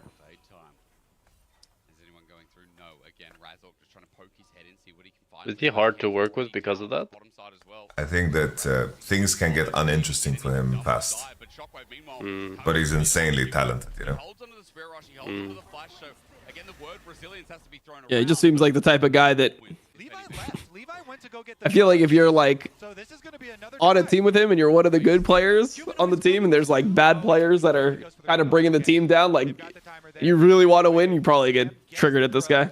Because you're like, bro, you could be so good if you just like tryharded. Didn't care. Like, yeah, if you like just like had more tolerance, I guess. Yeah. He's more of a pessimist than an optimist. Yeah. But like when it comes to like game knowledge and like how much he grinds to like get level up when he needs to, like really fucking good, like insanely talented player. But now they're going to actually send Humanoid up towards top. They send Noah and Jun into mid, and so they're going to shift up the map a little bit more, try and get Noah and Jun out of this. Humanoid said, "Bitch, get out of my lane. I'm taking over." And now they need to transition into this mid game and start looking for skirmishes and fights as the dragon is spawning in a minute and a half. The question is like how good well. Game state for GAM though. They got first Drake. They denied the 6 grubs. Equal gold on Theory into this matchup. How good is this Lucian Nami gonna play the game? That's like the big question, because they are gonna be the ones with the targets on the back. Yeah. But he needs to. Is he gonna be too scared and get no value, or will he dance a little bit too close to the devil and burn? Too close to the sun. I'm just scared that he will actually just get one shot now, like that Nocturne Ori will one shot him on Nautilus ult, like Nautilus flash ult, and he'll get one shot. I mean, I guess the enemy team like overcommits though. You can probably turn it with the other 4. I don't think he's gonna play too scared. I think it's more likely he's gonna die. Like get Nautilus ulted and then like dash in, Nautilus ulted, then get fucked after or something like that. Yep. But in the damage department, they will be lacking if Lucian is not bold. Yeah. In the way he plays. Alright.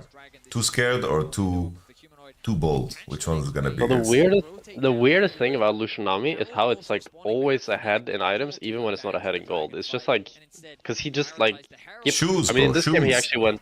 Yeah, but this game he actually didn't go long sword start, right? But usually they go long sword start as well, and they're just ahead of you by 1k because of how they itemize. It's so weird. Fucking shoes, man. Fucking shoes. Oh, huge. Well, that's a lot of first strike gold. Do they lose mid turret over this though? Because it's a big commitment for Herald and for the top. Yeah. It's a big investment. Oh wow, no. I'm surprised the ball lane moved up here for this. Yeah, this is really not good. I think Zinzao should have been the one, and then like Lucian should cull the wave mid and a little multi-pronged approach. Because the enemy had no vision topside. Yeah, the ball lane roaming up here is really bad. Especially when you play Lucianami, now it's so hard to dash in because they can run you down so far. Yeah, especially when you're playing the Lucian Nami versus like the Nautilus here. It's like very scary when Nocturne's missing. Yeah. Yeah. Nocturne is ahead, accelerated.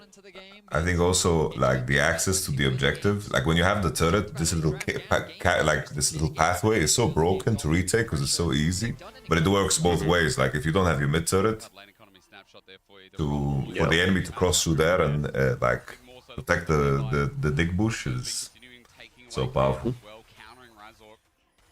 And the main point to reiterate from Bedius, the early game has been stymied. Yeah, I used the word, didn't I? It's been stymied. And now it's up to Fnatic to push the tempo. Oh, he's okay. Here it is. This is good. He's latched on. Yeah. Oh, Rumble is not that great.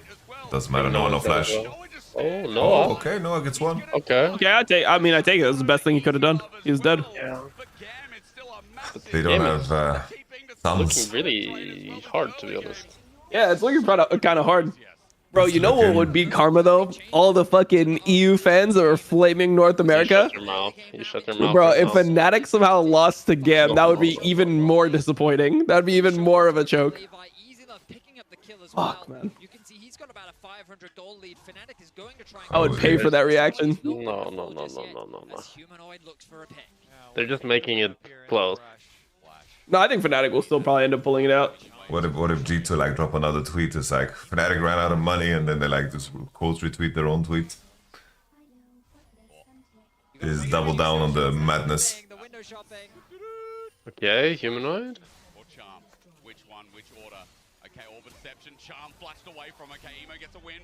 Oh? Oh my god! What? Oh my god! He put him in a blunt! What did he ulti? Bro, he just damn! Oh man. Humanoid just OD'd on Oriana balls. Holy fuck. That was some lazy gameplay though from Mario Razdalini, bro. Yeah, why did he hold ult for so long? I mean, he just thought he was unkillable. I guess so. Well, he buff Merc to That's one where you die and you're like, fucking Airy. You eat like 50 spells, but like the Airy finishes you, fucking Airy, man. Airy It's so broken. Scorch is so broken.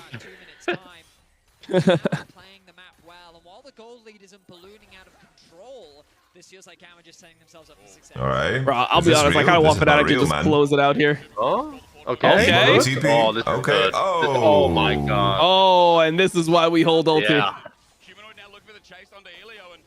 Beautiful Fnatic. Okay, big. Easy love, no sounds for the Drake.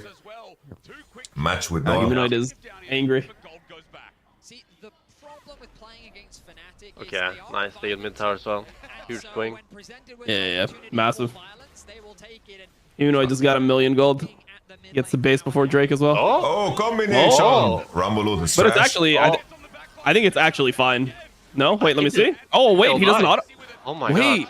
could he not get an auto off on Rumble? I felt like he could have played the Sunder procs better. Or Sunder Sky procs better. Can he get the ult back up for Drake? Hey. Oh, this is... They're gonna get chased down, no? Oh. Wow, Emo, Humanoid you is can play actually... this, bro. Come on, Emo. You should have channeled in the rookie. You could have played. I'm surprised that Humanoid can walk up there and not lose a flash or lose his life. I think Emo had flare-ups as well. Emo could have fucking snapped on I mean, him. this is why, bro, if Lucian had barrier there, it makes such a huge difference. Just waiting for like half a second longer. Yeah, it does.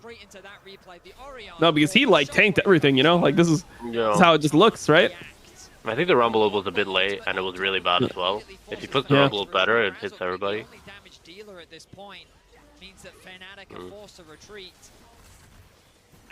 Rumble is so unbalanced, by the way. Like, yeah, no. I think this champion is he's giga been OP OP. for 1.5 years, 2 years. That's a good thing for Gen G. I think Gen G Rumble probably is the best one. Yeah. Keen Rumble. I think Zeus is never really it's Zeus plays Rumble fine. It's just not a Zeus champ. I feel like Zeus wants champs that just like outscale the enemy. Okay. Nice play. Good control of this bush. Nocturne ult. Was the Nocturne combo? Oh, but he doesn't have it, or he has it in 5. Oh, bro, this overlay, I can't fucking tell. Yeah. Kiaya's entered the bounce house. The triple knockup. He doesn't even get his Rumble ultimate off of. Okay. They face picked that way too fast. Hindsight as well, no Nocturne ult. I think they should just accept this rig that it's gone because they burnt like a lot of resources to get those 2 kills on mid. Yep. But it's also like you need to have foresight. If that's actually the decision making, then you don't show up with 5 people in mid lane. Yeah, for sure. Take the top tier 1. Cross map. But they're still able to turn it into a pick and a dragon. The surprise factor, even better than the humanoid factor there from the brush. Just honestly, I can't even want to take another look at the CC chain because it was really good. All things considered, Oscarini's conditions are not that terrible. I thought he would come off like way worse, but This one is spicy. I like it. GAM here fighting every step of the way. But Fnatic now kind of closing in. They've got the push on bottom side, and that means Humanoid is going to roam up to the rest of the team. Razor can't be caught out here. The scrying orb gonna see. Easy Love and Alio get zoned away in the meantime. As you said, it's neck and neck. Gold is even. In a game which felt so dominated. Some great Levi ult. No, he doesn't go for it. Syncing up, especially with the bottom side. Their counter punch was beautiful. But Fnatic again continuing to fight, and Humanoid now with an angle as well. The setup is here for what could be a game-breaking fight that could edge towards this Baron. And biggest difference this time around is that Noah now has his flash, so he can flash when the Nocturne Orion Navori action. comes for him this time around. I'm not sure why he was going Navori this game. I think enemy is really squishy. Would you just go LDR here, or is it, you think it's not good? I think it's not needed. Like the only armor as of right now is the cloth armor on Nautilus and Ninja Taba and Chain Vest on Nocturne. It's very little. I guess actually the Seekers on Sonus on Rumble as well. But I think still probably I is more damage. I mean, seems like it would be way more damage. It also doesn't seem like one of those times where he's going to be able to like really like tightly engage with multiple dashes. It's just like happening. And then he's done, I think. Yeah. I like the LDR because it just makes your culling not tankable, and I think that's true. Oh, yo. This is nice. Okay. Alright, good shit. Nice. Oh, damn. Horn. All right. That's Nash. Yeah. Alright, Fnatic is gonna 2-0. All good in the neighborhood. They clawed it back. God bless. Supposed to use it. Mid lane control. Easy Love and Elio, they step up too far, they get cullinged, and now the Baron is on the cards for Fnatic. But there's big ultis here, so they go in. Yeah, this is well played by Humanoid. Yeah. Just full sending it on Levi. I don't think that they needed to full pull off though. I think that Nami Lucian probably stay on Baron. Yeah. Good better safe than sorry, I guess. Let's see the PDD Rumble ult here. Nope. Wait, Noah? Oh, okay. I think he shouldn't dash melee into Rumble. Ooh. Oh my god. Nice. Yeah, oh, no. Wait, hold up. Zeri is gonna be here, bro. Zeri's gonna be here. Oh, Noah, why? Canaldus has no ult. Q in 3, 2, Easy Love has ult and flash here. Boom. Yeah, they should fight. Yeah. Oh man, he can look for a lineup. Oh, Clean, Oscar. Oscar really But Easy Love is bad though. Yeah, he didn't dash fucking O and E, bro. Oh. He didn't dash it. He had flash. Like he had ult. He had everything. Yeah. That was definitely. If that's a better ADC, he can. Yeah, you can tell that's not hard love right there. Yeah. Jackie Love on easy mode right now. Yep. But no, why dash into Rumble? Just auto. Bro, they can literally just. But like, why do they even care about like the? They don't need to care about the Rumble this much. I think Yeah, Oscar also doesn't need to be flanking behind. Like you just fucking go and you hit Baron as 5. Enemy jungler's dead. Yeah. I think that Oscar walking all the way around is bad here. Yeah. And then here, when you have the full health Zeri, and they're looking at the low health bars of the other Fnatic members there, they kind of wanted the chase down. But this was so telegraphed too, man. Like I don't know. Yeah. Following up with the guaranteed charm. Like they try to pick Oscar, and the Oscar just turns around and gets the knock up on the back line. Humanoid my gold. All right. GAM should have just been happy. It's okay. His ulti is like 20-second cooldown. Heck Drinker on Lucian. Actually, yeah, I guess most of the damage is magic damage. I like it. I was thinking GA is so OP with the revive. Yeah, bottom right. That's what happened during the replay. Alright, so a few flashes burn on the side of GAM. The dragon available in 5 seconds. No humanoid ulti for the Drake fight here. No flash. No Lucian ulti. Yeah, I think they have to. Do they have to give? Maybe they control position. They play it slow. Okay. Wait, oh my god, the combo. Damn. Oh my god. Oh, no. Combination in the nation. That's Drake. Vietnam representing. Damn. No way. Nah, GAM could do the funniest thing, bro. No. Holy shit. Holy shit. My fiance But just bro, streamed why on are the they even group. I here? need to Like, send us some love. 1 second, right back. I think they needed to give. Like they have no Lucian ult, no Ahri ult. I feel like Ahri without ult, like here, it's so weak. Yeah, I agree. But I think here GAM not taking the third Drake. My prediction is they will instantly int with the Nash and only get 1 tower with it, and then They're so bad with Nash. Like you remember when they got Nash first time they played Fnatic? They had Nash and they had like I think that was the comp where they were playing Tristana and stuff, and they just like tried to play on 3 lanes for literally zero reason, like when they clearly couldn't, and Fnatic had good engage and it was just free loss, bro. Just didn't get anything with Nash. Yeah. Oh wait, but Fnatic doesn't get the Drake. But I guess this is still fine, because now they can waste their Nash to fight over this Drake. Have the combo again. Yep. That's scary enough for Fnatic to enter this space. Yeah, look at Fnatic now. No I think GAM gave Yeah, up the you deck just try to was too be easy. left for it. GAM are not playing on Nash waves. I think GAM is... They fucked up the position too. Yeah, GAM Yeah, is this is pretty I grief think by he them. needs to do nothing right now. Just stall the Nash. Don't give them an engage. It's hard to break through the Ornn. Yeah. I think they gave up Razork position, shouldn't but why start did they pulling do the that? Drake. I don't know why Razork pulls the Drake. Okay. Good. Yeah, this is Yeah, good. it's really good. Orianna ult on Lucian one side safe, humanoid Lucian though. safe. Yeah, Humanoid shouldn't dash in, I think. Oh no, Wait, how no. strong is Zeri, bro? Wait, they're gonna get Wait, out. Zeri is Oh, a- they're getting run down. Whoa! Damn, thank God we items or banned. what? Thank God we have 3 AD bans just to give him his best champ. Excellent. So fucking dumb. Oh, 3 item.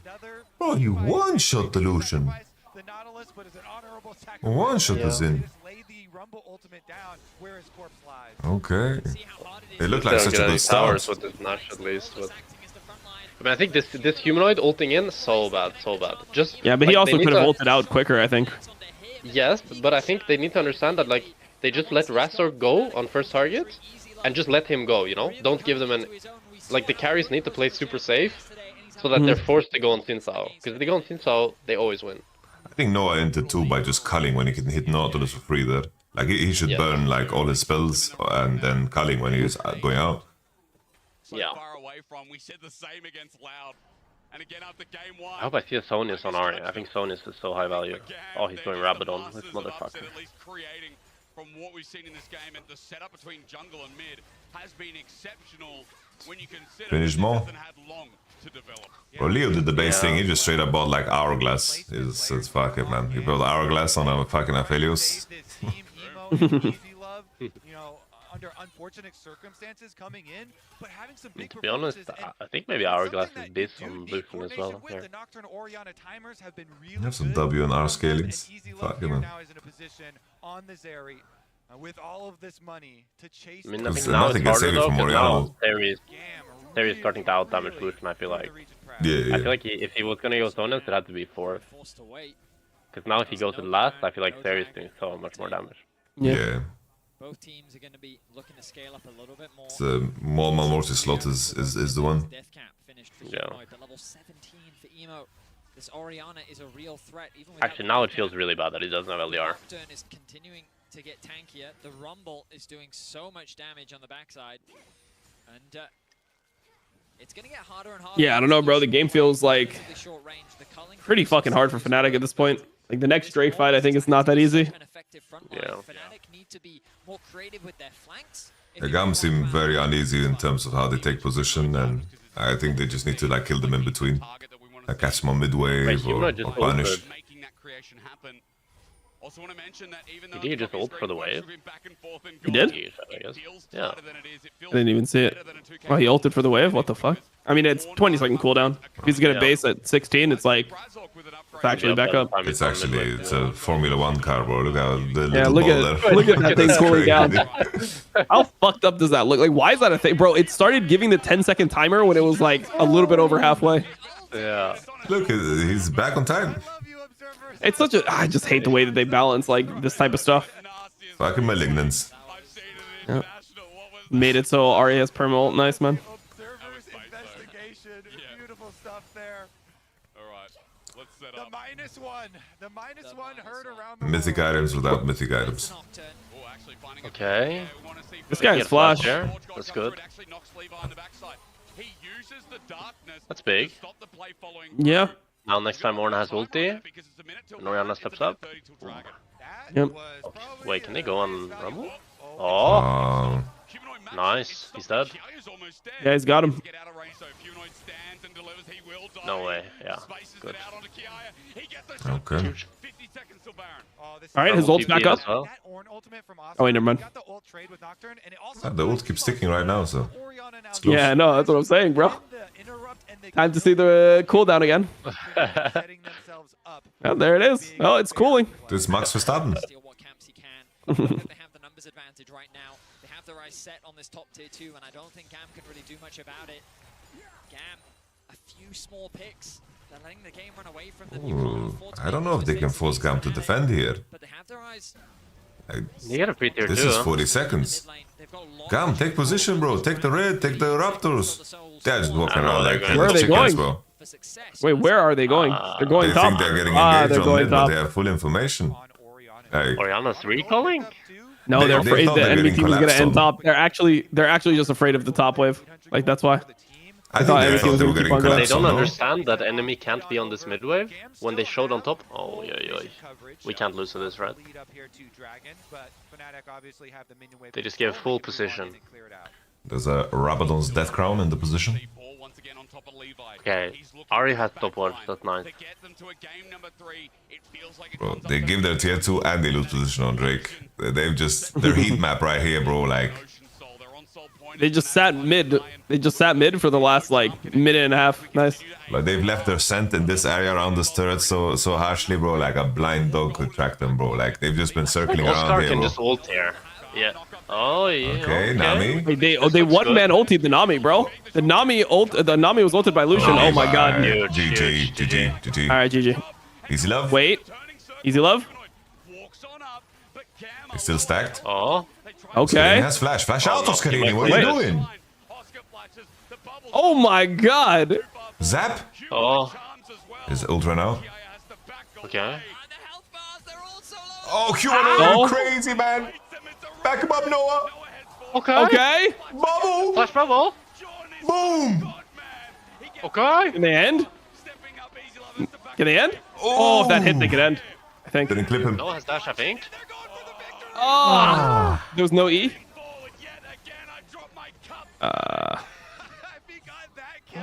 Jesus. Holy, it's time, man. At the moment, GAM just fucking burned the rules like that, man. Why can't Noah flash the combo? I mean, it's pretty hard to flash the combo. It also I depends. don't know. I saw people flashing the combo, but I mean, generally, I saw no one being able to flash the Nocturne Ori combo.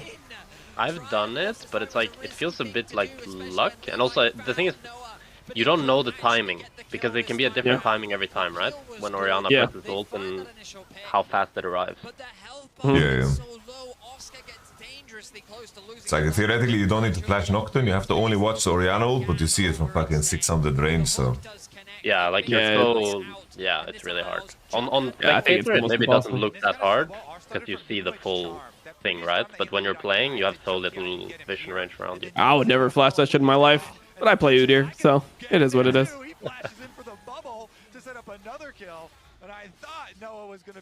Bro, if that W lands from Razor, it actually just ends the game. But I think Noah could have killed him. I think he could have, like, he E'd and auto'd, and I think he could have gotten in range to Q, but he was a bit scared. Bro, Rumble ulted like that and still did fucking 7,000 damage. Noah went last time in BP, no LDR, full tilt, Lucian. Yeah, I don't know about that. Seems a little bit sus. Yeah. Did Fnatic not do Nash over there? It was too hard? With 2 I dead? think it wasn't spawn. No, was it spawn? I think it was alive, yeah. We just took the Drake. Fuck the replay. They fumbled in the last fight. Orianna's flash now. But Rumble's Harry doesn't. Oh, Glass finished. Bro, GAM is just always here, bro. This is their zone, bro. This is their hang. Okay, yeah, this is nice by Fnatic. Okay, oh, they went on Humanoid. They went on Humanoid. That's really bad by them. Okay. Okay, easy love. What can you do, bro? It's a possible fight for him. It's getting spaced. Oh, nicely by Oscar in. I think they're going I think we probably don't keep giving him stacks there. Ooh. But Easy Love is so bad, bro. If this was a better series, oh, this game was so over. But he doesn't like space his max range at all. Okay, BT value. BT value, I guess. You're gonna dash and misjudge your range and lose HP. As long as those carries remain on the field. Yeah, it looks like they're gonna move away. They don't want to take the risk. No, Nautilus is positioning like he has a Senna on his team or some shit, and he's 4 tank items. Like the problem is they're just too much on the mid wave. They can isolate Zeri on the mid wave. They trap in bushes. They come from angles. Like you're playing Nocturne. Like why are you always 5 showing like this? But I really think Fnatic into there. I mean, this Easy Love E already is bad, but then, like, here, Easy Love is spacing. If he's spacing better, he's actually playing max range instead of playing so far away. Look, he missed 1 auto, missed 1 auto, missed auto, missed auto, missed auto, missed auto, missed auto. Missing so many autos. If he hits these autos, this is, like, for sure cleanable by him. Damn. Bro, Storm Razor got So upgraded. just 80 gap? Storm Razor got bought If and this was any upgraded. other AD in the tournament, I think Fnatic loses this game. Yeah. Who's Astral AD? Astral AD was Snaker. Snaker. Ah, yeah. Maybe not. Snacker? Whoa, Razor. Everyone called him Snacker, but it's definitely Snaker, right? Has Yeah, to I be, didn't no? understand what they called him. This is crazy, by the way, the dive from Zinzao. Wait, they can It do was this? us. Oh, the Oriole is huge. But they still win? Something is wrong here. GAM misuse the Rumble ult, they misuse the Nocturne ult. That was so weird. Fnatic just walked up. Yeah, it seems crazy that they can take it like that. I feel like... They have to deny soul before they go top, though. Also, this Ornn and Zinzao, it looks like LDR doesn't even work. Alright. Their HP is barely moving. Fnatic definitely played better versus top than they're playing today. Today they look kind of It didn't look clean game one. I mean, that was very slow. They just don't look. Yeah, Yeah, they just look like they're making sure they don't lose this. That's how I feel about it. Like they feel like stressed because it's an elimination match. Yeah, don't want another incident. With the power position they find themselves in, Fnatic have ballooned this gold lead to 7k. And you might not think that it means that much this late into the game, but you can see full item advantage. Yeah, that's nice Fnatic for looking Noah. for the fight. Whoa! Oh, no, no way. Oh, it was June. I thought it was Lucian, actually. No, but I mean, I still think it's really bad. Easy love. Easy love.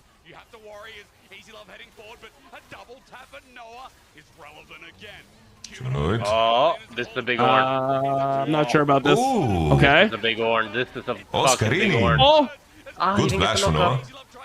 Yeah. Oh, no, no. Oh, no. Oh, no. Oh, no. Oh, no. Wait, can they end? No. They have a wave mid. 30 Oh, seconds. No. It shouldn't be endable. I don't think. I don't think it's endable. What did Noah just do? He misclicked or something, no? No. I feel like they can. They lose soul though. Wow.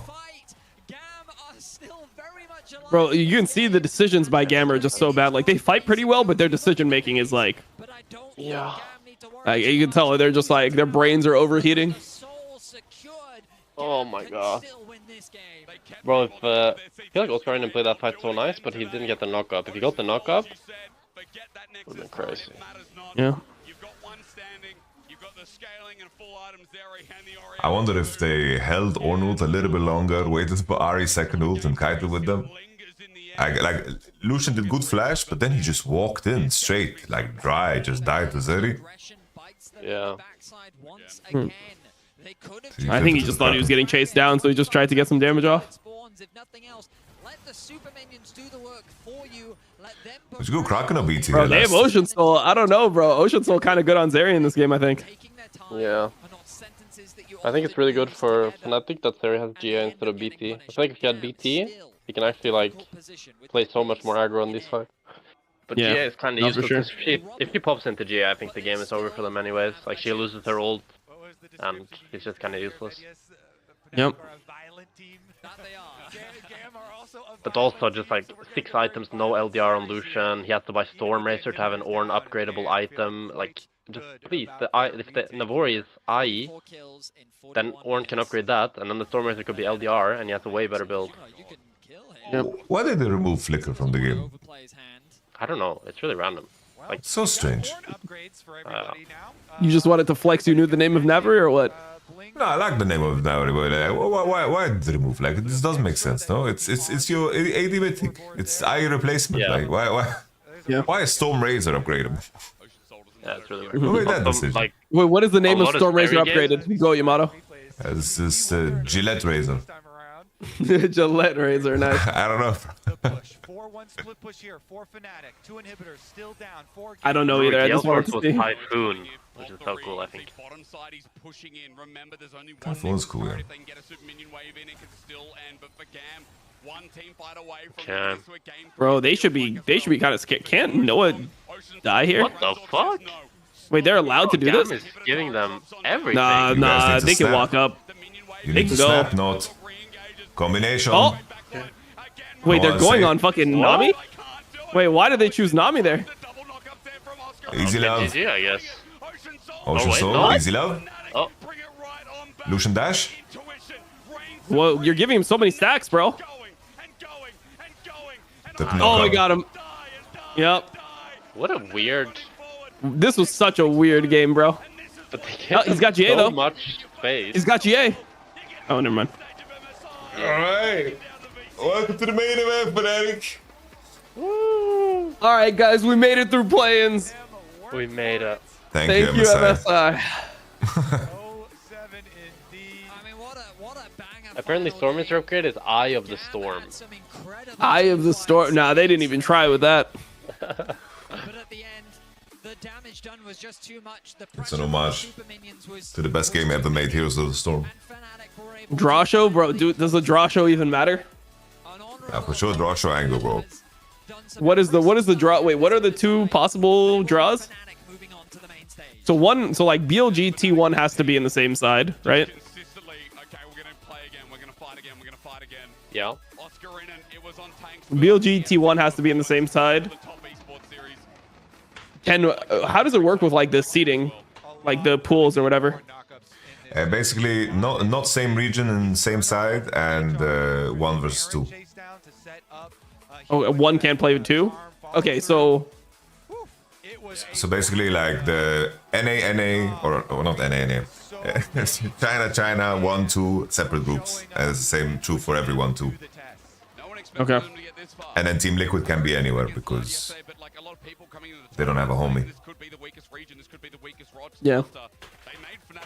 But they're in the second pool, right? So like it will guaranteed be one side will have BLG T1, one side will have Genji top guaranteed. Yes, yes. And then I mean, which side do you prefer? I guess if you're G2, you probably prefer top esports side.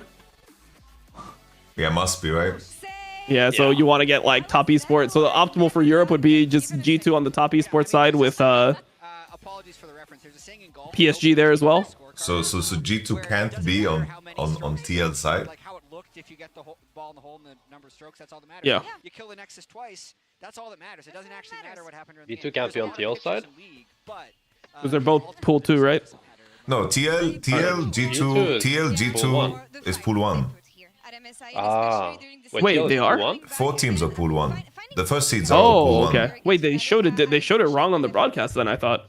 Oh, maybe I'm wrong. I'm just assuming because I think that's how it would make sense, no? Ah, okay.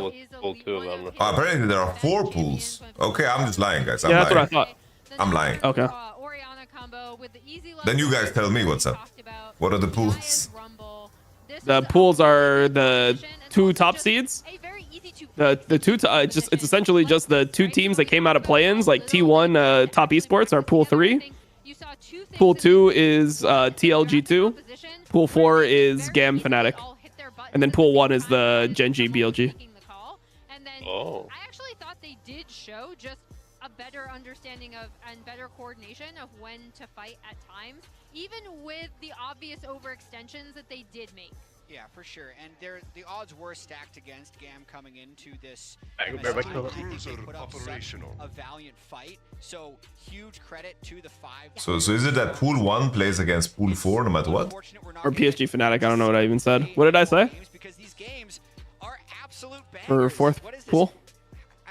4th pool, I don't know what you said, but PSG Fnatic and... Yeah. So is it 3 against 2 no matter what, and then 1 against 4 yeah, no I think matter so. what? I think so. Oh, okay. Entering MSI here into finding the cohesion that they did game after game after game. Honestly, mad props to this. So it should be. It should just be BLG versus what do we want to see Fnatic or PSG first round. Yeah. God damn, it's gonna be tough. With the carelessness that they have sometimes. I mean, fair enough. What I'd say they're Honestly, I respect the pools though. I think it makes sense. I just hope that we get top esports on G2 side, because I'd much rather watch top esports versus G2 best of 5 than TL versus top esports best of 5. And I think G2 versus T1, they just get clapped. Yeah. Maybe that's the first round. Let's pray, bro. What does your feeling say? You were Nostradamus before. What are my feelings? Tune into the weather, bro. Put your hand out there, man. I feel like we're gonna get G2 top esports on same side. That's my feeling. My feeling is we'll get TLT1 on one side of the bracket, and the other side will be G2 top esports. And then FlyQuest will be versus or not FlyQuest. People linked me a wrong bracket. People sent me this. It will be BLG versus PSG or Fnatic on one side. And yeah, the other side will just have the Genji versus like lost to TES was not PSG. just some of the That's what I'm getting. Wait, so is it 100% gonna be either for Fnatic BLG or Genji first game? Yeah. They're 4th seed, so they play against 1. Yeah, somebody linked me one that has FlyQuest on it. I don't know. and Fnatic you saw more than a few times in this game. I guess they inspected the element and they put this. Which is something that they did in the LEC. So there's only 2 possible draws. Would sometimes choose poor. Not really much of a draw, is it? Yeah, that's like why I didn't even want to do it. Wait, so why do people want me to watch the draw if there's only 2 draws? Still, it's a draw, bro. We get to see like some famous personality. That's some balls. I mean, yeah, they had a lot of winning positions in some of those. Well, I'm in queue. We'll see how long it takes for my queue to pop. I'm excited about June. There we go. I'm excited about What LP are you right now, Jack? I'm 1K on both my accounts. I don't know, like, I have like when I come home to Norway, I feel like I play so bad. Like, my setup feels weird, and I feel like I'm like in vacation mode, you know? Yeah. Yeah, I mean, I think that's when do you go back? Not long though. I go back in like 5 days. Oh, really? Yeah, I don't know. Summer split starts really early this year. Wait, when does it start? What the fuck? 22nd of May, right after MSI. What the hell? Yeah, I don't know. That's like 3 weeks before LEC starts. Yeah, I don't know why it's so early. Kind of weird. So I think obviously well-deserved player of the series from June, but also super exciting to look at him going forward. I think I don't feel like that was a very also a player that you really very interesting series to give player of the series to somebody. And that opposing teams will have to watch out for him and also his synergy with Razork. Yeah, I don't have the exact. Wait, who did get it? Or has someone gotten it yet? They said it was Jun. They got it. What? He's gonna win the player of the series, but Yep. I think because of I didn't know that was even possible when you play Nami. Yeah. And he had some decent bubbles, I guess. That's true. They all shine. I feel like if you give it to Jun, it's like it's because you didn't really want to give it to anybody else. Humanoid, Yep. joined by Dracos for the Verizon post-game interview. Take it away. Thank you very much, Laura. I am joined by none other than the victorious Marek. Oh, humanoid interview. I can't wait. You did it. You stepped up where other regions might not have been able to based on the earlier games today. All right, been hitting Draco. the gym, no? He looks kind of big. Pretty wide. How did you feel He looks wide. Yeah, but like wide in a good way, you know? Like the shoulder width. Bad day for Fnatic. What did you think? I mean, I think it was okay day. I think just the second game we got kind of caught off guard by the Nocturne Oriana combo. We didn't really play against that much, that much. So yeah, there were some issues in that game, but other than that, it was good. Yeah, it felt like you were kind of stepping. He was gonna say easy, but then he caught himself. Fight around the mid lane, Betty called out in cast like 4v5. You see the Nocturnes overstepped. Oscar hits the pillar. You're immediately in there. Did you feel like you guys had to play especially aggressive to stop the game from getting too hard with the Zeri on the enemy team? Yeah, I think in that game we should be the ones engaging first. Because I think if they engage first, they just one-shot one of our backline guys, and then we lose. So if we engage on their Nocturne or on their Nautilus, I think we should be able to win. So yeah, the plan was to just engage on them on mid waves. Yeah, definitely saw it pay off, especially in those last few engages. Overall, Gauge on them on mid waves. Why they're on the mid waves, no one knows. But step on the way to the bracket stage, you guys have now finally made it. How do you feel about the it is a good plan. Has made in between the end of LEC and now here? God's plan. I feel really good, to be honest. I think we play a lot better than we played in LEC. I don't know why, but I feel like everyone is just having a lot of fun playing, just screaming. Whoa, wait, no, this is gonna blow people's mind. Has a lot of confidence, and I think we are pretty good right now. Yeah, I think it's showing obviously on stage thus far. I'm excited to see what comes next. I wonder how their scrims and G2 scrims are going. We don't know the results of the draw yet, but it could be. We will find out I after saw G2 is G2 eliminated. is doing pretty well against TL. So. There's one that you're more stylistically suited Yeah. to. What's your take? I mean, after playing top esports, I felt like they were completely playable. So, and I think it was 3-2 in the LPL finals. So they are probably kind of even. So I think BLG should also be playable, right?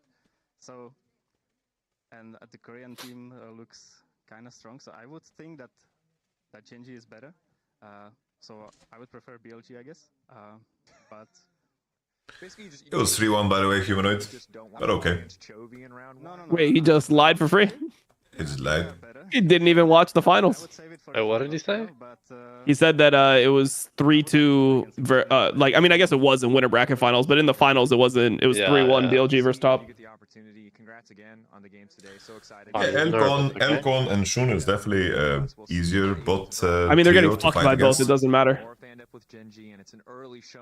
I think their matchup is better versus Genji. That's what I think. That's it for us here. Back to the desk. I think if you consider like, okay, so this is how I look at it. This is how I look at it. BLG's bot lane, like, they're able to fist top esports bot lane, and top esports bot lane is better than fucking Fnatic's bot lane significantly. So when you play versus a team and your weakness is your bot lane, early laning, isn't it much worse to play against a team with the best bot lane in the tournament? I really love the word playable. If Yeah. that makes sense, because it's confident and realistic. I think BLG would just 3-0 them easily. It's just the correct word Yeah. expectation set for them going into this game, because I do think I don't think it'll even be close. Western teams that have made it into that bracket stage do have especially G2 as well. What is he, chat? What is he supposed to say? Yeah, we'll get shit on, man, or go home. He should say that. Well, I mean, what people are arguing is like, is he correct by like he's not going to say he's going to get shit on by either. What chat is saying is that he should pick Gen G because they probably have a better chance versus Gen G. Theoretically, if you were to just think about how they play and how Gen G play, like maybe you could win some early games against Gen G, and Gen G has a really awful day, and you end up winning like that. But BLG stylistically completely counters Fnatic. That's why people are surprised. Well, I got my solo queue game. I'll see you guys later. Take care, my man. Hope All right, the peace, goes Jack. well. See you guys. Was fun. It's probably also looking at it through the lens of mid. Yeah, for sure. Because Chovy is his guy. Well, most mid lane have Chovy as their guy. Yeah, I mean, everyone has. I think Chovy's my guy too, bro. I think he's the best player in the world. Yeah, I mean, more in the sense that it's like there's like player favorites too, and Chovy has been the player favorite to like study for like anyone, I think, for the last couple of years in terms of like lane phase, and it's like the player that people look up to. Yep. Which it would be an interesting match. But I agree, like I still can't believe how Chovy managed to like outdo himself in this spring split when he's been so damn good for so long. When you think of the progress that Fnatic made compared to the early No way, this is real. Nightmare tweeted, holy, sending my energy to GAM Esports Vietnam, and GAM Esports, quote, retweeted him and put hashtag GAM Girls Heart. Chinese team winning MSI. No way. G2 has won, but it's just because It's not a meme. They actually just made a mistake. They just thought he was a woman. Bro, you can see stubble there. You can see his... You know what? I should just stop talking. You can have stubble as a woman. I just should stop talking. I'm not going to say anything. if they win realistically, so it's going to be hard. Jad, I don't want to put salt in an open wound already, but as we send Fnatic after the bracket stage, we wave goodbye to FlyQuest. And earlier today, Draco spoke with Masu after their MSI run concluded in the Verizon post-game interview. Let's check out what he had to say. Thank you very much. It's with a heavy heart that I am joined by Masu. Oh, damn. After a very difficult defeat. Brother cried. I think it's the most cliched interview question, but I think it's an important one. I got to know, what do you feel like in this moment? How does it feel to you after a tough day and a tough tournament? I'm mostly just kind of disappointed in myself. I felt like I could have done way more, and I felt like I didn't play to the level that I could have, or shown the growth that I could have had. So mostly it just feels frustrating to not play at my best, I guess, and just play like this. Yeah. What held you back? What do you feel like stopped you from hitting that level? Was it the stage? Was it the event? Is it the pressure? I mean, what do you feel like when you look back, will you say is the reason that you maybe weren't able to show what you wanted to show here at MSI? I think maybe I just didn't have enough like courage, experience, like a mix of a lot of things. I think, yeah, mostly that. And like if I kind of kept working hard and trusted myself, I think it would have been a lot better. So when you look ahead to the future, you're a guy who obviously has, like we saw it on Drive, right? I think everybody knows your story, and it's been an incredible journey for you to get this far. Like what are you going to take away from this event? What are you going to take from this, from a tough day and a tough tournament? When you look ahead towards LCS, towards potential future international tournaments, what do you feel like is the biggest thing that's gonna stick with you? Just like, I think mostly what I said just now about having the courage to keep trying to get better, even though the results don't show sometimes, they don't show immediately, to like keep pounding at what I know I need to work at. And then other than that, my goal is just to come back to like the next international with more confidence in myself and just having grown as a player and a person. You talked at the start of the tournament about like idols and the people that you looked up to. One of them obviously was Guma, right? You got to play against him. You got to play scrims behind the scenes as well, I'm sure. Yeah. Is there more that you've learned about these people that you respect, about like what it takes for them to be successful at the top? Is there anything outside of like what you did that you think you'll take away? Any additional lessons? For sure, I think I have like a deeper respect now for the amount of consistency it takes to play at their level constantly, or I guess it is just consistency. Yeah. Other than that, I think before I kind of came into the tournament, I saw the game more like shallow, or I guess I looked up to them and didn't see exactly how deep they understood the game. Yeah. So I think now just seeing like all the small things they do and how they put themselves in good positions has like kind of opened my eyes, and it's something I want to learn for myself. Fantastic to hear. Thank you again for taking the time to do this. I know this is one of the Well, hardest it's interviews you're like probably someone gonna needs do. to tank it, So I right? hope Masu this is a tanked catalyst it. for It's you, his man. Everyone's choice. excited to watch I'm that just journey. surprised that like I hope that this is only the Whipple start doesn't of to your Inspired does, you international know? appearances I don't and know. the beginning of a meteoric rise. Thanks again, man. Thank you. Back to the desk. Thank you so much, Dracos, for being able to share these important thoughts, and The also Masu's gonna be solid, man. to Masu, of course, for coming to this interview. A lot of reflections, of course, a lot of disappointment from this lineup, I assume. I want to ask your expert's opinion, actually, not what went wrong, but what are going to be the takeaways from them to move I forward don't know. and come back forward, They because suffered that's the goal some for this lineup. great, Yeah, like they I suffered think some confidence collapse. is going to be a huge Like, thing for them to be able to It's find a game to play borderline. with. The collapse looked so I do wanna extreme speak in their about Masu game in the second individually. series If you against haven't PSG seen, that his drive like, episode that goes if into, roster changes it's happen, really well done. you Check it know out on why. the LCS YouTube channel. But if there's ever a question when you see teams lose the way That's how FlyQuest like lost, extreme it which looks was like, man. a very disappointing 2-0 sweep, a lot of people will be like, Especially because they have flexibility, care right? so much. Because of And the I green think that's card of what Inspired. Masu showed to me in that interview was just They have what flexibility. his drive actually is, how much he does care. So it's not for lack of trying that they fell short. It's a number of different reasons that I think he's only going to fully understand, possibly even years from now. So I hope that he bounces back from this, and heart goes out to FlyQuest. I think he's going to bounce back. I mean, I have high hopes for him, honestly, because when you consider the trajectory of this player and this lineup as a whole formed at the beginning of the year, a lot of rookie players in this lineup making their first international events, to me, defying the expectations they had, especially when it comes to the bot lane, when we consider what they were able to showcase in the first games that they had. So for me, it comes more from stabilizing the good sides that they have rather than, I don't know, just crumbling on the bad results that they have. So I expect to see them again at Worlds, of course, and I think they're going to come back stronger from this, even in the LCS. Yeah, I mean, I hope they do. I think even That's my their understanding prep how he was got a pretty green good, card. right? Like, they had a really good understanding of how to lane swap, I thought. I know Jat does not like that. But I actually thought they did, right? And so I think the preparation was there. Obviously, they fell short in terms of coordination and especially, like, over chasing at certain times when they really shouldn't have. I think for Masu specifically, I really hope he can return to North America and continue to work on the things he learned here, because I think that is always the trickiest thing when you go to internationals and you go up against better players or more consistent players from other regions. Taking those lessons and bringing them back and being able to apply them. Yeah, I don't know. This just looks like internal collapse. It looks like extreme internal a collapse. really good attitude towards Obviously, I'm just judging from outside, but improvement. it really looks like internal collapse. I love the attitude, honestly, It's like especially coming from rookie players like this. The way Inspired and we have Whipple were the playing, draw I didn't ready fucking on believe in stage their teammates at all, man. That's how it looked like. right away. And the other see, three, like, how how we're gonna Hasn't get they it seen here a ghost? at MSI on the West.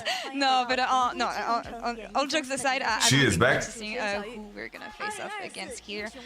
So there's actually not that many different things that can happen in this No, draw. I mean because- that's the thing. It's pretty much decided. Yeah, Nice the dress. 8 teams have been put into 4 pools. Alright, so these are the potential draws that Is can the happen. number 1 seed from the LCK and the LPL, so that's going to be Genji and BLG. And then, I mean, based on the pooling, you got a great chance. TL and G2 are a higher tier than T1 and TES. So you never know. They're tier 2 teams, but that's just the number 1 seeds from LCK, or sorry, from LEC and LCS. And then tier 3 are the first place teams for both groups, T1 and TES, and tier 4 are the 2 teams that play today. The reason that there's not that many different draw possibilities is the rule that was instituted from last year, where we're not going to get cross-regional matchups early on in the bracket. So that's gonna pre-decide a lot of stuff. Good learnings from last year. And the draw order will not determine the schedule. We will have this one later. I mean, again, it's really difficult because we pretty much know. I mean, what okay. is Yeah, gonna exactly. happen It's here. like, oh, do you want Do you like to see this pool format? I think it's good, yeah. I genuinely, I think it's good, yeah. Sadly. Well, I'll just I think say, this seeding and these rules in if place, Humanoid wants to play BLG. That's the thing. And for me, making it a little bit more artificial and less potential of draws, I think it's better. MSI is supposed to be the most competitive and serious tournament with no RNG elements to it, you know, so. I guess we'll see about this. I really want to see what G2 is going to be. I was gonna say, and I really want to see TL. My question is, do you think G2, because they have to draw... The thing is, random brackets means that you have a very high chance of like teams from same regions facing each other, and I don't want that, man. Like last MSI, we got the worst draw possible in terms of entertainment. Okay, I think T1. I think T1 because I'm dead scared of TS's bot lane. Against G2. Jackie Love. Yeah. Just, I mean, but G2 swapping away from that in an instant. I think T1's bot lane is just as good, and if not maybe even better. I think T1 is really fucking scary, man. I think T1 is insanely scary. Because like based off of what we've seen this year, like I feel like for sure they'd want to play against TES. Just because T1's the defending world champions, they seem to have this international aura about them again. They seem to always make finals in every single tournament they play in. Also, T1 has not looked they the look best. slightly shaky. Yeah. You know. And they're practicing lane swaps. They're watching. They're thinking about G2. But either way, right? Well, TES brought It's like G2 should be underdog, but the team that they have the most chance of beating for sure is G2. I mean, again, if I go off of history, I'll say TL should play T1 again because man, they almost won that best one at Worlds 4 months ago. But I just I'll stream for 2 more hours and then I need to go Genji first, okay? Genji. Basically, we know the whole like we know most of the bracket from the first draw. Yeah. I'm glad that we solved the issue we had last year. The fact that each side G2 has the highest chance of beating top esports from the top 4 teams, is what I was trying to say. I don't know what the fuck I said. avoiding the matchups that we had last year. I think it's gonna make everything spicier as well. Is that gonna help us? I don't know. BLG drawn second here. I think it's just going to make a much more. All right. So basically, if they draw PSG here, Cross-regional matchups, which is the reason we're here. if they draw PSG, then we know that G2 is the second seed, and then we know that top esports needs to be there. So basically, this next draw already decides everything. So if like. This is when it becomes interesting. All right, let's see. Oh, never mind. They do it in the other order. Okay, they do it in the other order for suspense. So TL plays, I believe they're going to slot right up against Genji then, you'd think. So Team Liquid play against Top Esports. Yeah, they're on the Genji side of the bracket. So basically, Top Esports is there, and Fnatic needs to be there. It's done already. The draw is finished. Of course, yeah. The draw is finished. Expected. G2. G2 versus T1. The draw is finished. I think G2 is hungry after what happened at Worlds. G2 T1, ladies and gentlemen, the draw is finished.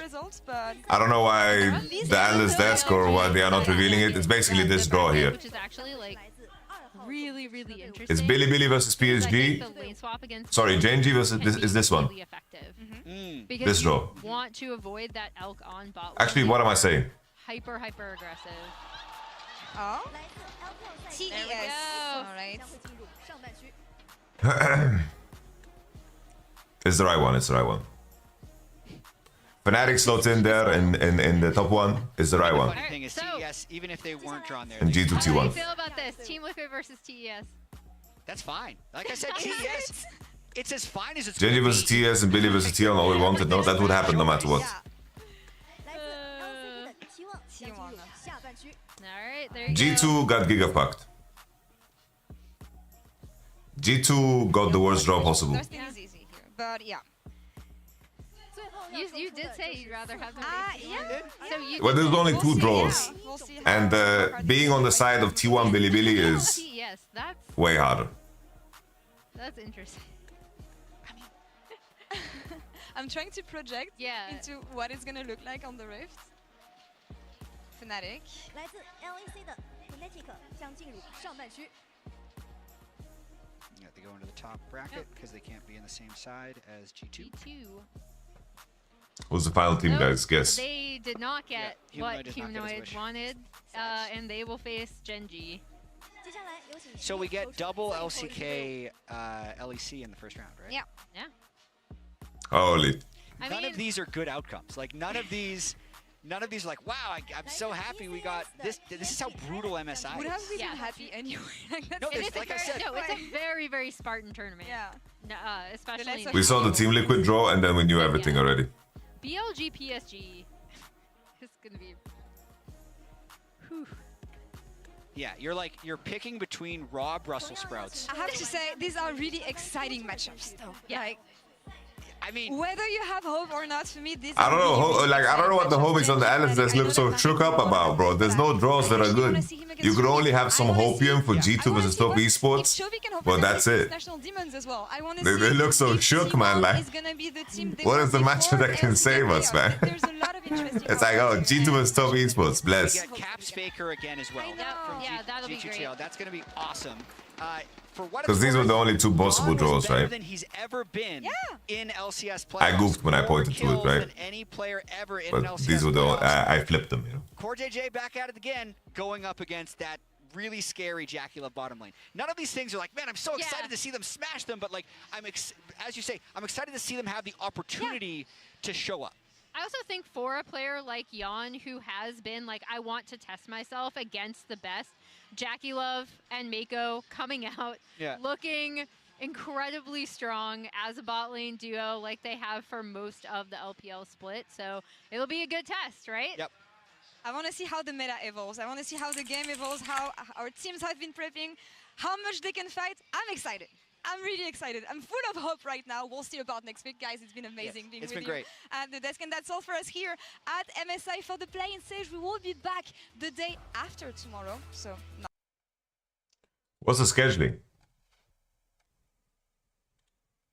Oh, to be decided. Yeah. Yeah.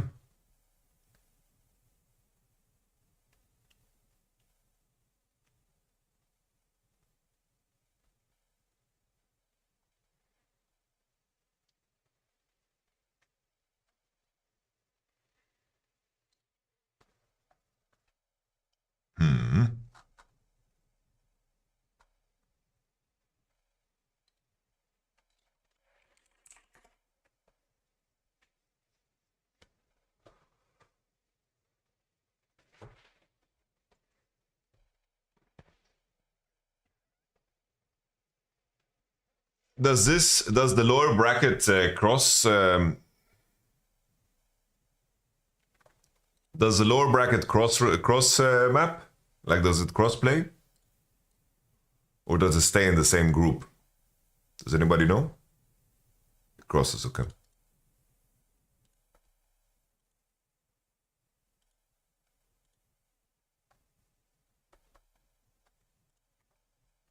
So basically, Billy Billy Stomp, T1 Stomp, Top Esports Stomp, Genji Stomp. We have Genji, TES. Bro, China has so easy chill draw, no? Billy Billy, T1. We have Fnatic, TL, PSG, G2.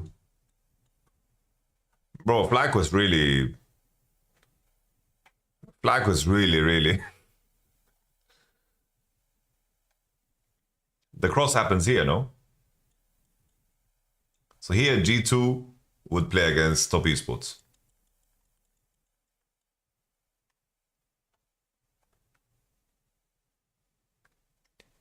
And then Fnatic would play T1, I guess.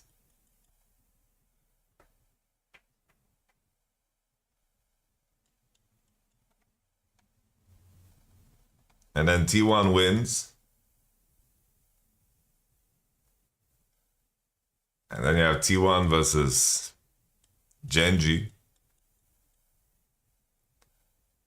Billy. T1. Some crazy shit like that.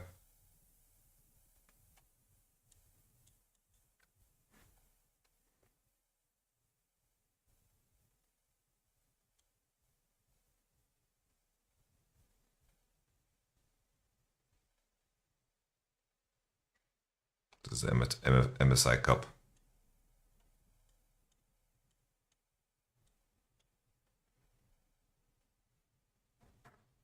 You lost PSG at some point? No. They died here.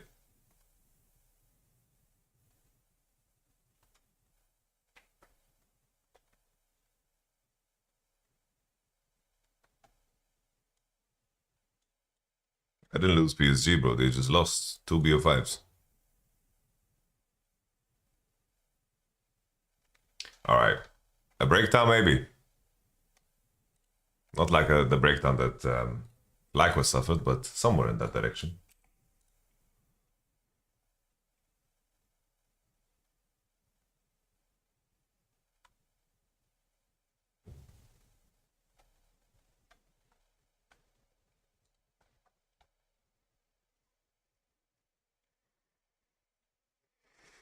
G2 TES prediction. What do you mean? They're not playing each other.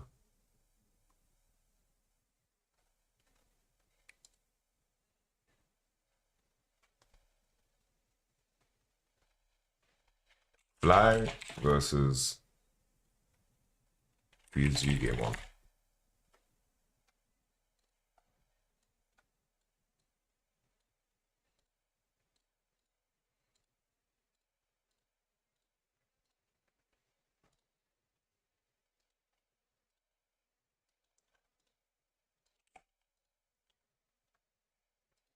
Fly versus PSG game 2.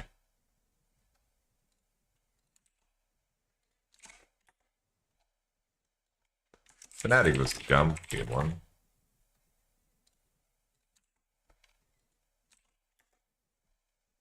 And game 2.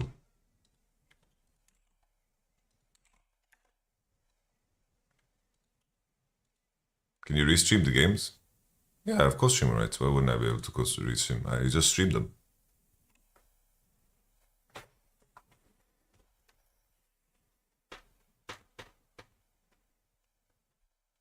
All right, let's do the break rundown.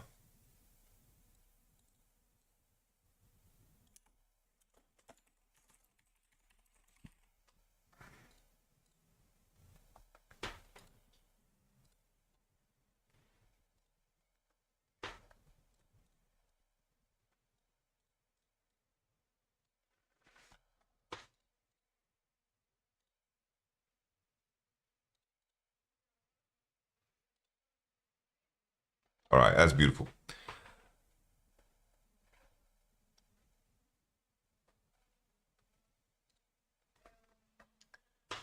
Let me think about the most important moments so it doesn't become too long-winded. Well, this was just a straight up stomp. This was just a swap into dives on bottom side, into easy close. This one, okay. I don't want to do a fucking 2-hour review. We're gonna, you know, the last rundown was a mess. All right, let me make a note to my editor. And then let's begin. Let's begin. Ladies and gentlemen, MSI Day 5 has concluded, which also means that the play-ins are concluded and we finally have our results. If you want a spoiler-free experience, I don't know what you're doing in this video, because here we're breaking down all of the things that happened on the day. Later on in the video, I will, we will talk about the draw, but probably I will make a more expansive video around the draw and break down the potential matchups coming into it in a separate one. But honestly, I think the first round maybe is too easy, so maybe, just maybe, it is a conversation that we save for the second matchups, because I think that the predictions are, very easy to make, because the matchups are very one-sided. But nevertheless, FlyQuest versus PSG. I have to say, FlyQuest, they are for sure like broken down in some kind of way, man. I feel like there's 3 players on this team that didn't play the game at all, and then you had 2 players like really trying to overcompensate, trying some weird angles to carry the game, and it just wasn't happening, man. It just wasn't happening. And I think that's the story of Whippo at this tournament, where I feel it seems as if he wants to do so much more than he can do and throws away his leads and sometimes throws away the game. Like every single advantage needs to be a game-ending one, and that is, on him. This is something that you need to be aware of. I think that Jensen didn't connect with his jungle support at all, died, burnt flash a lot, and was just disconnected to the game. A wrong read in terms of some of the champions that he should pick. I think Busio looked nervous through and through. Like Busio going at his first international tournament, it's like scouting his Korean solo queue account. You kind of wish that he would play more games, like on par with maybe Masu and the Whip. You gotta grind it out. You don't need to enjoy the experience, because they did bootcamp in Korea ahead of the tournament because LCS ended so early. But maybe there's something like internal that just hasn't worked out. Like I think FlyQuest, I think Masu is a player to build on for sure. I wonder if this team is like okay, because it looked like, I'm just speculating from outside, it looked very grim. Speaking about the draft now, let's talk about the facts. I think before I move on to that, I guess I can hit on PSG. I think PSG played really well today. I think that PSG had very good awareness of their mid-game macro. I think that their lane swaps are atrocious. Their lane swaps are very, very bad. Like they are very, very bad at lane swaps. They don't know how to play them at all. And I will show you guys how FlyQuest could have punished them way harder than they did. This is just, plain and simple. Their lane swaps are really shit, PSG. Their mid game was way better than the enemies. How the way they control the map and the flow of the map with the jungle and support. They could have done, they did it way better than Fly. PSG to me is a team that, plain and simple, team fights well, and in the in-between don't accomplish much, but at least they get the farm and they take it easy and they draft towards that strength. So they have a very clear identity. FlyQuest completely lost themselves, and I feel like after the TL series, maybe it just seems like the foundation, the core of this team is like died. We shall see. It's all speculation, just based on outside. Talking about the draft, I thought when Ari is out, Talia is out, Oriana is out, I thought Azir is going to get first picked. I called it on the cold stream too. I thought Azir is going to get first picked. Jensen, I thought he was hurt in LCS playoffs by Azir being disabled. But they go for first pick Varus to follow up with the Renata.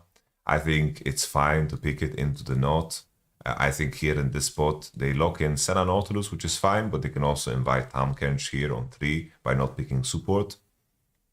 And in the end, they get Azir on 3. And I thought it was quite disrespectful that they don't even, they don't even put themselves in a situation where they ban mid laners here. As an Azir on 3, you can ban mid laners. In the end, FlyQuest, they find Hui. Hui is such a strange champion to me, because every time it looks like a solid Hui spot, it just turns out not to be. I feel like every time there's a tanky champion at all on the enemy team that can just like absorb your abilities, I think that this champion just loses so much steam.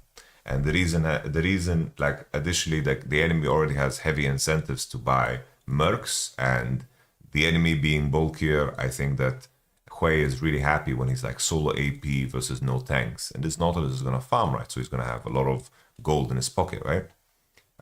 So there's that. We continue. The final pick here is Rumble. And based off of that alone, you know, FlyQuest decide to do lane swap. The main issue here, right, is as the game progresses, it's going to be very tough to break the Senna and the Azir because of the range. So it's very important that FlyQuest get momentum in the game and, of course, try to finish the game in the 24 to the 26 window, right? Meaning that fourth Drake needs to be very impactful, you know. Second item fights should be very good for them, you know, and all that jazz, you know. So we continue. We jump into the game. We had a lane swap action going. I'll show you guys the detail of this lane swap. So the reason FlyQuest are lane swapping is because Senna doesn't hit turrets well. And additionally, like, Rumble is very strong early and Urgot is strong early. And if you create initiative through the lane swap, you can find advantages. Here, the main reason, right, is that PSG fuck up really hard because the moment you have no split map and Maokai is starting in his own bot side jungle, the enemy team, if Urgot starts on lane, can, of course, do a defensive maneuver. Here in this spot, right, Urgot is helping with a little leash, and he's leashing for the Maokai. Maokai right now, based off of this position, you see that Viego can defend a crash, but FlyQuest is giga slow pushing. They're gonna stack 4 waves, if I remember correctly. They're giga slow pushing, very deep last hits, while Urgot is already getting experience. Okay? So in this spot here, the idea, because Viego is here and Maokai is here, and they're gonna clear into here, and the opposite, looking for the dive is unrealistic because both junglers kind of end up in this quadrant during the time span when the wave crashes. But I really like the FlyQuest here. They are slow pushing the wave hard enough that if Viego wants to defend the dive, he is, of course, wasting a lot of time because he clears fast. If he takes 3 camps and stays on top side, of course, you know, he's going to bleed because he's going to be quite late to the situation. And in this spot here, Urgot is just farming free XP, Viego's clearing into bottom side, full vision for Urgot, so he knows that if Viego's crossing, and Urgot's getting a lot of XP. On the flip side, you have Maokai going all the way into top side. You know, they're going all the way in, and they cut through, and he's timing it, syncing it with the wave. It's really good.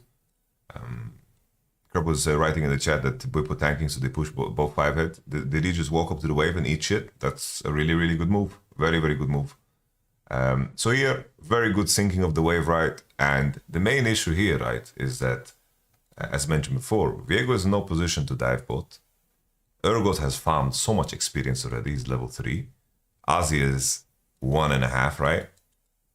It's already a massive advantage.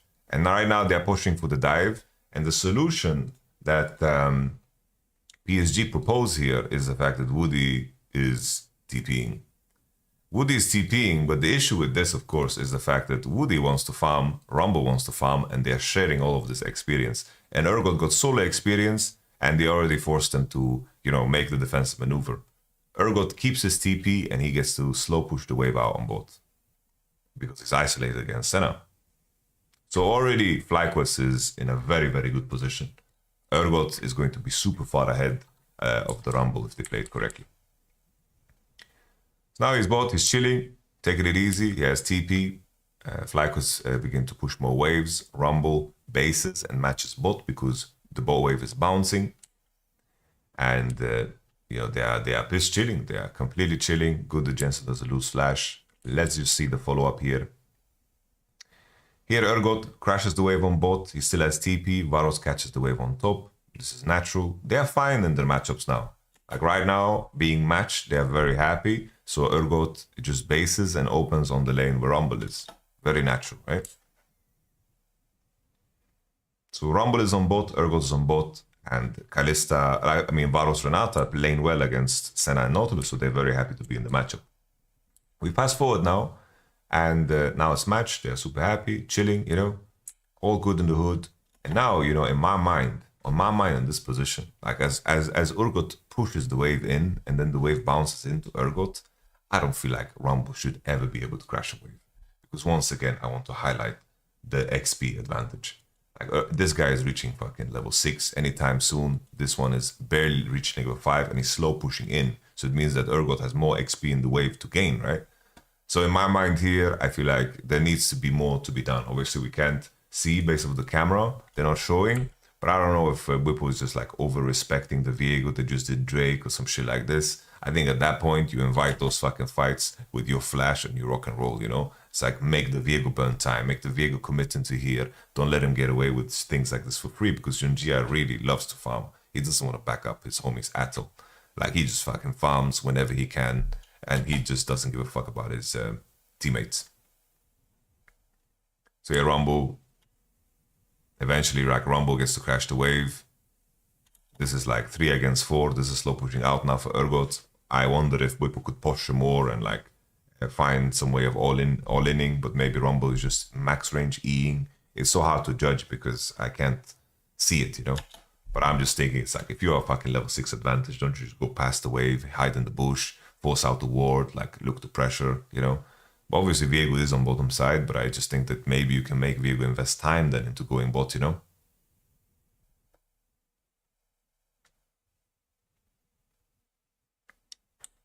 We jump forward. Rumble eventually bases. Urgot slow pushes out. Rumble goes on bot wave 2. Keeps the TP. Whipple has TP here too. And now Senna's on mid wave. And they're putting Senna on the side where Rumble is. Here, I was very surprised of the maneuver here of the Varos and the Renata. They just go straight down into bot, expecting to be able to dive here. It's a very bad play because they can't get information on Senna Viego. They're never going to be able to dive on the stacking wave on bot, so it makes no sense to match here. Plain and simple, they should just open on top side once again, because Urgot has TP and he's slow pushing the wave out. He can drop a ward for himself and take it easy. You're hoping that you can dive the enemy bot here, but you're then also hoping that Viego and Senna int, right? So I thought this was a really, really bad move from Fly. They should just open on the lane on top. Or if your plan is to do this, right, at least TP top on this wave. I don't know what's happening here. Like, Whipple is just eating resources here. He pushed one wave and then he's going to TP top. Like, this lane assignment is just very strange to me. I don't know why they are not going on the Nautilus lane who has no TP, pushing him all the way, playing there with Maokai, threatening dive, and, you know, playing the game. Maybe not so easy because Nautilus is tanky, but it's the same thing on bot, you know? Same thing on bot. And in a mismatch, I just don't know what the idea was of going into bottom side here, because Varos just lost 3 waves of CS, straight up. Right? He just lost so much farm here. 2 waves. Okay. We jump forward, you know, no punish on the Rumble.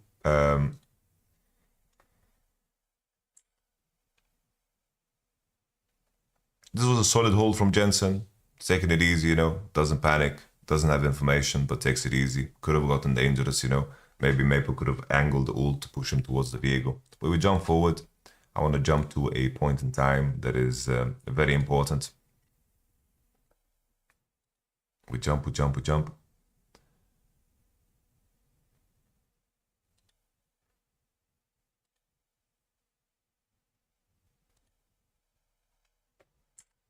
Here in this moment, right? FlyQuest is soft contesting, and then Hui is walking on the Rumble lane. Hui has no TP, so they are like cooking up a play where the Fly wants to make sure that PSG don't freely take this objective, right? They are soft contesting. Because right now the enemy doesn't have information on Hui. They have a ward behind, and Hui is opening bot, so they are looking for the play, right? So this is like a solid play. They TP behind him, they give up the situation after catching top. They're leveraging the fact that the enemy team doesn't know about this ward, and additionally, they don't know where Hui is. Basically, FlyQuest is fake pressuring around the Herald area and pretending that Hui is coming to them. And in their mind, they're like, oh, we should need to wait for Rumble to push. And then if someone shows on bot, we can play. And then with that swing, they TP and then the enemy has to start Herald very, very late. And that's cool, you know, that's a cool cross map. You're pushing on the same wave, you manage to catch a wave 4v5, and you delay the enemy Herald. Good macro, right? Now the extension, I just want to rewatch here. I don't understand how, of course, the Maokai and the Renata, I don't know what they are doing for the rest of this sequence here. So it's like basically you trade side, Maokai is doing his blue, Renata is masturbating on mid-wave, not basing. It's like, why is Renata not basing here? It's so damn basic. There's no reason to contest this mid-wave. It really doesn't matter. You need to base here to sync up with the rest of your teammates. It's very important because the play is going to continue. Either you are going to play on the wave that Hui is walking out on and you're going to play for this tower, or your tempo is too slow and you need to defend bottom side, this quadrant, right? Because the way it works is that you check the wave that is being played on. Bwipo's going to take the wave deep, the same way this Azir is taking that wave, right? It's pretty much the same wave. So they're playing on the same wave, and that leaves them with options. But if Renata is not basing and Maokai is not basing in sync with their solo laners, there's no counterplay. So I'm going to show you guys how this plays out, because this is a very, very nutritious macro point that you can learn from if you want to like add to that to your team. It's like Renata needed the base ages ago. She just needed to base. Senna needed the base. And in this moment, they base. Maokai, Renata, they are like Maokai is into top side, taking his Gromp. They are pushing. And then they are not pushing anymore. And Azir is just walking on the neutral wave because he has vision from before. Like this ping, and now Maokai is basing giga late. Okay? Like Maokai is not a part of the play. They cannot defend bot. Renata's walking out on the wrong side because they can't contest. Azir is stealing this wave while the enemy team is opening on bot side. They get spotted on vision. Like, it's really, really bad. This is like, legit, moments like these are so crucial for the game. Because just watch the extension here. If Azir feels good enough to walk on this wave, at minimum, Maokai and Renata need to be bot to make sure that Urgot can catch. You make a defensive maneuver, right? But they are not on time for anything. Maokai bases late as fuck because he wants to do Gromp, and then Busio is walking into this side. When Jensen can't push this one, this is really, really bad. Renata could have based much earlier, Maokai could have based much earlier, and they could have been already in this space if they wanted to, right? Together with the Hui slow pushing out because Azir needed the base. And the same thing for Senna and Nautilus, and they should know this. Or at minimum, right? If they needed to farm or there's some gold or whatever, they need to be into bottom side and they need to make the defensive play. But look at them instead. I just let it play out. So Hui clears the pink. Hui is scared. He doesn't know where Viego is still. Doesn't know where Viego is. Doesn't know where Viego is. Doesn't know at all. Bwipo gets cut off. PSG because they spot Renata topside. Keep in mind, they spotted Renata topside on that pink that I showed. It means that PSG, wow, super this topside. We can face check everything. And now we see Renata on midwave again while Maokai is here. And this entire time they're getting outnumbered. Varus is hovering and Renata is on midwave. This Renata is straight up sleeping, right? Do you guys understand? Is it clear what I'm trying to explain here? Like you guys can see the concepts playing out real time that FlyQuest are so oblivious to in this moment. So Azir steals the top wave and then they cross into bottom side. Urgot can't walk on the turret because he has no support, no jungle. Support showed on top pink. Base late, Maokai base late. They didn't even do defensive maneuver into bottom side. Azir steals top wave. Nothing. No counterplay, nothing. And Azir is just piss chilling, you know? And like this, PSG was slowly gaining their lead, you know? They were just first with jungle and support into spaces. Renata's perm is showing on midwave. They're not gaining anything from being on the midwave. It's like never contest unless you're fighting. Or unless you're needed to actually save your AD. If your AD can clear waves for free, stay in bushes, take it clear. But like being on the midwave like this is completely pointless. If the enemy shows, you need to be in position to take. Because they can react so much easier for you just showing. Imagine you're trapping in a bush here somewhere, maybe you protect your ping, you can play the game. But if you just stand on the midwave, like just masturbating, you don't accomplish anything. Right? Always as a support in jungle, always be in fog unless you're actively contesting, you know?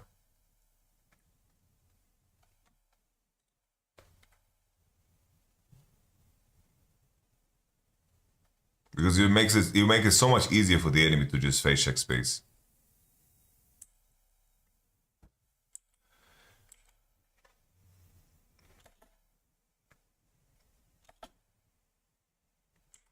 Here, of course, Woody should just queue into the wall, get himself out. All is good in the hood, and then I think there's no play. Pretty solid ult here from Azi. I think if Maokai just ults like Nautilus just hooks into the wall and doesn't get engaged on here, I think it's pretty safe forward.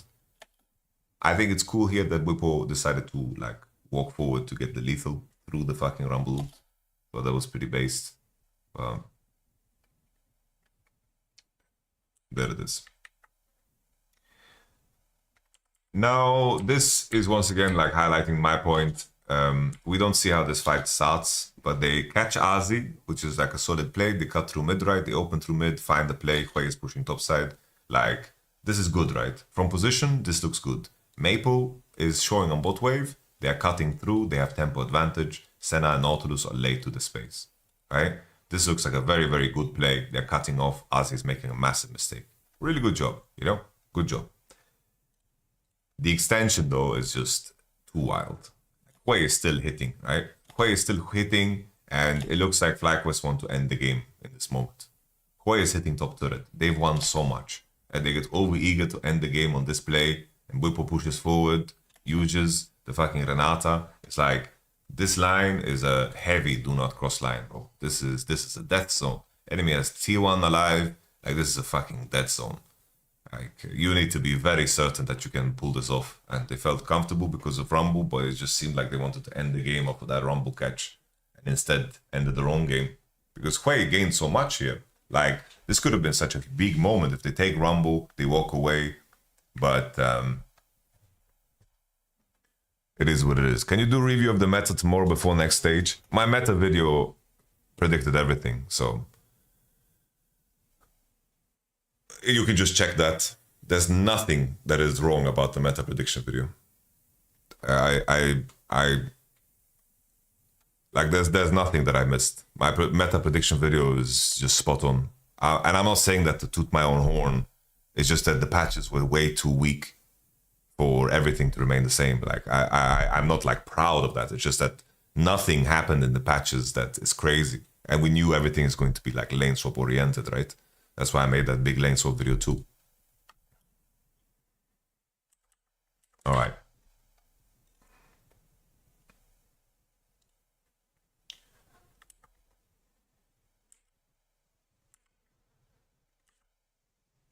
Now the nail in the coffin. Big rumble ult. PSG grouping on the mid turret, throwing the ult, seeing what happens. Whippo finds a catch, but FlyQuest cannot cross through this turret.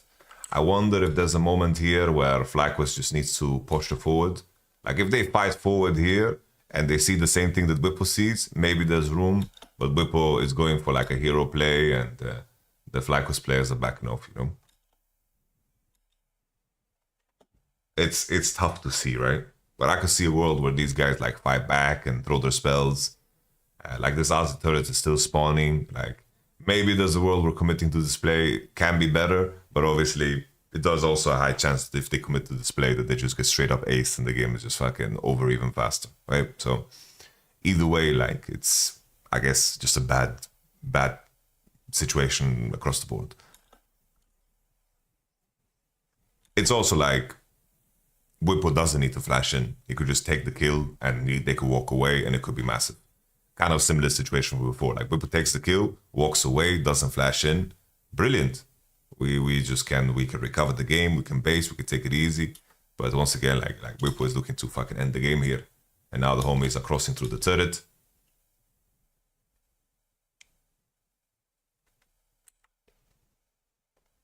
And Junji is having a field day. That's it for this game, pretty much. Like, I think this game, I think I think we've highlighted all the big moments. I think that it was too hard for the enemy to actually contest. I guess this is a big one, right? It's like it's funny, like chokes works both ways always. It's like whoever's trying to cross here is going to most likely die. I think Ozzy got a fat rumble ult, and I could see a world where he flashes and double EQs in and just all ends here to try to drop as much damage as possible. I think that could definitely happen. That could be like a crazy play here where he does fucking 10,000 damage. But this goes both ways, right? It's like now as they slowly begin to win the fight, the choke goes the other way. Ozzy goes way too late. And now he flashes like basically this Hui ult is doing crazy damage too. Like with that Hui ult, like all the passes are proccing, boom, boom, boom, boom, boom. I think just Ozzy kind of griefed the situation. And PSG, tried to run through a choke. It was a problematic choke for both teams.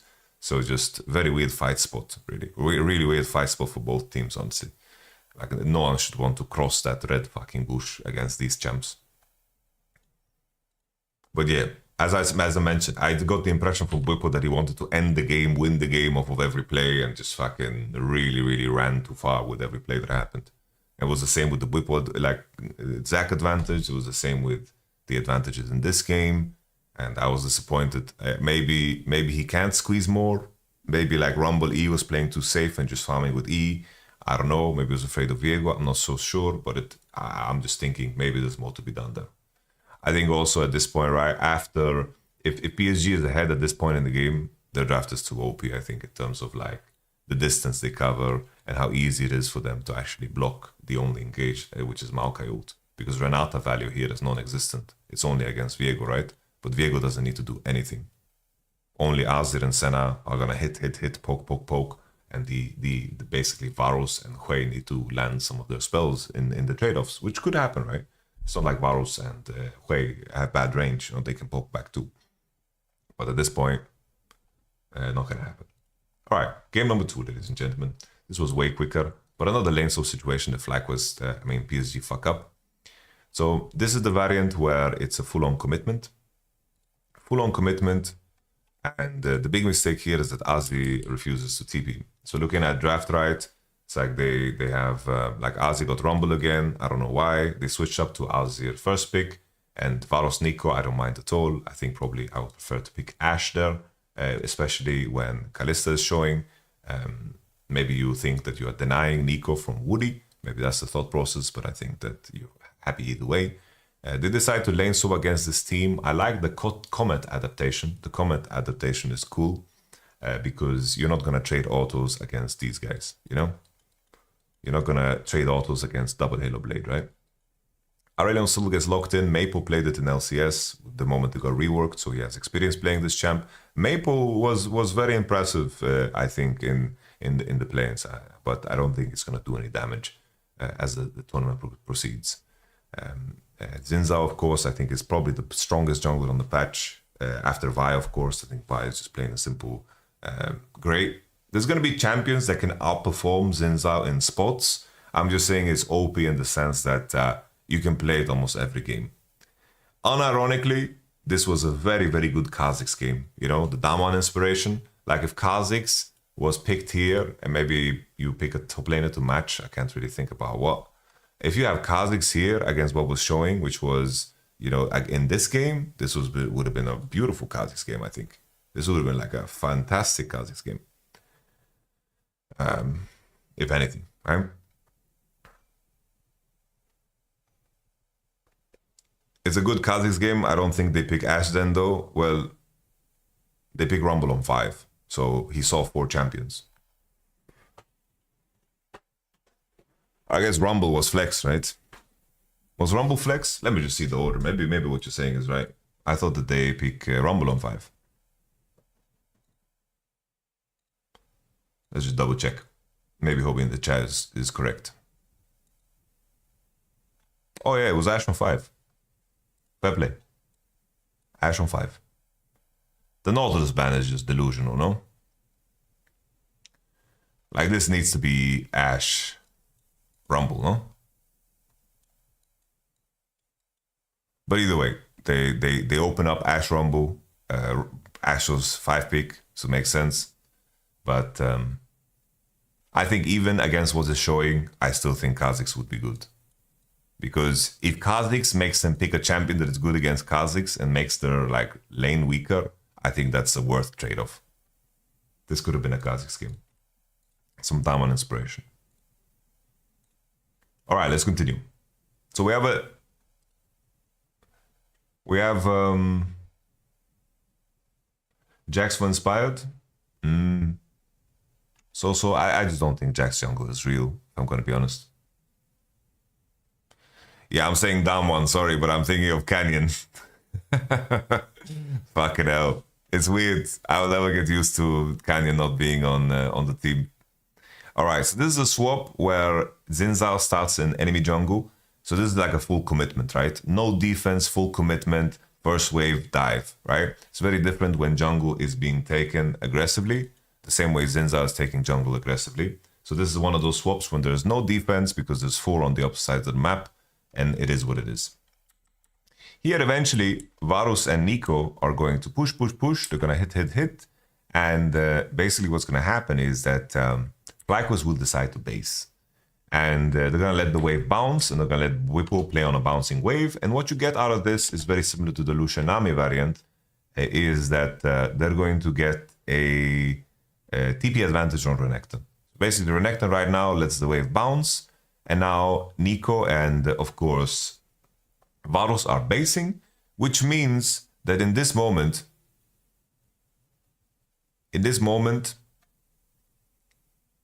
Rumble needs to think about TPing top. He needs to think about TPing top. Because right now, Nico and Varus are not hitting the turret. And he could think to himself, okay, I need a grace window. I need a grace window because obviously they can cancel their base and they can kill me. So he's going to wait like 10 seconds, 15 seconds. And after that, he's going to have to TP. But here, Azi, so basically, Nico, Varus are basing. They're basing. Azi begins to prepare. Ash and Varus are hitting the wave. They're hitting the wave. And then now, at some point, you know, fucking Rumble, you need to fucking TP top, bro. TP top. The wave is bouncing, bro. You're missing so much experience. TP top, bro. TP top. Because the thing is, fighting here is so unbelievably unrealistic. Enemy AD is coming out with item. You know they based. Nico's coming out with item. Viego can cross, and also Renekton can TP to this turret. This is not a fight that happens ever. The only way this is reasonable is if you can deny the enemy from crossing. And that's only reasonable if you see Varus and Nico hitting the top turret. And I don't know if FlyQuest would do like some wizard shit where Nico and fucking Varus are just hiding in this fucking bush here to just bait the Rumble TP for a solid fucking minute. I don't think anyone is psychopath to do that enough. I think that you probably like lose out more. It's like you lose out on so more because you don't hit the turret and you're doing nothing with your bot lane, you know? It's just not gonna happen. So, Rumble not TPing top is completely troll. Renekton bounces the wave. Azi is still jerking off here. Masu and Busio here, I think they're a little bit too scared. Bro, you have fucking item advantage. Fucking slam your balls here, bro. If the enemy fights Renekton TP behind them, I think that you win the game. Just use your summoners. Put your body in there, man. Like, fucking throw your body in there, man. Show some guts, you know?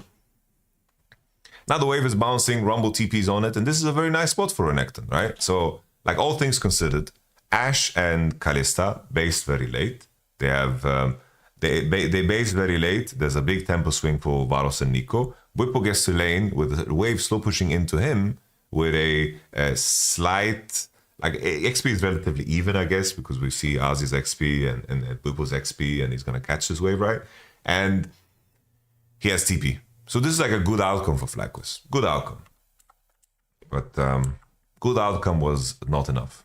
Whippo begins to thin out the wave. Viego's passing into top side. And here Whippo has TP advantage, who's going to be able to TP back when necessary. But Rumble is a very strong laner, so you should be able to figure it out, you know? But it's better than what it could have been, because Rumble is very winning against Renekton. So here, big item advantage for Varus. I don't know, like, I guess the gold distribution on the platings was just better for Varus. I'm not so sure. Like, I don't know how Betty couldn't get a Dirk here. He has a pink ward, because he based with more CS, 27 CS against 20. Oh yeah, never mind. I forgot. Varo started longsword. That's the difference maker. He has no Doran's blade. Sorry, guys. So, Whippo, just playing, laning, chilling. Fly quest. Walk away, use a heal. And this is the trade-off for the top objective. Bobo TP's back and has mercs. Here, Jensen does a crucial mistake. Because warding Drake is only relevant if you want to dive top. If you can't dive top, warding Drake is completely irrelevant. Viego cannot waste time being topside. He needs to cross into bottom side.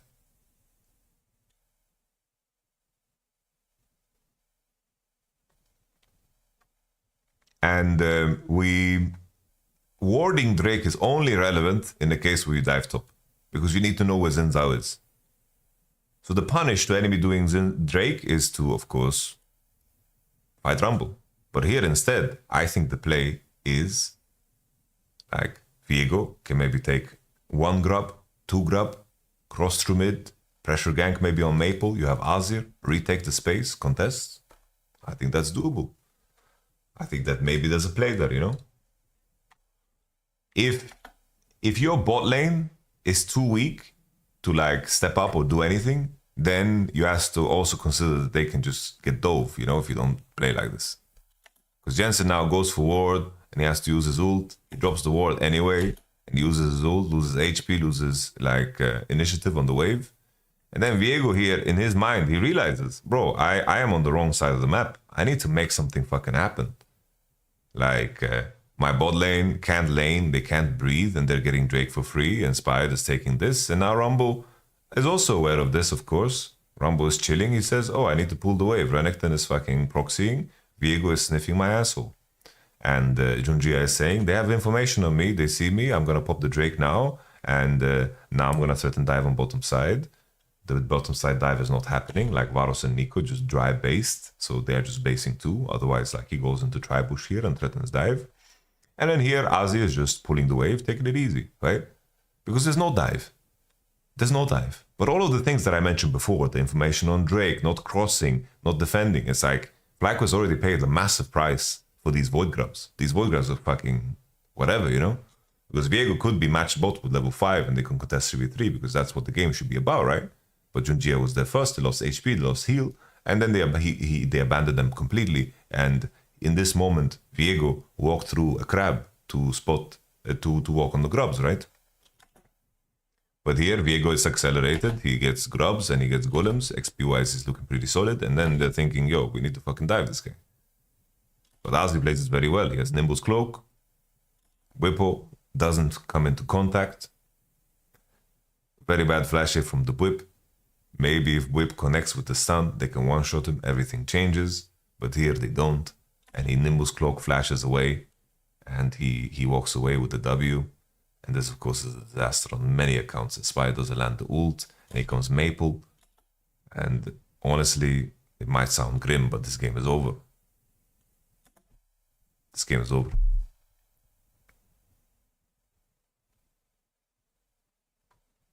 This game is literally over. GG. Aurelion Soul, baby. So sad. I feel bad for the Whip, man. He's gonna beat himself up for this, man.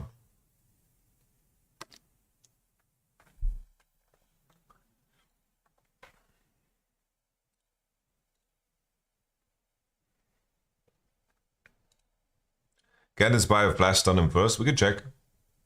Let's have a look. Maybe you're right.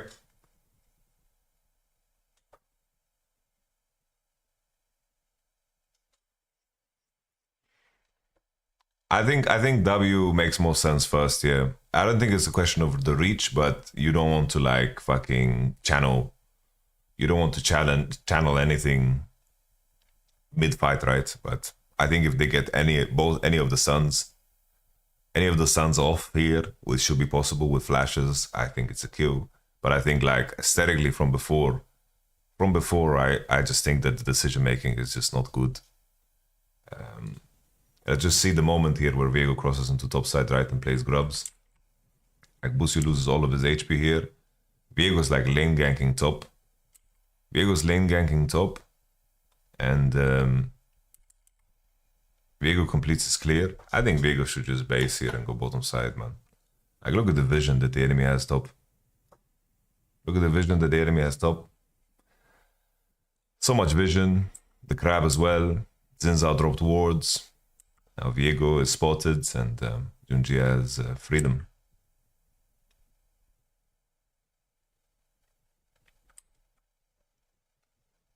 I think probably as well, maybe better that Viego and like not Viego, sorry, Nico and Varos hold their base already now.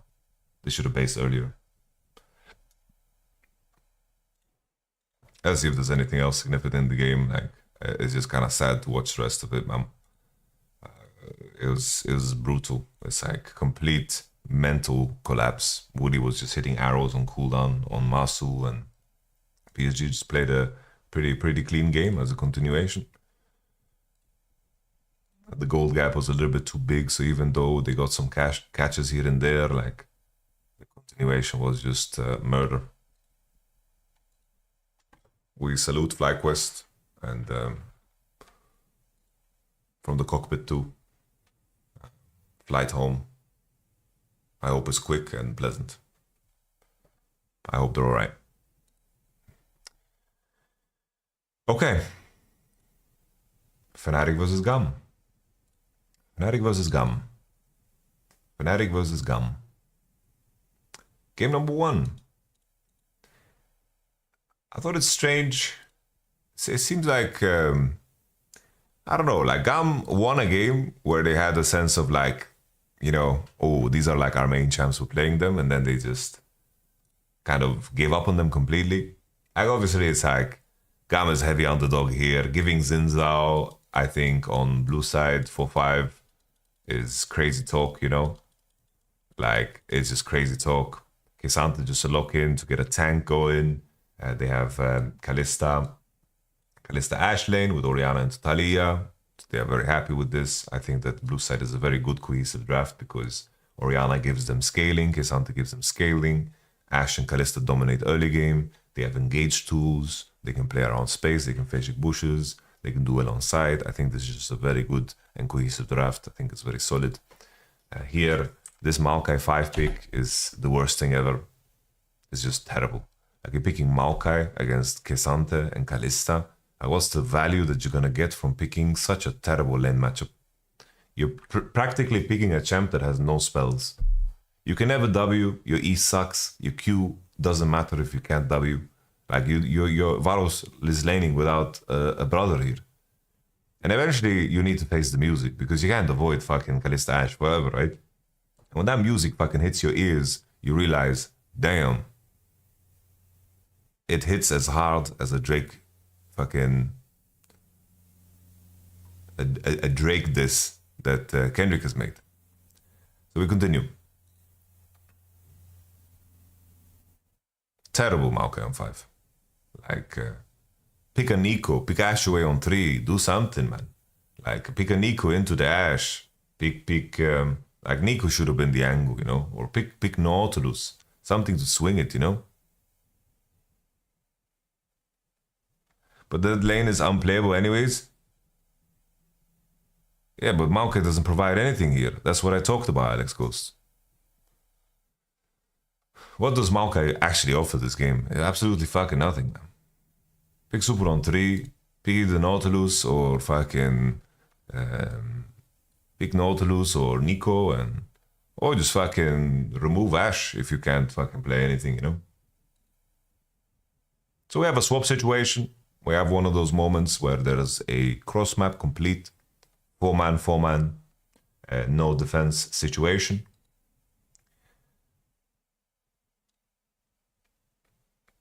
They crash the waves.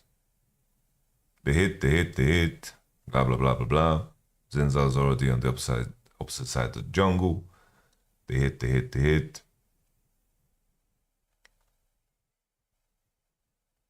Maokai bases.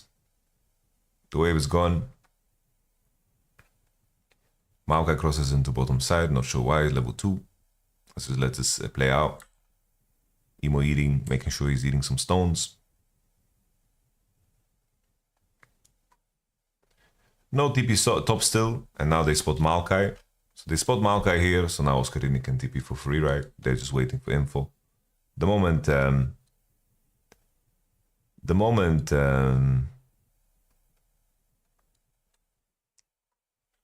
he shows, of course, Oscarini can TP top. Sorry, the lack of food is starting to hit me. I didn't need much of a breakfast. And there's gonna be a barbecue later. Oscarini, very late on the TP top, I think. Kiaya now matching with Mr. Maokai, goes for it. And, you know, the key thing is, like, they take a little bit of a gamble here, right? Because if Zinza is closer, they can fight here, I think. They can fight on the Mao, and maybe they can cross and dive, because the enemy is not in, like, some particularly good position to go. I think there is a little window here to maybe fucking rock and roll. But in this moment, Zinzao is just not in position to punish, so Fnatic kite back. I think probably Oscarini could have TP'd back earlier. We continue.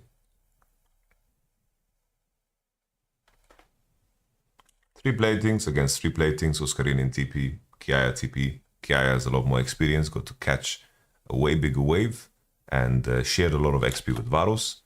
I think that was a cool detail here, that Varus and Urgot was the pairing that was left behind, and Maokai stopped sharing XP after level 2. This makes Urgot gain so much more XP. So it's a very nice little detail to a 4 commitment swap, where after level 2, the Maokai stops stealing XP.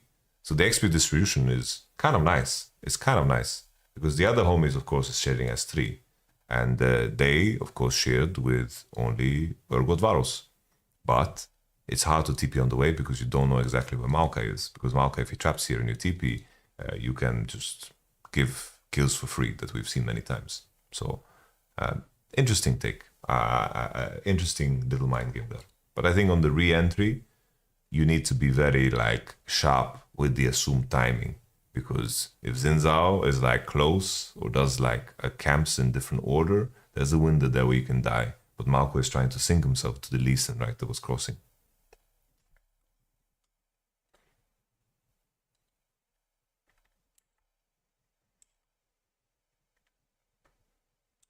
I want to just double check here which camps Zinza actually took, because someone mentioned it in the chat.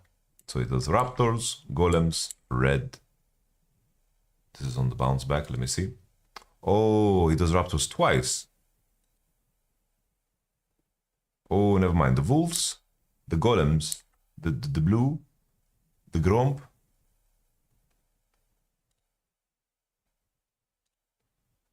So he starts his own chickens. And he took his own Wolves. Okay, that's the one. That's the one. So he took his own Wolves.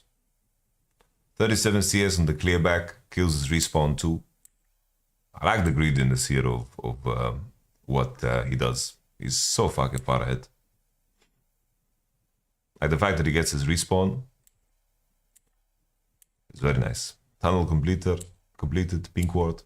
Now the name of the game for Fnatic is basically what they did. Like they are stacking waves on bot. The enemy has a complete piss matchup, and Orianna can pressure mid in my opinion. Zinzao is stronger than River because of the XP advantage. So all they do is take a control over River, stack waves on bot, threat and dive, threat and dive, threat and dive. That's all.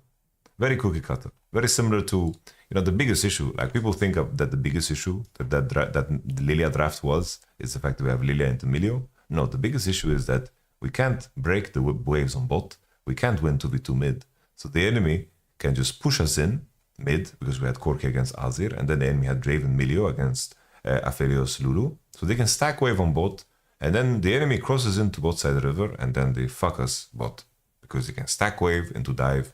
The jungle can't be there. Jungle needs to predict and be under the turret, like he can't play the game, and then here, Now Razork, I think the Fnatic kind of misplayed this dive.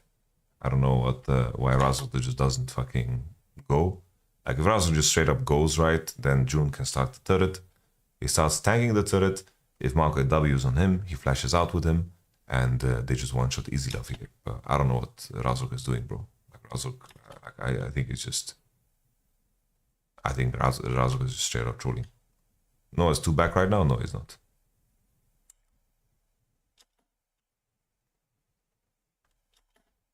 Like, you just go.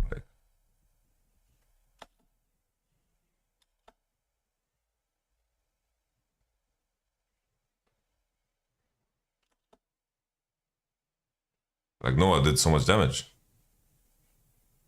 This was Razork's mistake. But the rest of the game is basically that, right? They're stacking waves on both, diving them. It's because the enemy just can't. They can't really treat them. They can't fight them. There's nothing to be done. A humanoid, it's kind of hinting. Doesn't need to elevate risk here, of course. This is all on him.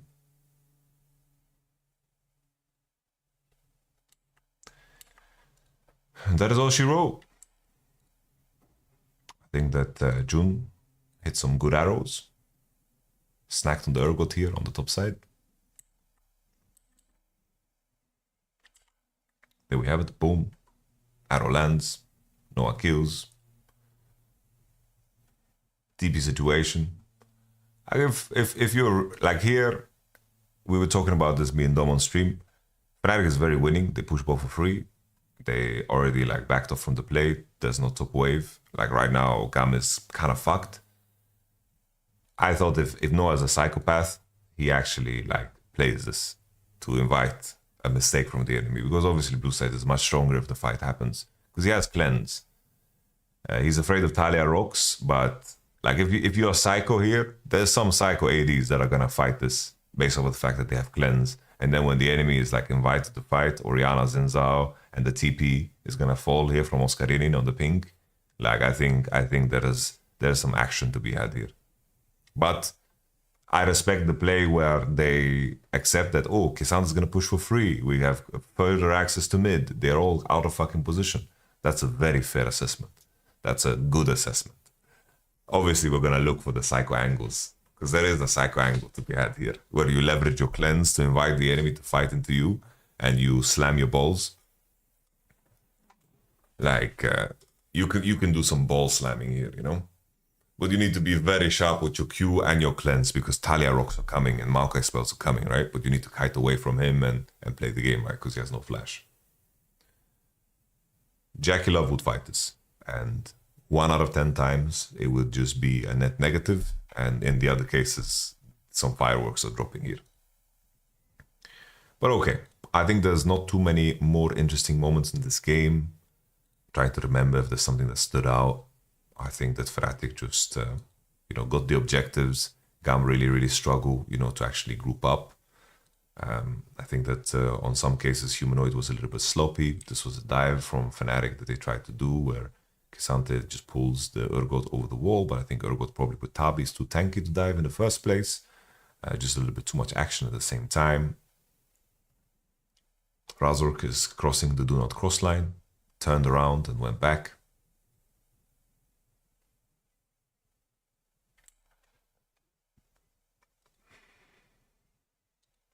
Is there anything to point out? I think we're good there on this game.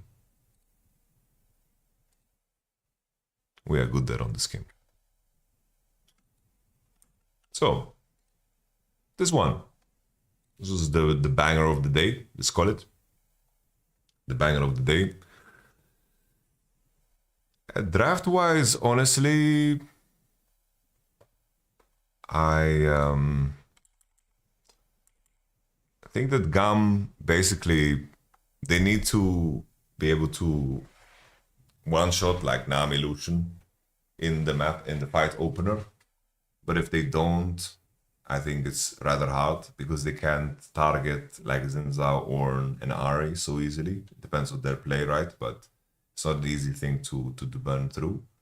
Forgive me, I just need to go to the bathroom real quick, so a little break. I'll just put ads while I do it.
All right. So in this particular one, I want to jump a little bit further forward. We can just check the opening of the game, I guess. I thought it was a pretty interesting move here. Gigabyte Marines, they just slammed a little like deep invade action, and it seems like Fnatic wasn't ready for this at all. And Nocturne just starts on Raptors, and then Gigabyte Marines just get the push. They just fight, they whip trade all the way, like they drop HP, they fight rock and roll just to win the push, and Nocturne is breathing down their neck, man. Like this was a very, very insane play, by the way. Like this is something I can see like Billy doing, you know? Like this is a crazy like situation. Like they keep trading, and then they crash. They crash the second wave, get level 2. Levi pulls the wave to get the crash, and then they go for the dive on the Ignite Lucian. Both Jack and Dom made a good point here that Lucian should probably play Barrier this game, but the flash auto, bro, like the flash auto into dive into the 1-for-1 trade, bro. Maybe Nautilus could even queue out here, man, and survive. But even the 1-for-1 trade is fucking solid here, man. It's fucking great, man. June stays under the turret. I don't know why the fuck Levi hates the tower. He just fucking beats the shit out of it. Like, this is a very classic play, you know? Like, late invade, catch the enemy off guard, take the Raptors, cross into top, 2 fucking waves into dive, fight like motherfuckers to trade HP and Ignite and sums. That's super cool. I like that. That was a good play from GAM, genuinely. It's a good early game play. I think in terms of draft, like picking the Ornn makes sense, right? Enemy has fucking Nocturne, Nautilus, Rumble. You have to fucking pick Ornn. Because they banned Udyr and Kesante. And to be perfectly honest, right, that's a miserable matchup for Ornn. So Oscarine, like, did a very good job this game of staying relevant. Like, it was crucial. We have the 2v2 kill on bottom side, which was huge for, of course, Fnatic. But the main challenge later is, can they survive the Nocturne Orianna combo, right? In such a game, I think that Noah probably should make sure that he has LDR, and this is one of those extreme games where you can even consider fucking buying Zika's Armor and Hourglass on Lucian. Because surviving that burst is going to mean everything, and flashing that burst is very hard, dashing it is even more difficult, maybe even impossible, because you need to time your flash to the Orianna ult, and the Orianna ult timing always shifts. And just because it shifts, it means that the window for you to react is very narrow, because obviously you are nearsighted because you have fucking Nocturne ult on you, right? So flashing it is also quite difficult. Usually, like Zhonya's Hourglass and Stopwatch is the best way to do it, because the biggest part of the resurgence of Nocturne Orianna, especially at the beginning of the season when it was taking a lot of bans and Nocturne had really good itemization, it is because Stopwatch was removed practically from the AD carry pool. So Ari TP's top here, they look for a play, and he's going to take over the lane here. Orianna gets to push for free. She can grab a plating for free, but Ari just takes over the lane top, which is no biggie, right? No biggie, he has Merc, so it's no problem. Let's jump forward to the biggest crucial moments, because you know this game was looking very dicey for Fnatic, in my opinion.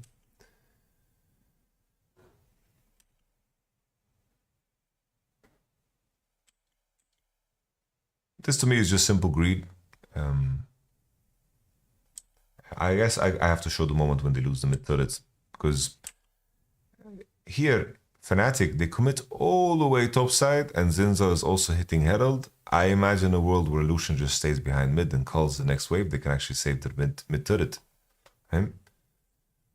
But Kiaya gets dove, and Lucian Nami can commit all the way. Ari has no TP, but they pay a very big price for this. They pay a big price for this in the sense that enemy gets Drake, you get Herald, that's a fair trade, but enemy gets mid turret. And mid turret is crucial, because keep in mind, you're playing against Nocturne, Nautilus, Orianna, bro. Having no safety on the mid turret means you can't contest waves.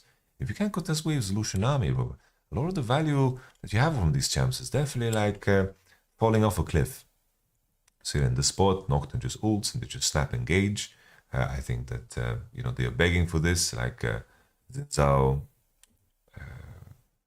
Zinzao was nowhere to be found. I wonder if Zinzao is basing on a ward. Basically, Zinzao is basing on a ward. Zinzao is legit just basing on a ward, and they are taking vision like this. It's very bad for Fnatic.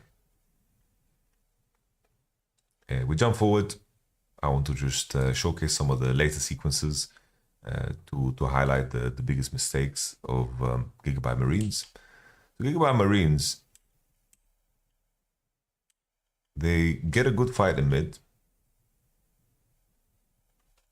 We have this moment as well. Orianna just fucking... Cubano just refusing to ult.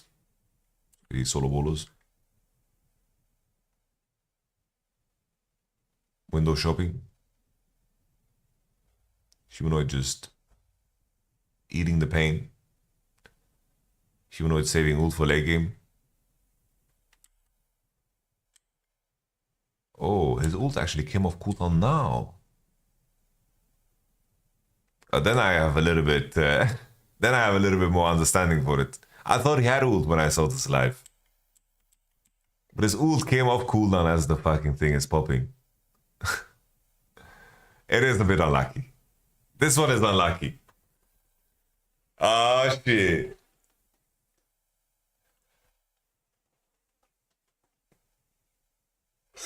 Pretty certain he's looking to ult it, right? He wants to ult it. And he wants to save flash. I think that's reasonable. Like, it's such a narrow window here. Very narrow window. 1-for-1. Oscarini stands tall though. And Oscarini does a very nice collapse here. I like this a lot. Gigabyte Marines here with the TP angle also from Ari. You know, the key thing here is Emo doesn't have TP. You know, they're posturing into bottom side when they don't have info on enemy team at all. I think at this moment you need to just clear the top crab, accept that Rumble pushed in all the way, and then base on Rumble, and then restructure your map. You know, there's nothing to gain here because you're not diving Ornn, pressuring Ornn, so you're just putting yourself in danger, especially with RTP on. So okay, let's jump into the bangers of bangers. Here it is. So here it starts. Herald is used. Zinzao is drifting with it, and here's the combination. You know, Lucian has no flash from before. This is not a good Rumble ult, for sure not, right? He still dies, and Razok also dies. You gotta be really, really fucking careful with this combo. But the same way goes the other way around. Like, if you don't have the combo ready, you are much weaker. So the timing of this kills 1 minute 20 before Dragon. Some ults are gonna come off cooldown, some not, but it's gonna be narrow. The big mistake that GAM does in the follow-up is the fact that, you know, here they're just walking up without Nocturne ult on CD. They have no Nocturne ult, they face check into space, and the reason they do so is because Ahri is showing on bot wave. But Fnatic is already trapping, and sometimes position is all that matters. Ahri might limp into this fight, but enemy having no Nocturne ult, no Rumble ult, already is a pretty damn solid.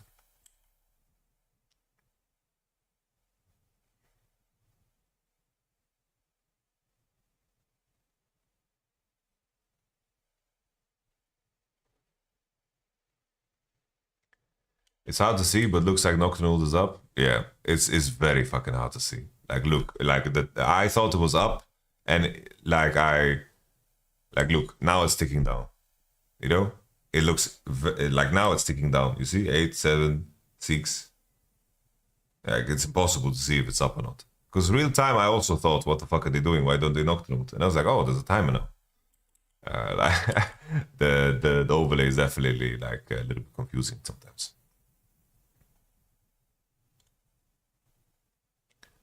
All right, let's jump forward.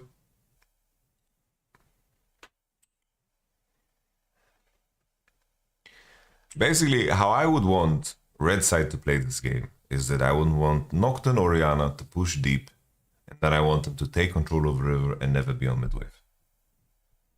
And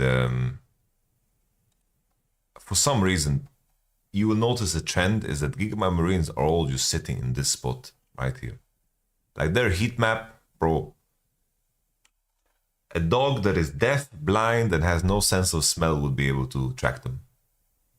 Like a tracking dog that is just in retirement. Could come out of retirement and just know that Gigabyte Marines was in this area, bro. Like, these guys just spent all of their time here. The heat map was here. You know, like, they were just perma here for no reason, man. No reason. Like, let me show you.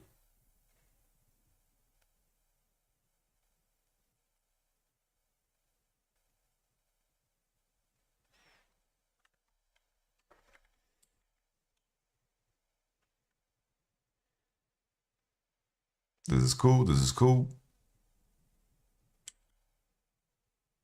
Easy Love doesn't need to be on the wave, right? It's like, imagine now Nautilus is here.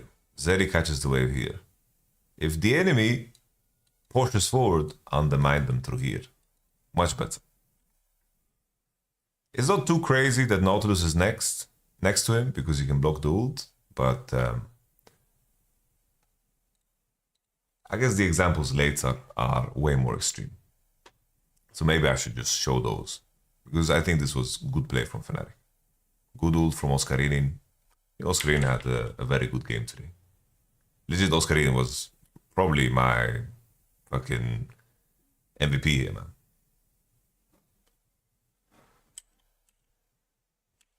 So over those kills, Nocturne dead. Fnatic should just... I like the turn here, but they don't need to turn with everybody. Like, the play is over. I don't think they need to commit with Nami, with Lucian. Nami, Lucian, just fucking keep hitting. Not too crazy that they have her, but also here, keep hitting. Not sure what the fuck Noah was doing here. I don't know why he's dashing on Rumble. Because the same thing is true here. You can just wait. You can also just hit Rumble if he comes forward and then dash out or sideways or something.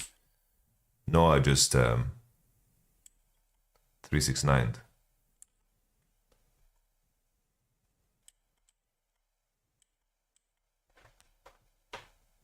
Huh? What? Is that the charm bug? How can he slap? How can he slap? It is a charm bug, right? So basically, I remember this bug with charm. If someone is charmed and someone chains CCs, right? Someone chains CCs. So there's like a little bit of a crossover, let's say 0.5 chain CC. Then this person can like flash in this CC.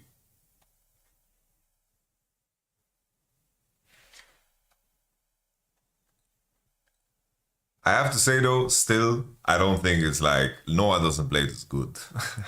Regardless of the bug or not.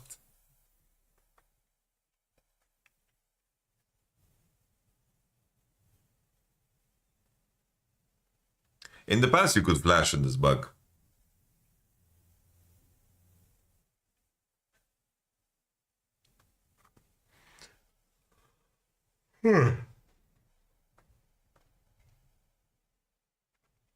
But luckily, you know, they who take it also giveth.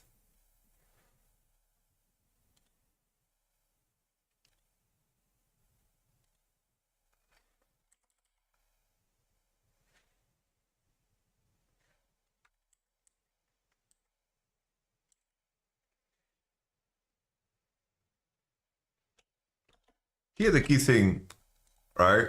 It's like always when you contest Drake, just what you want to do when you are face checking and the enemy, you don't have any information, is that you want to fucking blue trinket.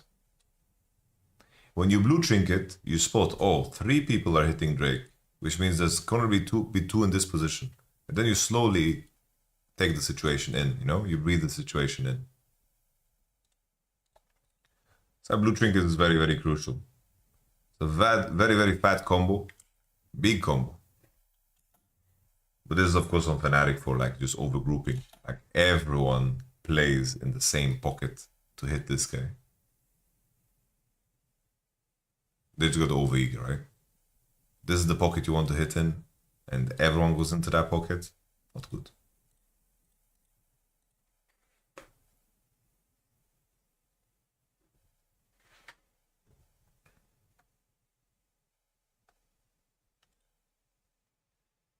Fast forward to the conversion of Nash. Here, the main thing that's confusing to me, right? You guys remember the walls? These are the lines of poke and pressure that you want to apply. Like here in this spot, Orianna should stand tall here. Maybe someone stands here ready to hex flash, right? Like for example, Elio. And then Easy Love is chilling in the area. You just need to react to the fight. Nocturne can be wherever, you know. And then it's like if the enemy crosses here, like you need to punish these fuckers that are face shaking your space. But for some reason, I don't know, GAM just give everything, man. They give up everything. Like where are they going, bro? I don't know where they are going. They're going, they spotted on pink, and Fnatic can just take everything for free.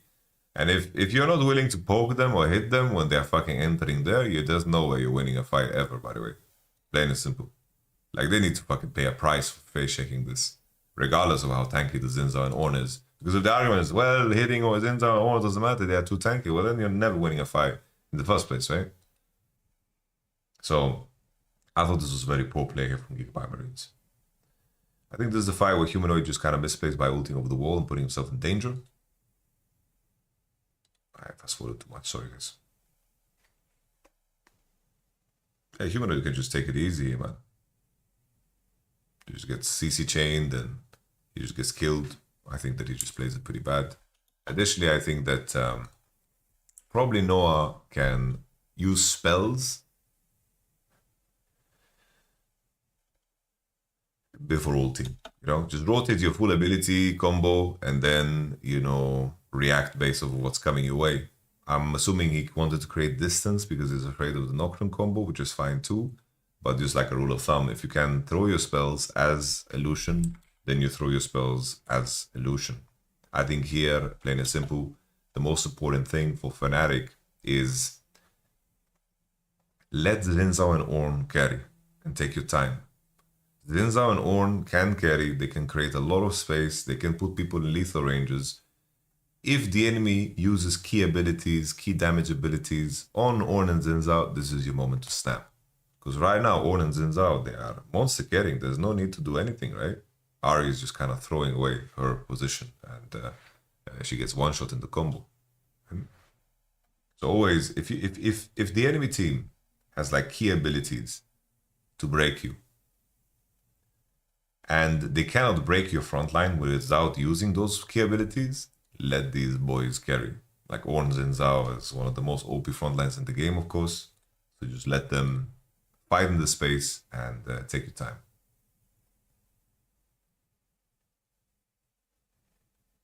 So they have Nash. They get a fight. They get Soul Point 2.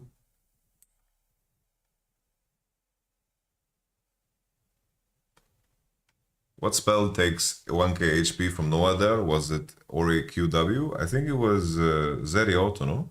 Zeri Q? Because she had IE. Like, look. Like, he like missteps. That's Zeri Auto, I think. But maybe it's combined with QW. Maybe it's like both. Because I see QW on the floor too.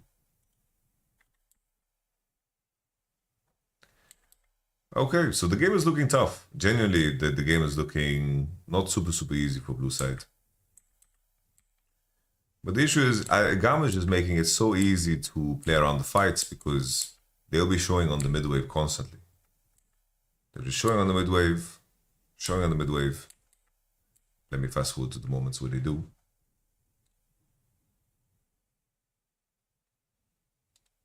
Good on ult. Generally, like Oscarine played a really good Ornn game.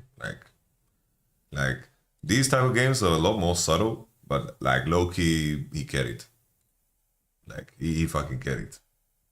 This was a very good Ornn game from him. He has a horrible matchup, stayed sturdy, got the levels, got the fucking ults in, was really good. It's like, they never at any point did Gigabyte Marines like control side with Nocturne Orianna. They never pushed all the way, set up side waves, made sure that Orianna farmed well. First crucial mistake. Second mistake, now for the rest of the game, they're just all fucking 5 on the mid wave. Not creative with space at all, not creative from angles. not recognizing that Zeri can connect, having full vision in river, still being on the mid wave. I don't know what they are so scared for, you know. The thing is, it's like you can pressure the Lucian army from not dashing so much easier if you're in Fog of War, you deny vision, you contest the space, but they're just 5-man hugging. Like, the decision making for Fnatic is so easy from this point of view. Very, very easy.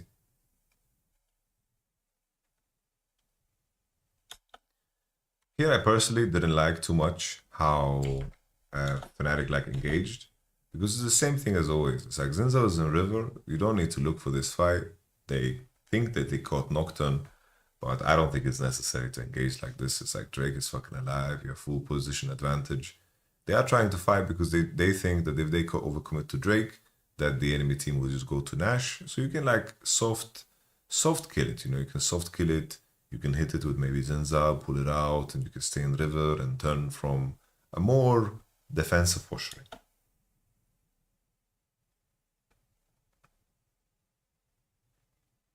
Because yeah, this is just like carry mode for Zeri, right? Like first Zeri misplayed quite heavily, I think, throughout.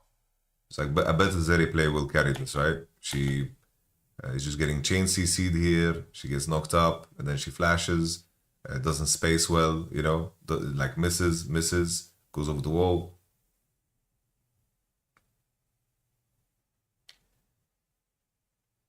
I think that if Easy Love played this a little bit more efficient,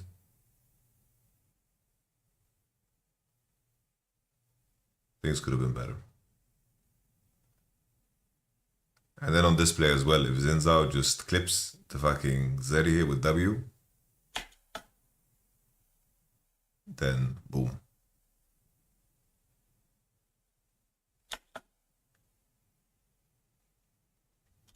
Like I think it's a solid call to start fighting, right? It's a very solid call to start fighting with Orianna, like basically ideally you start fighting with Ornn, Zinza, Ahri, and Lucian Nami don't contribute at all. They just wait.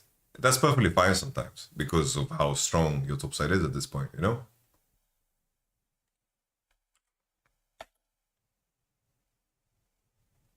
Noah wins that? I don't think he does.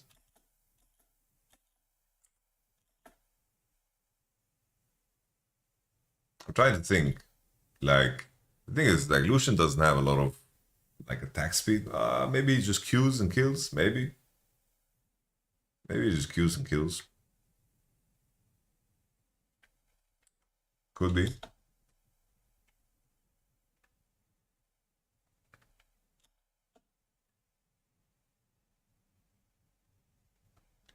Like, keep in mind, he has to walk like this to juke the auto, right? Like, if he kites any other direction, he doesn't, he eats this auto.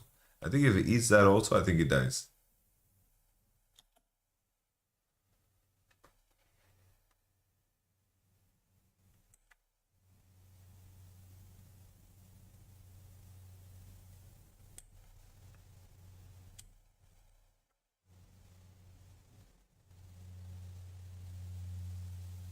There he also has E. Maybe there's something there.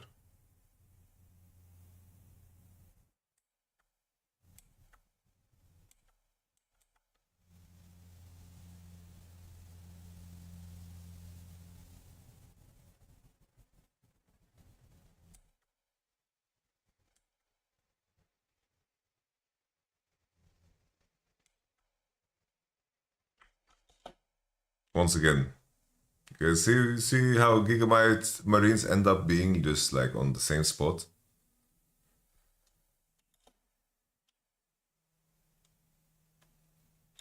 Here, Mark Brazza should just on the Hourglass earlier, plain simple. Here, I think this is the fight that Zeri also could carry. Like, if she just keeps committing to hitting the Ornn and pushes aggressively, I think there's more to be done here. Like, Zeri's monster fed. I think a better Zeri player actually carries here.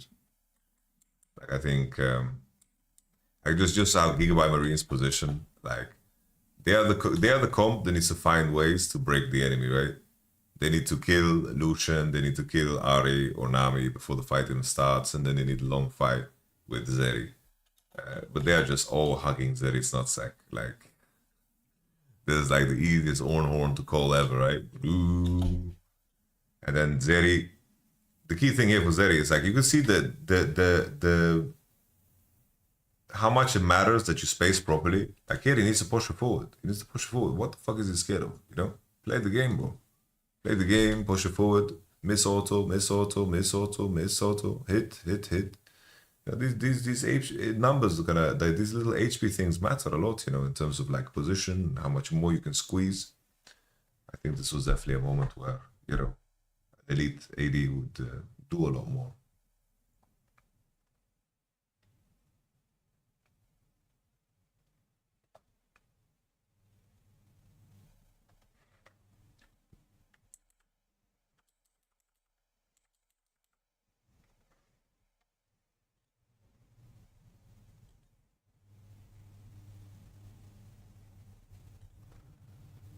Let's go the game-winning one.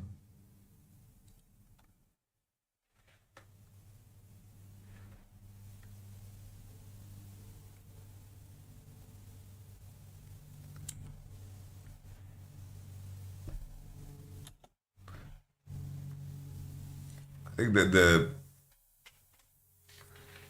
the same thing applies, right? The same thing applies. It's like Ari, Zenzao, Ornn get to play the game. Lucian, not so much, you know. It's like I think that the E-Flash was optimistic from Marek Brazzolini. The build is criminal, yeah. I was surprised. I thought he's gonna go LDR third, man. Like a lot of armor was coming in. It was Chain Vest, Tabi, armor Nautilus, armor up a level. Like the way he plays, I just think, yeah, it's not the greatest.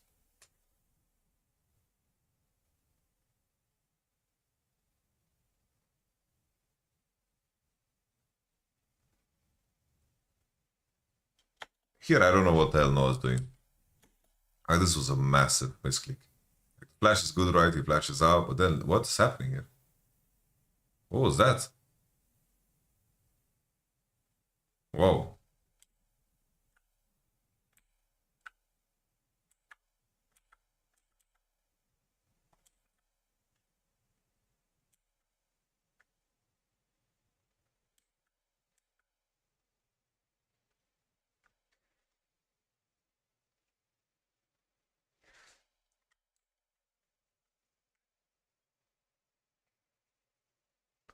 I think eventually Fnatic realized that, yeah, Ornn and Zinzao are just so fucking strong. They are the carries this game. All they need to do is just fucking put their bolts on the table.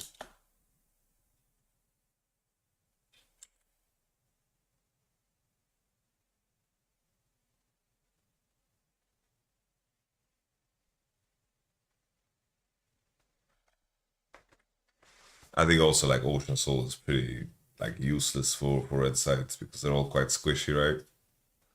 Like a Zinza and the Ornn would use Ocean Soul so much better. But okay. Some quick hits on what the bracket is. Some quick hits. Forgive me, I feel I'm pretty tired. I have the Sunday blues. Sunday blues in the veins. Gen.G versus Fnatic. I think stylistically, I think that Gen.G is a better draw than Bilibili for Fnatic. I think that currently Oscarinian is performing well.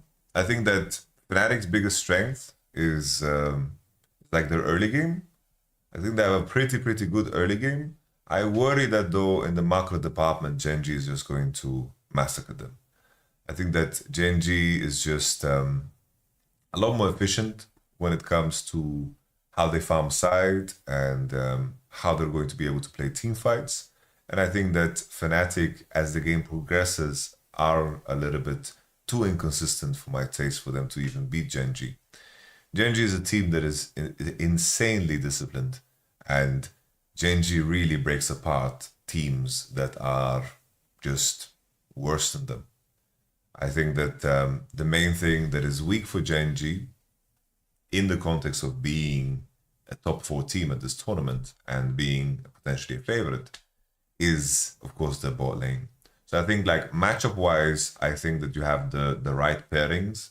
I think if they played against Bilibili Fnatic, I think that they would have been a lot worse off because Shun, Elk, On are basically Jackie Love, Mako, Tian on steroids. So we saw what Jackie Love did to Fnatic.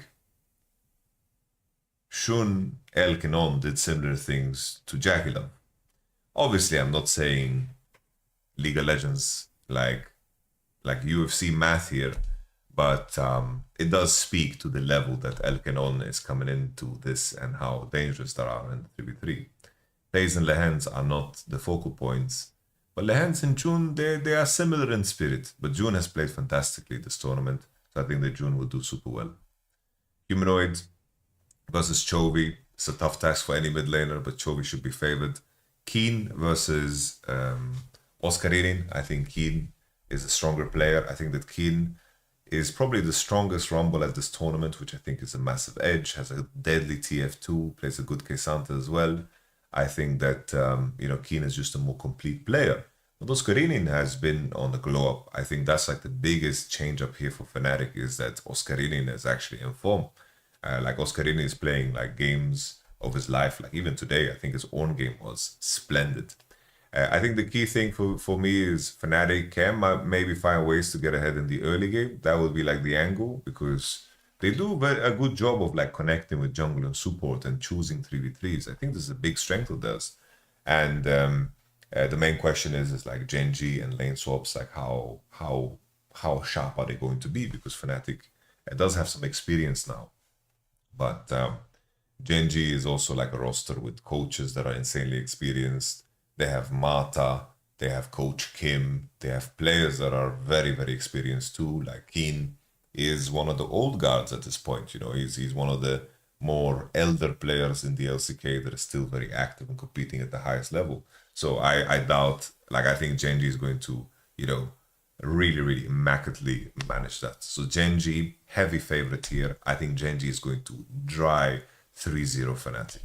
I don't think that Fnatic is going to breach enough. I really, really don't think they're going to breach enough. I think that 3-0 Genji, that's my prediction. Team Liquid versus Top Esports. I think that Team Liquid as a team, very cohesive. They are a team that is led well, coached well.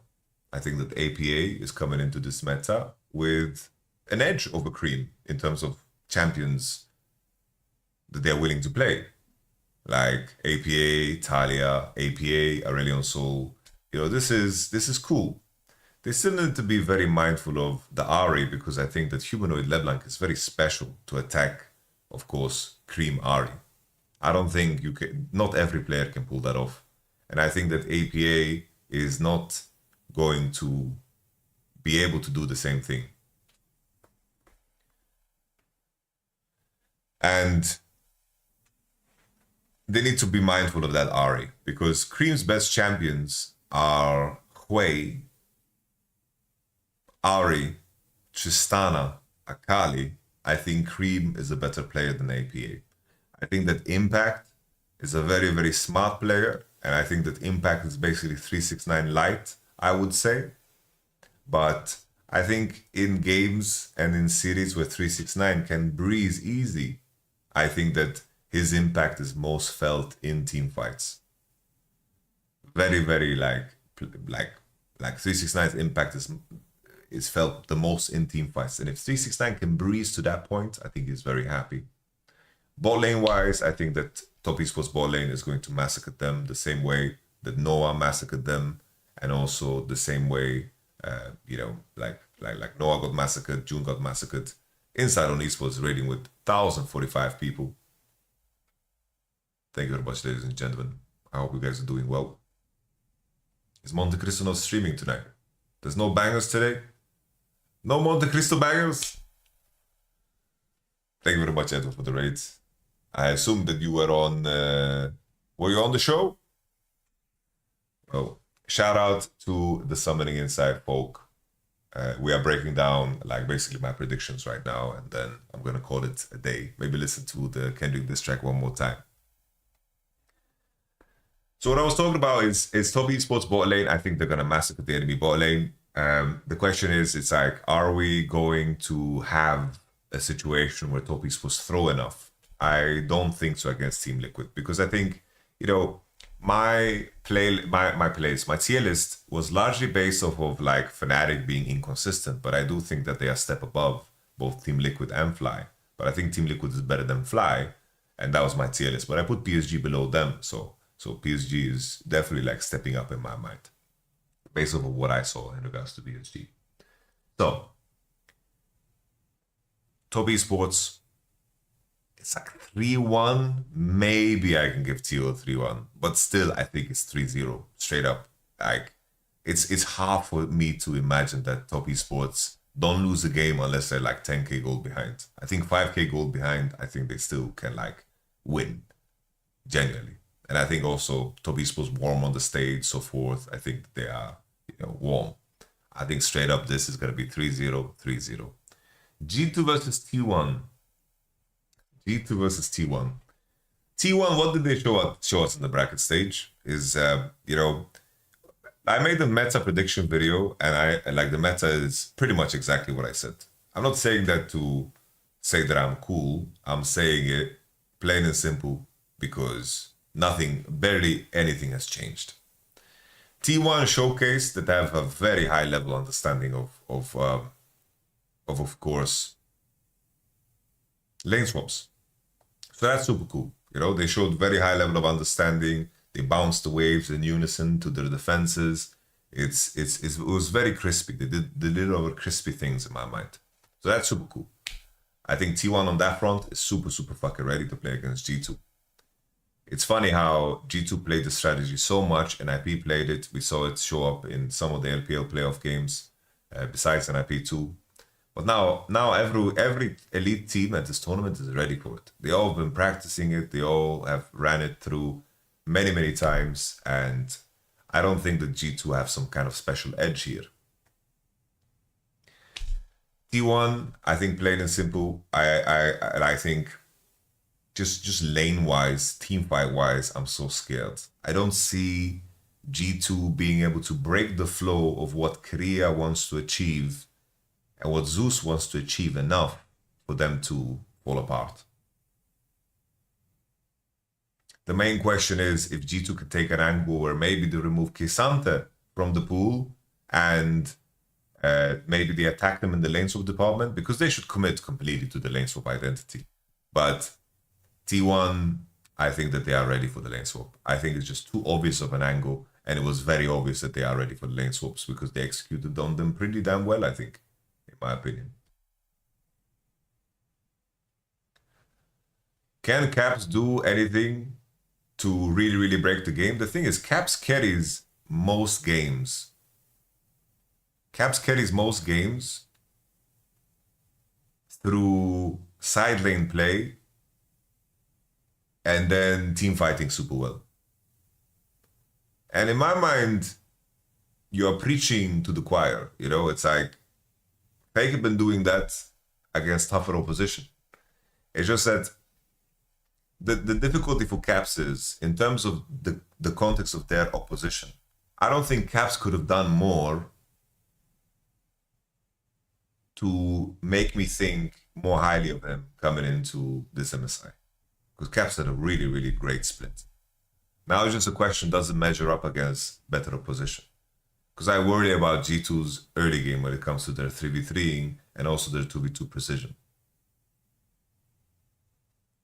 Because all in all, the LEC level has been quite poor. But Fnatic's been doing well. Individually, they've been doing great. G2, can they also do individually great? The difference is here they are playing up against T1 in their first fucking round. And right now in my heart and in my mind, the dream draw for G2 was of course to play against Top Esports. T1, Genji, Bilibili are the three big favorites to win. And this tournament can pan out either way. And it's just a question of percentages that I feel in terms of the differences between these teams. I think Bilibili is my team to win it, but it's a very small difference. Very small difference. Very small.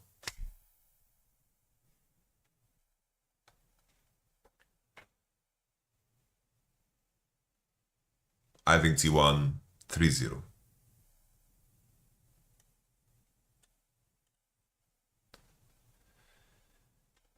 Bilibili versus PSG. I think PSG, you know, their mid game, how they farm, solid. The early game, quite uninteresting. Very bad at lane swiping, PSG. Additionally, PSG, they just draft team fighting, right? I don't think there's an angle against Bilibili. Sincerely, I think there's no angle against Bilibili. I think we will have 3-0, 3-0, 3-0, 3-0. I think that these matchups are very lopsided. And then if we play the question of if we rank the odds of taking a game based off of matchups, I think it's like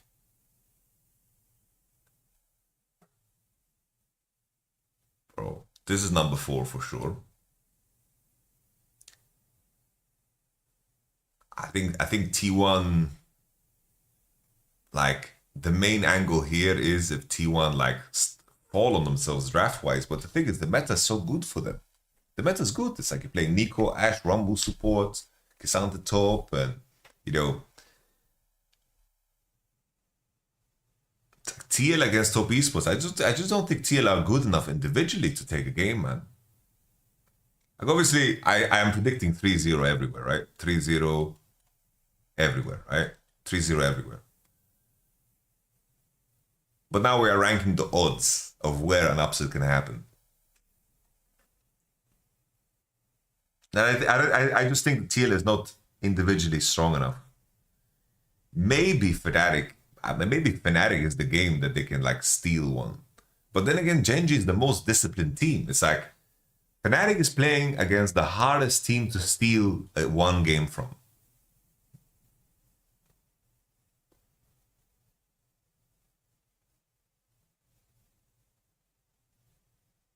Bro, this is so fucking hard.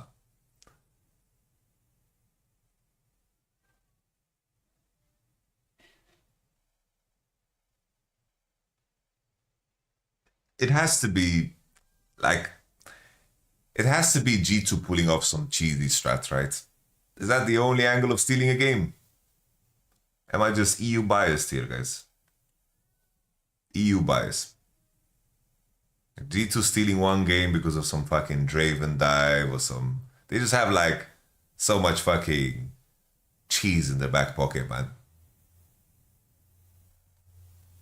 I don't know, bro. But yeah, I think we're going to have a slaughter fest. We're going to have 3-0 all the way. But keep in mind, when it comes to these tournaments, right? Fnatic, Top Esports, PSG, T1, they're all very warm. We don't know what's been going on with G2 behind the scenes. We don't know what's been happening with Bilibili behind the scenes. We don't know what's fucking happening with fucking Team Liquid behind the scenes. We don't know. And that's the beauty of competition, right? That's the beauty of competition. If Human can get LB or Ari game, they can just perma-dive bot. Thing is, you need to get through Chovy and Canyon to do that. And it's not like fucking Noah is better than Pays. It's like Pays is worse than Viper. He's worse than Gumayushi. But after that, he is better than everyone else. It's like Jackie Love, Gumayushi, and of course Elk. I rate them higher than Pays. But Pays is still pretty fucking good.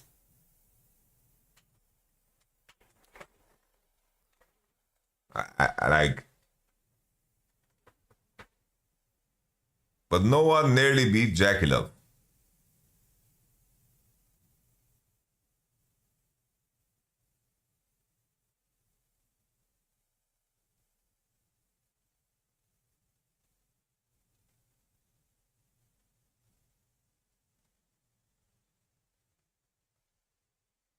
Is it Pays first international? No. He played MSI and Worlds last year.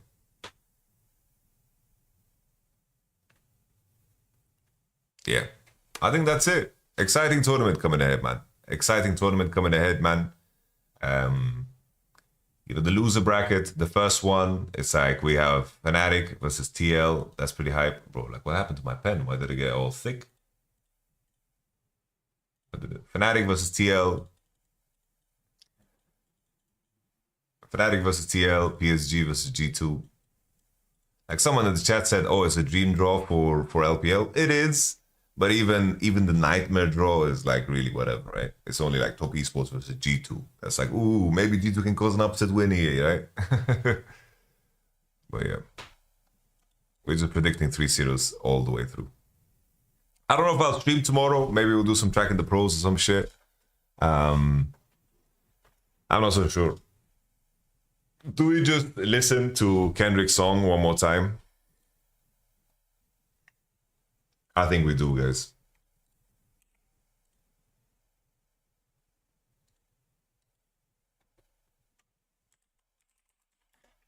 Drake will drop soon. Like drop dead or what? Did you already explain it? There's honestly not too much to explain.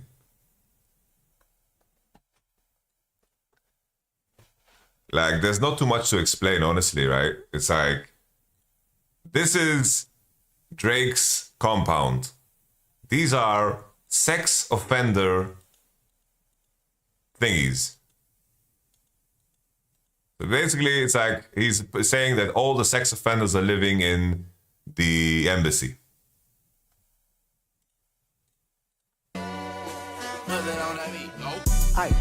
And basically, what's funny is, as an additional detail, mustard on a beat, yo. Basically, in the track, Family Matters, Drake shouts out YG, all right? And YG is the one that says, mustard on a beat, yo. He shouts him out as a better West Coast rapper. And he just fucking has the beat tag on the next fucking diss.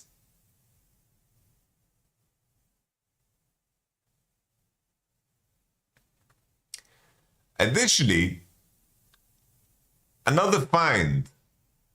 Alena actually noticed this yesterday because I was showing her the songs. Family Matters, all right? Family Matters. She was like, Drake is smart. He put the lyrics in the video. So whoever wants to look up the lyrics is going to look at his video.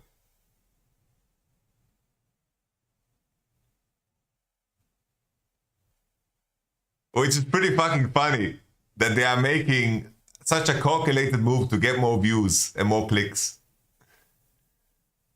Because look, for example, Euphoria, right? We have Euphoria. Euphoria 624. Euphoria lyrics has 7 millions. 7 million, man. Vibes only, man. They made lyric 7 million clicks. So Drake did the thing.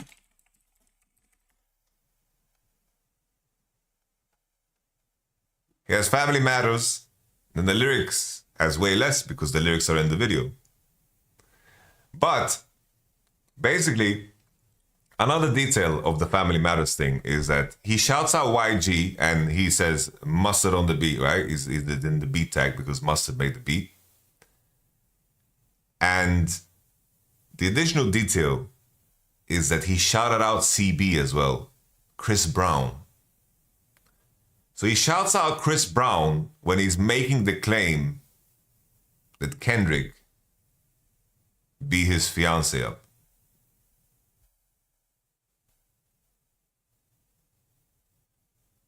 Bro. Come on, man. Come on, Drake. Drake is missing. Like, Drake is missing. It's like people are letting these bars rest and the way they land and how the dust settles. Like, everything that Kendrick has been doing just ages so fucking well, man. There was also like there's some like crazy lines about like Drake mentioned like that Kendrick is rapping like he's freeing the slaves, like he's the way he phrased it disconnects him from any heritage or identity, and like he straight up just it just sounds so bad, you know? It was a very, very bad misstep as well from Drake in terms of how I see people on Twitter reacting to that, right? Mustard on the beat, ho, Debo, any rap nigga, he a free throw, man down, call her Amber Lambs, tell him breathe, bro, nail a nigga to the cross, he walk around like Tizo, what's up with these? Kendrick net worth 85 million, Drake net worth 250 million, Kendrick is winning. Yeah, Kanye West is richer than all of these people, right? Kanye is worth billions, right? And Kanye is probably the least happy person ever. Money isn't everything, and Kendrick has made it fucking obvious that he doesn't give a fuck about money.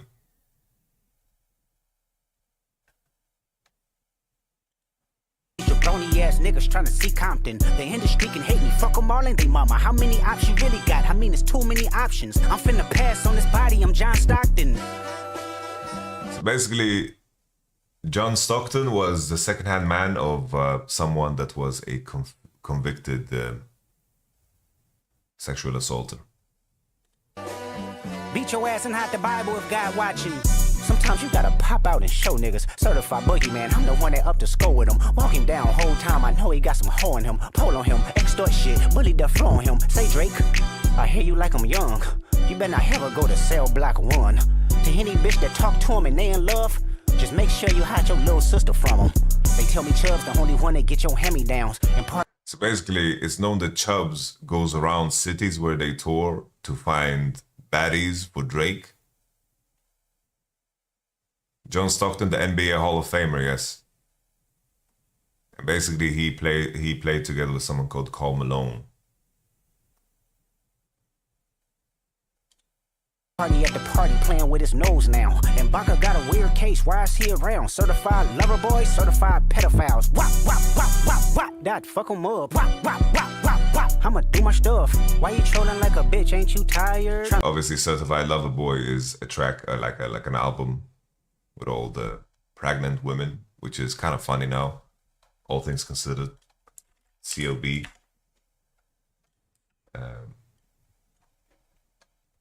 This is way too fucking funny now, bro. That Kendrick just really revealed that he has another child. It's also so, I don't know, it's so, like... And now, after Kendrick has talked about Drake's character on so many topics, right? Now that he has this fucking image of, like, all, like women of all color being, like, pregnant... I don't know, bro.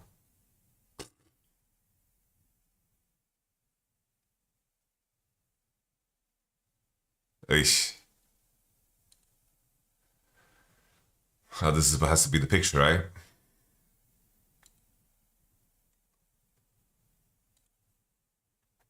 NBA basketball, John Stockton of the Utah Jazz holds the record for most assists in NBA history. In other words, Stockton was a great passer of the ball. Stockton famously played with much of his career with power forward Karl Malone, who is notoriously known for... What the fuck? It's even fucking worse, bro. Oh...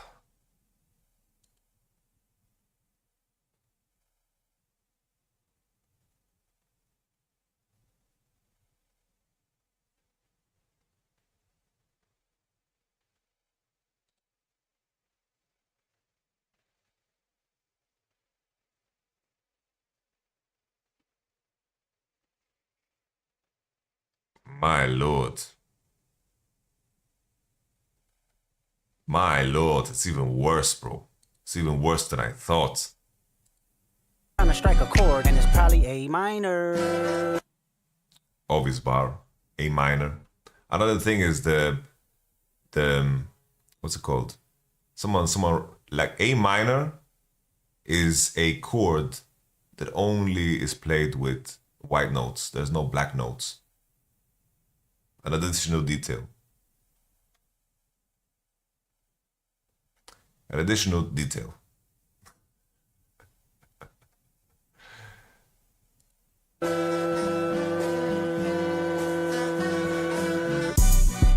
They not like us. They not like us. They not like us. They not like us. They not like us. They not like us. You think the Bay gon' let you disrespect Pop, nigga?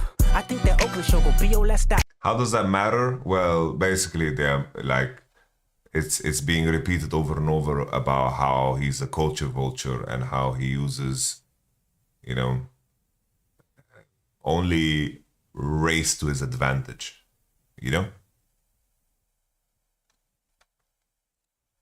Nigga, they cold foul. I don't know why you still pretending. Rather than What is the standing owl? for Bird something, you niggas know? and bird bitches go.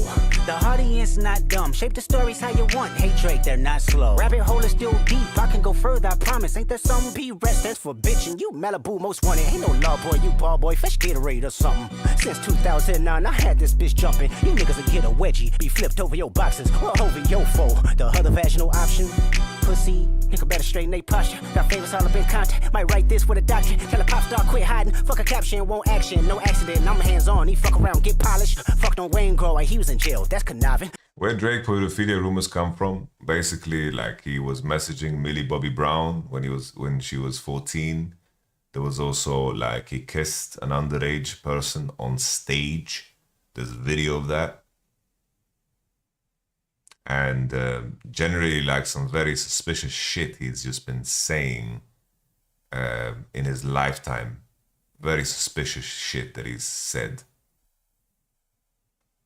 And basically, there's this theory that there is proof of him grooming people because in his songs,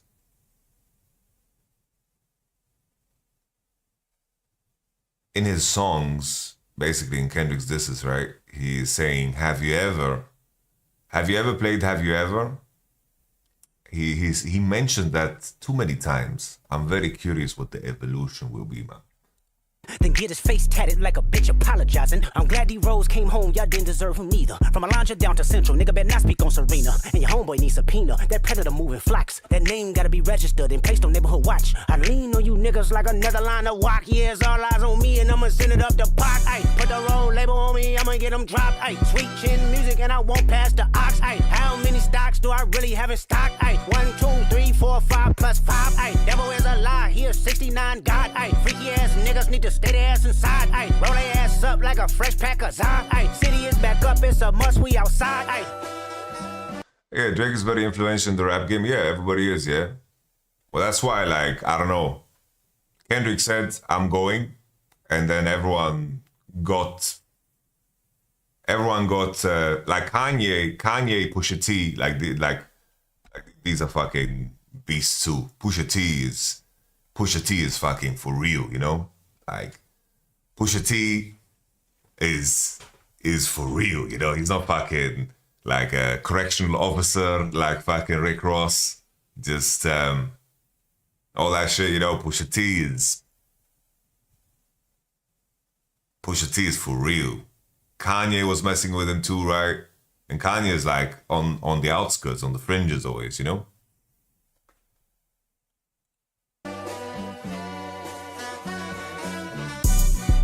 They not like us. They not like us. They not like us.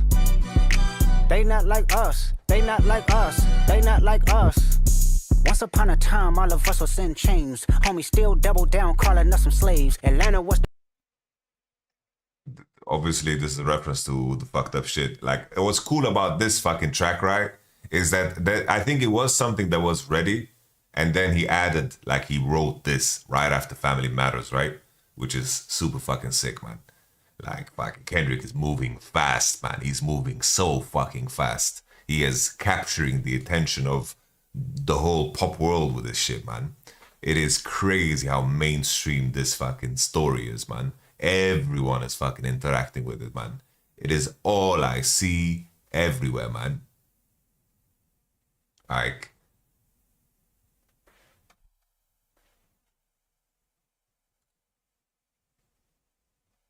the Mecca building railroads and trains. Bear with me for a second. Let me put y'all on game. The settlers was using town folk to make them richer. Fast forward 2020.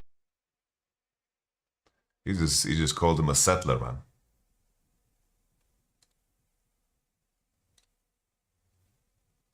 He just called him a settler, man. Settler, colonizer. What's picture relevance? This is a place called the Embassy. This is the OVO Drake compound, and all of these things are like to track sex offenders.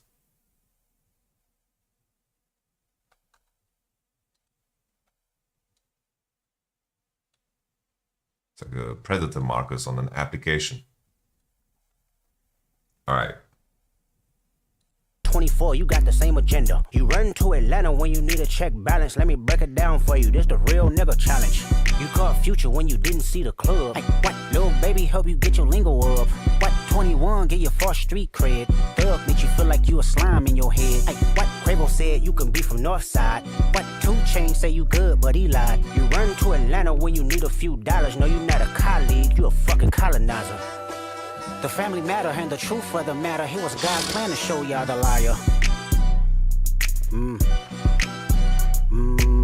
He a fan, he a fan, he a fan. He a fan, he a fan, he a freaky ass nigga, he a 69 God. Freaky ass nigga, he a 69 God. Hey, hey, hey, hey, run for your life. Hey, hey, hey, hey, run for your life. Freaky ass nigga, he a 69 God. Freaky ass nigga, he a 69 God. Hey, hey, hey, hey, run for your life. Hey, hey, hey, hey, run for your life. Let me hear you say OV ho. OV ho. Say OV ho. OV ho. Then step this way, step that way. Then step this way, step that way. Are you my friend? Are we locked in? Then step this way, step that way. Then step this way, step that way. You know, I have some OVO clothes. I'm never wearing them again, man. Never, man.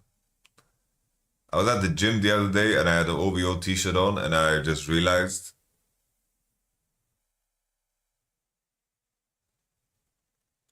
I was like, damn, this is fucking embarrassing. And the thing is, I was wearing an OVO shirt and I'm listening to Like That. Burn them on stream for viral clip.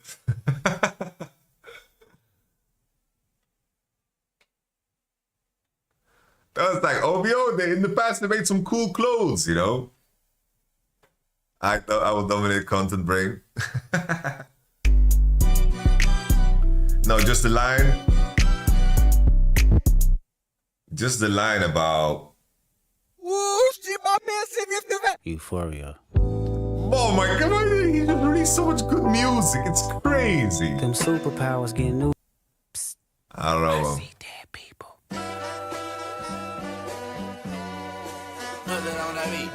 Hey, mustard on the beat, ho, depot. Race how you want. Apologizing. I'm glad D-Rose came home, y'all didn't deserve him neither. From Alondra down to Central, nigga better not speak on Serena. And your homeboy needs subpoena. That predator moving flocks. That name gotta be registered and placed on neighborhood watch. I lean on you niggas like another line of walk. Yeah, it's all eyes on me and I'ma send it up the pot. Ay, put the roll label on me, I'ma get them dropped. Ay, sweet chin music and I won't pass the ox. Ay, how many stocks do I really have in stock? Ay, 1, 2, 3, 4, 5 plus 5. Ay. This line, right? This line. Bro, it's not over. This line. Ay, how many stocks do I really have in stock? Ay, 1, 2, 3, 4, 5 plus 5. Ay, devil is a lie. Plus 5. 69 God. Ay, freaky ass niggas need to stay their ass inside. Ay, roll their ass up like a fresh pack of Zod. Ay, city is back up, it's a must, we outside. Ay. Does he count like that? Does he count like that? Us. They not like us. They not like us. They not like us. They not like us. They not like us. Once upon a time, all of us was in chains. Homie still double down, calling us some slaves. Atlanta was the mecca, building railroads and trains. Bear with me for a second, let me put y'all on game. The settlers was using town folk to make them. Bro, what if Heart Part 6, okay? So basically, like all the Heart cities, for those who don't know, the Heart cities is him talking about the rap game, right? It's like he's talking about the state of hip-hop. That is always the heart. And it would be crazy if 10 songs are released and then the Heart Part 6. And he's going to talk about what happened between him and Drake in third person.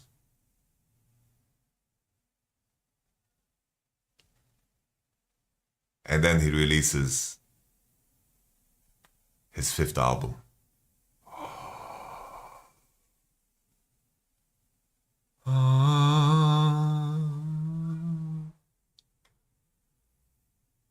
My lord, it would be crazy.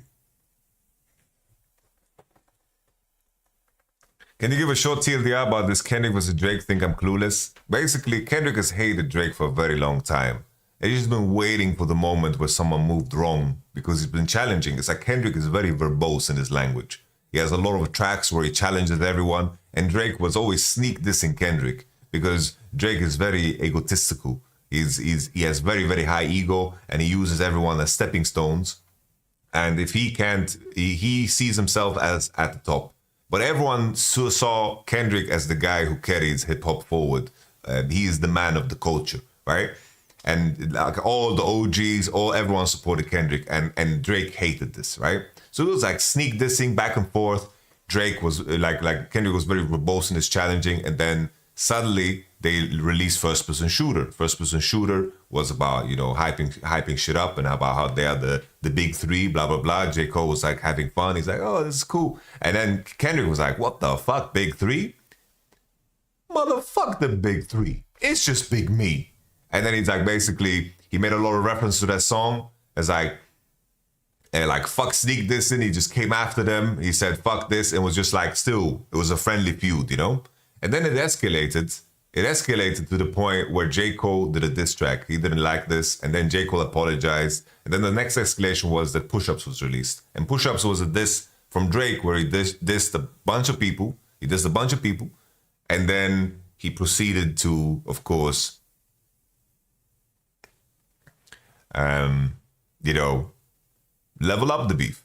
Kendrick responded, and in that response, he cuts down his whole character. He does a very good job of dissing him, bring up everything. And in that, there's also a lot of challenges, right?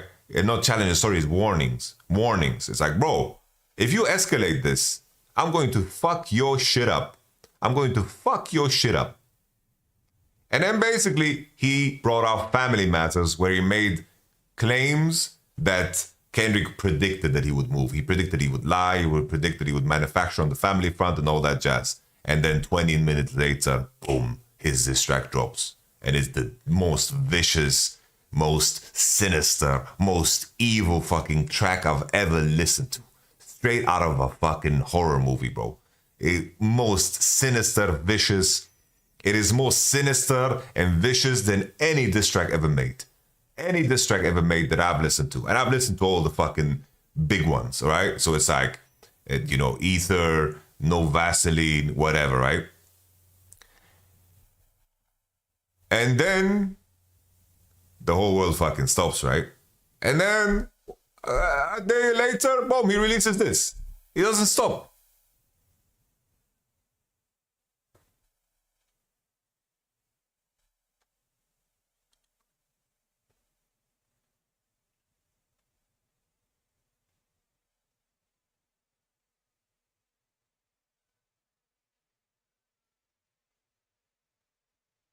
Opinion on J. Cole's track? Which one? Is this track? It's pretty ass. But he's smart, bro. He's smart, bro. He put the lyrics in the video, you shouldn't so no one goes to the lyric video. Nigga, I said it. I know that you mad. I've emptied the clip over friendlier jabs. You mentioned my seed, and I deal with his dad. I gotta go bad. I gotta go bad. Yeah, drop a 50 bag for the mob in a spot. Drop a 50 bag, 29 for the thought. What's happening, bro? Kendrick linked me virus. Bro, what is this? Kendrick!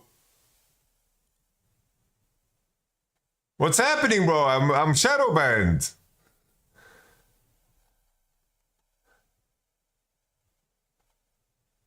Hey, watch J. Cole drop a song responding to Drake and Kendrick talking about some, I hate how my brothers are beefing when we should be sharing the plate.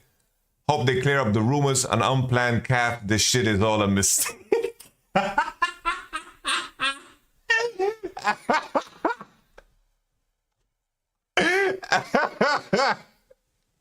Oh shit, bro. Oh shit. I think I actually saw this last night, bro, because I had this fucking like here, man. Oh, that's crazy. Maybe I saved some. Wait. Likes? Maybe I saved some nice memes. Somebody tell Pusha I feel the same way. This is a Kendrick tweet. How crazy is that, bro? He tweeted this in 2012. This was before Story of Adidon, bro. Like, No, I respect J. Cole for apologizing, bro. Like, he just felt, I'm too old for this shit, bro. But he just needs to stop saying that he's the GOAT, man. Plain and simple. Bruh, don't even know half these niggas, bruh. Hey, Kenny, you got them press in here. Go ahead and drop them next one tomorrow. What? Huh? What'd you say? What? What the fuck? What the fuck is that? Don't even know half these niggas, bruh. Hey, Kenny, you got the... Shit, man. Like that, man. 4-0, we already know, man. We already know, man. We already know, man. Did Drake ever diss M? I don't think so. This was fucking funny too, bro. They photoshopped him on the picture where like Bush finds out that like fucking the turret was like the tower, not the turret, the tower was hit, you know? And then like they sent the picture, it's like, bro, the second one just dropped. And it's like, oh, what the fuck? And then it happened again. Fucking turret, man. I'm so fucking institutionalized, bro. Alchemist type beat. Alchemist type beat. Apparently, Alchemist gave him that beat and he just used it for this shit, man. He didn't know it was going to be for this shit, but he's like, it's fine, bro. Rock and roll. I'm going to be on the right side of history, man. That every rapper wrote their rhymes, and when you heard about Kumo D battling Busy B, it was who's bringing the best rhymes. That's a crazy name. You know what I'm saying? Who's gonna be able to say the best shit? Who's the cleverest and the wittiest? And then years later, fast forward, you hear Eazy-E saying Ice Cube writes the rhymes that I say. And I remember being a kid, like hearing the line, but it never really, I just didn't really care. You know what I'm saying? It didn't really affect the way I felt about Eazy-E or the way I felt about NWA. Because he was honest about it. I think in all fairness, though, I think Drake, but you come in with a verse where you say, I got a couple Remember of you had it played already. You linked it with a timestamp, bro. You got a couple of GOAT writers, but to these kids, it don't actually matter. What the fuck happened to hip-hop? What's going on with hip-hop? People took that line and thought you were indirectly talking about Drake. No, see, here's the thing. I saw that too. Yeah.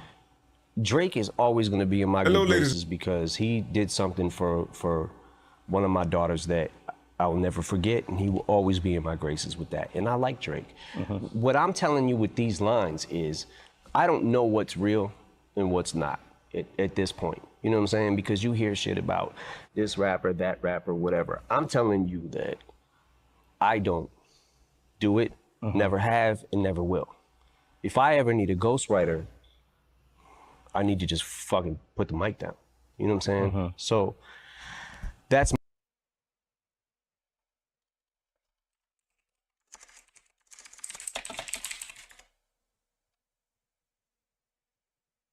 easy money. Bro, what is that? Someone released a clean version? Clean. Someone released a clean version of Push T. All right, Elena, I'm just gonna listen to this 3 minutes and I'm coming, okay? Clean version, bro. Easy money. It's about to be a surgical summer. Chop the tops off the coupes. The 488. The spider joint.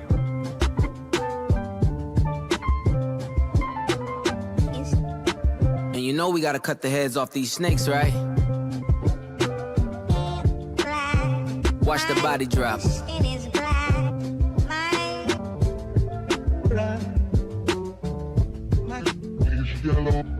Drug dealing aside, goose right in the side. Let's have a heart-to-heart about your pride. Even though you're multi, I see that your soul don't look alive. The M's count different when baby divides the pie. Wait, let's examine why. I know, this is so clever put together, man. Like every line is so heavy, man. I started at the home front, I'm on one.